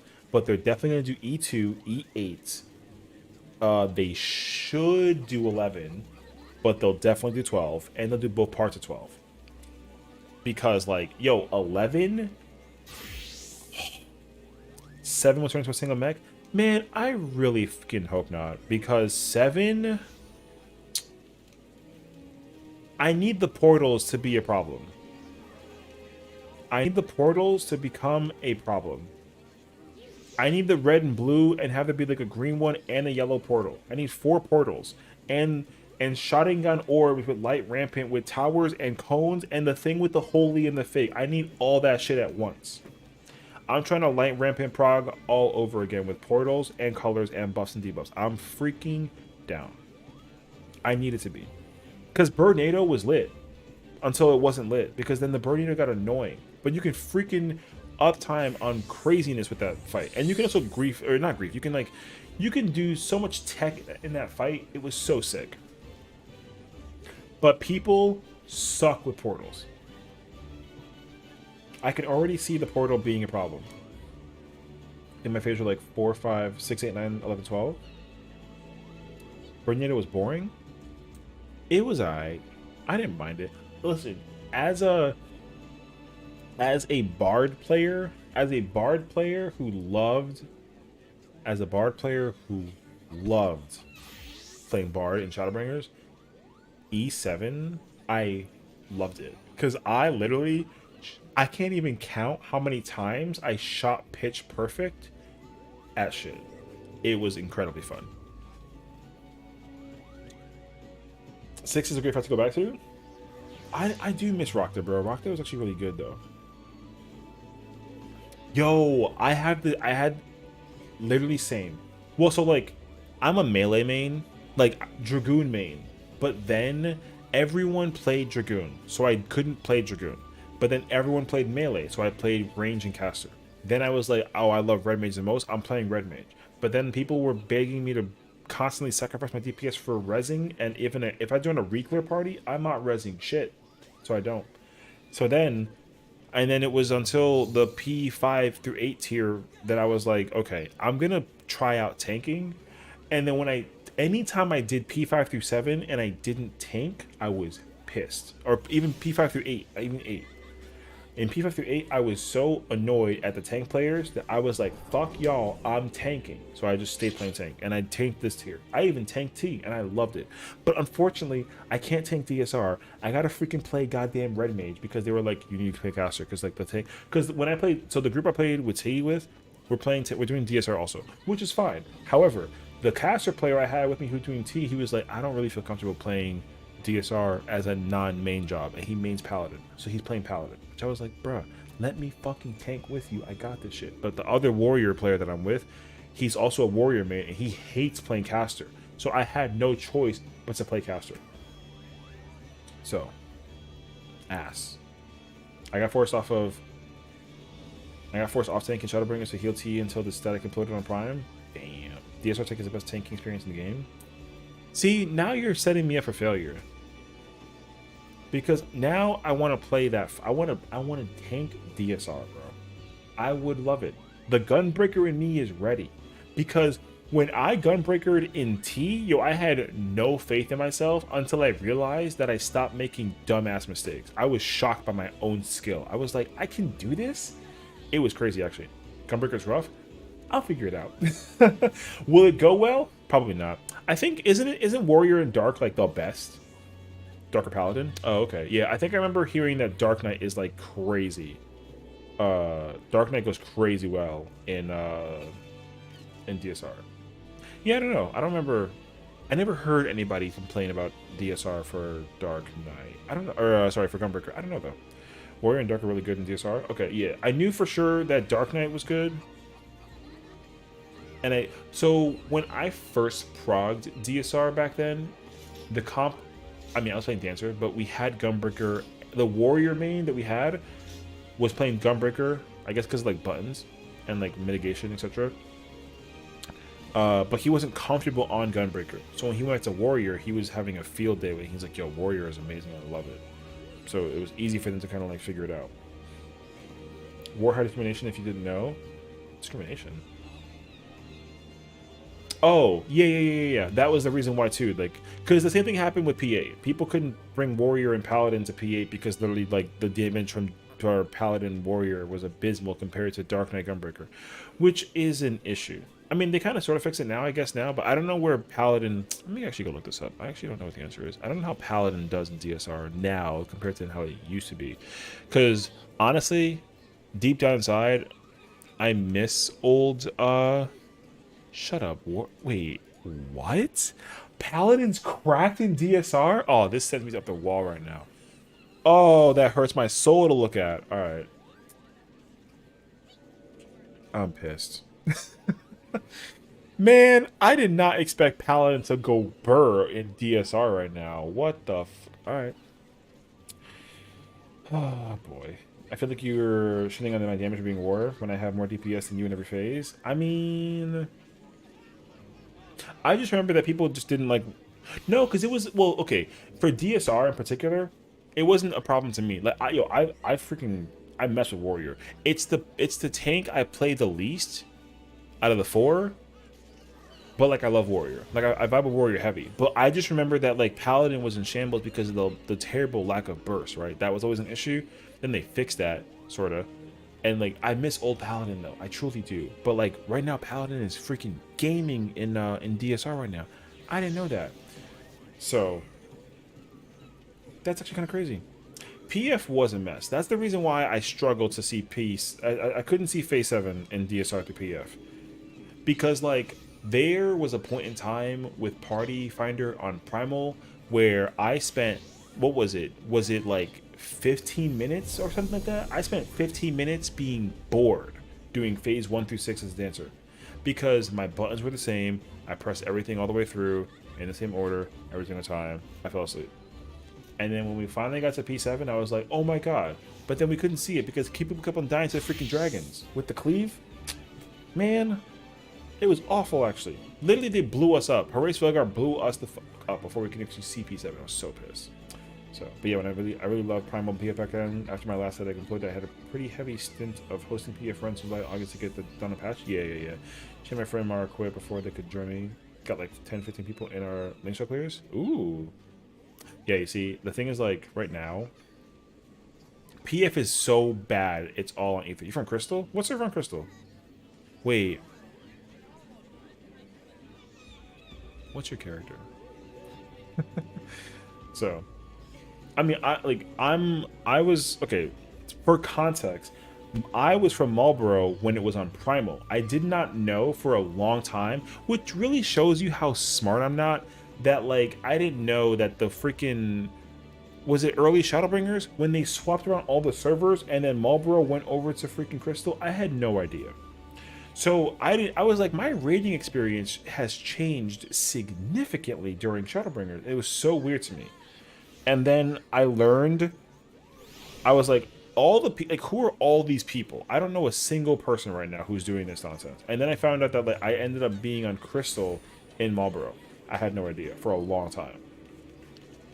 And then I made many alts to go on every other server that I could possibly join just to prog fights.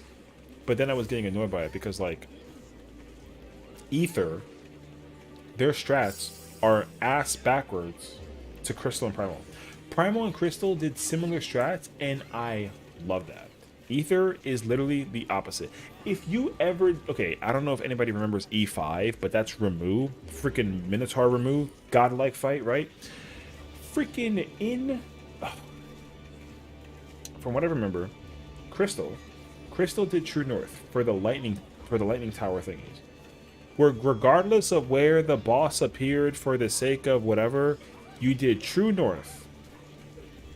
So 2 through 7, True North for the lightning spears to get broken when the boss has the cleave when you gotta guard the thing, whatever. True North. That was what Crystal did. Primal was cracked. They did Relative North. So the melees were close to the boss, the range were far from the boss, and then the black mage was number 4, because like whatever. Ether did True South. Which like what the was that? So I really wasn't okay doing True South on Ether because as a gunbreaker during the Eden trials, or sorry, the Eden raids, freaking I hated taking the horse tackle. I truly did. I liked the spear.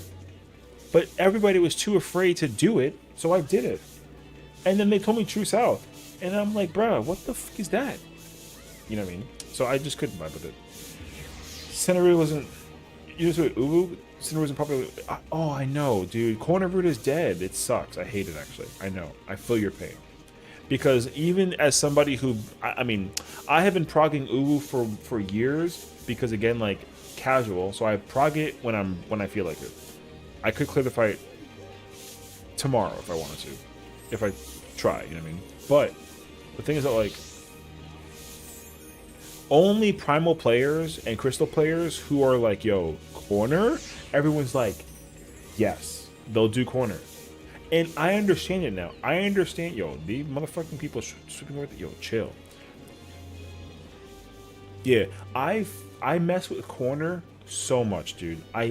The thing is, like, thankfully center is still a little bit like brain dead if I'm not playing tank. I just go to the marker and I sit there and I look pretty and I keep doing whatever. However, if I'm playing tank, I freaking hate center because I gotta use my eyes so much more to figure out where the sister and like you might be like, oh, like it's not that much of a difference. Yes, the fuck it is. It's so much worse. So I'm definitely sad. I'm definitely sad that Corner Ruta is gone and we'll never see it again. Unless you're on some like OG nonsense. But like, yeah, I do miss I greatly miss Corner Ruta. I mean, here's to the here's to hoping that like with this cloud data center thing that they're testing, they figure out some way to just make Party Finder, I'm tired of going to Ether when my retainers are on Primal. Straight up. Tired of it. Yeah, that's it. Very simple answer. Like, my FC house is on Primal. My house is on Primal. All my stuff is on Primal. If I want to get Gil to buy a thing, I gotta go to Primal. And then come back. Right? And, like, it'd be fine if I can just get my stuff while I'm on Ether. But I can't. And that's mid. So, yeah. Like, I don't even blame you because, like, muscle memory from Shadowbringers, man, I still remember, like, I think I almost still remember the opener for Summoner for Shadowbringers. Like, I don't ever expect them to bring back old Summoner in, like, a new job. That'd be crazy. But, like, if there was a way to get old Summoner in any capacity, I'd be freaking down. And same thing with Paladin. If you can give me old Paladin, even by like a smidge, I'm cool with that. Old Summoner was good. Yeah, Old Summoner was good. I do miss Old Summoner. I didn't main it, but like it was fun to play, honestly. I also didn't even know too, like, that it was a very good job. I just press buttons. Yeah, Paladin now being easy mode Gunbreaker is really bad, and I think the problem with that too is that, like, despite it, Paladin got justice pretty well throughout Endwalker, but it's gonna literally need something to shake up the masses for people to not be annoyed by Paladin now compared to Gunbreaker. Because now it's like, if you want to play Gunbreaker but turn your brain off, you play Paladin. If you want to play Paladin but then have more fun, you play Gunbreaker. And I think that that's really annoying. That's why I was like really disappointed in the idea that they would just get rid of the old concept of Paladin. But that's why, like, I do hope to some degree I don't know what they could possibly do for Paladin, but whatever that it is, it needs to be good.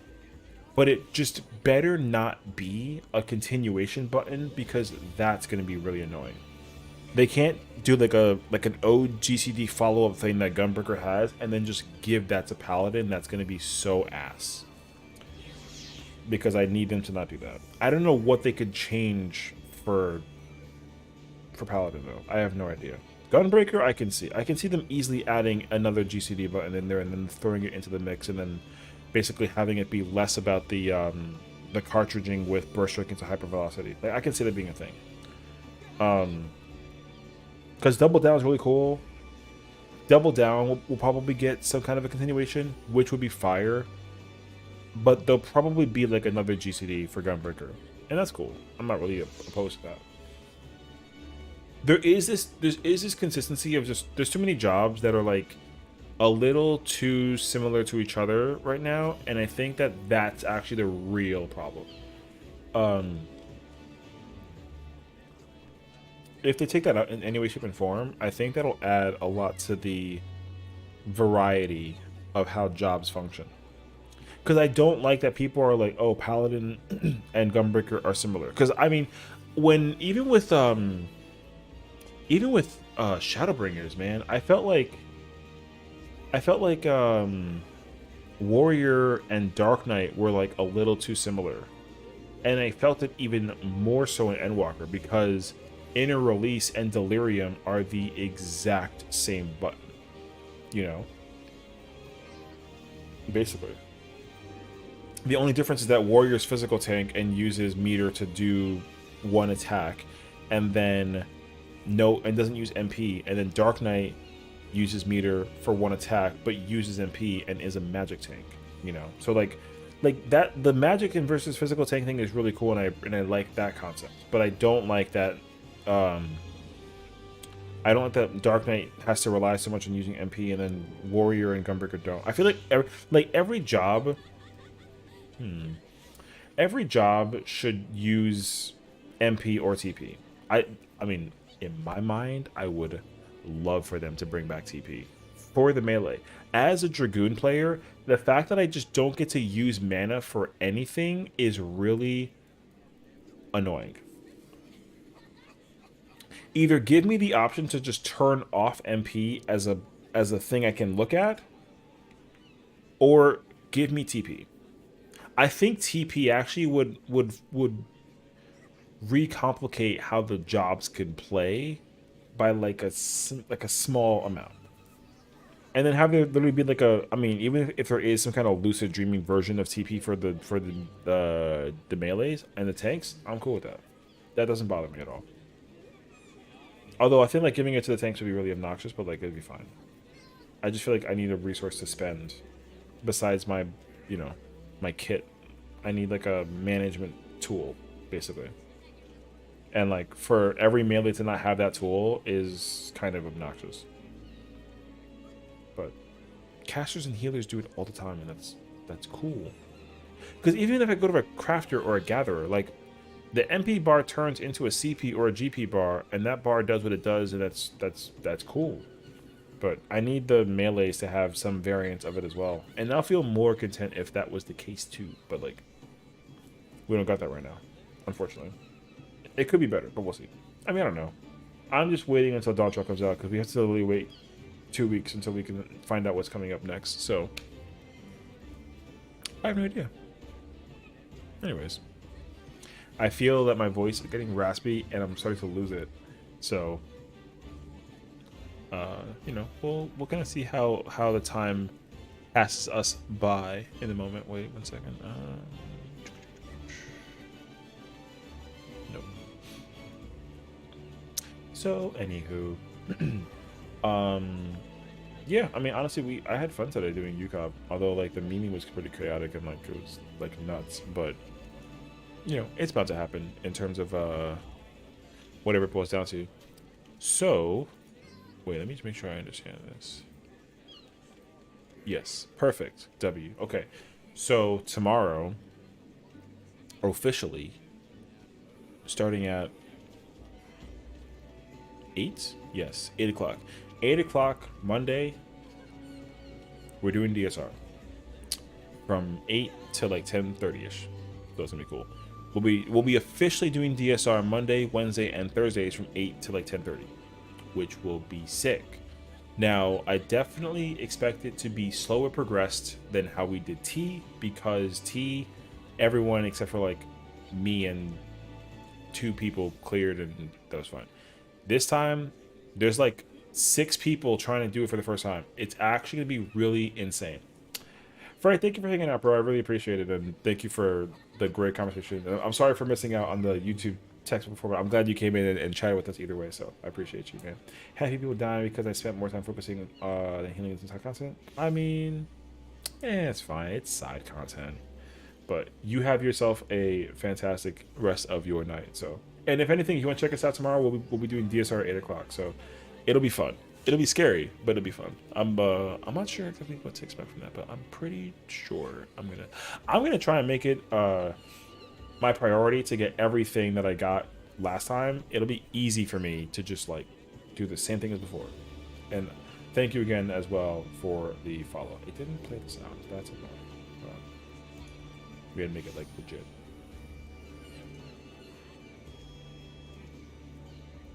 Bruh. I don't know where it is. Oh, wait. There it is.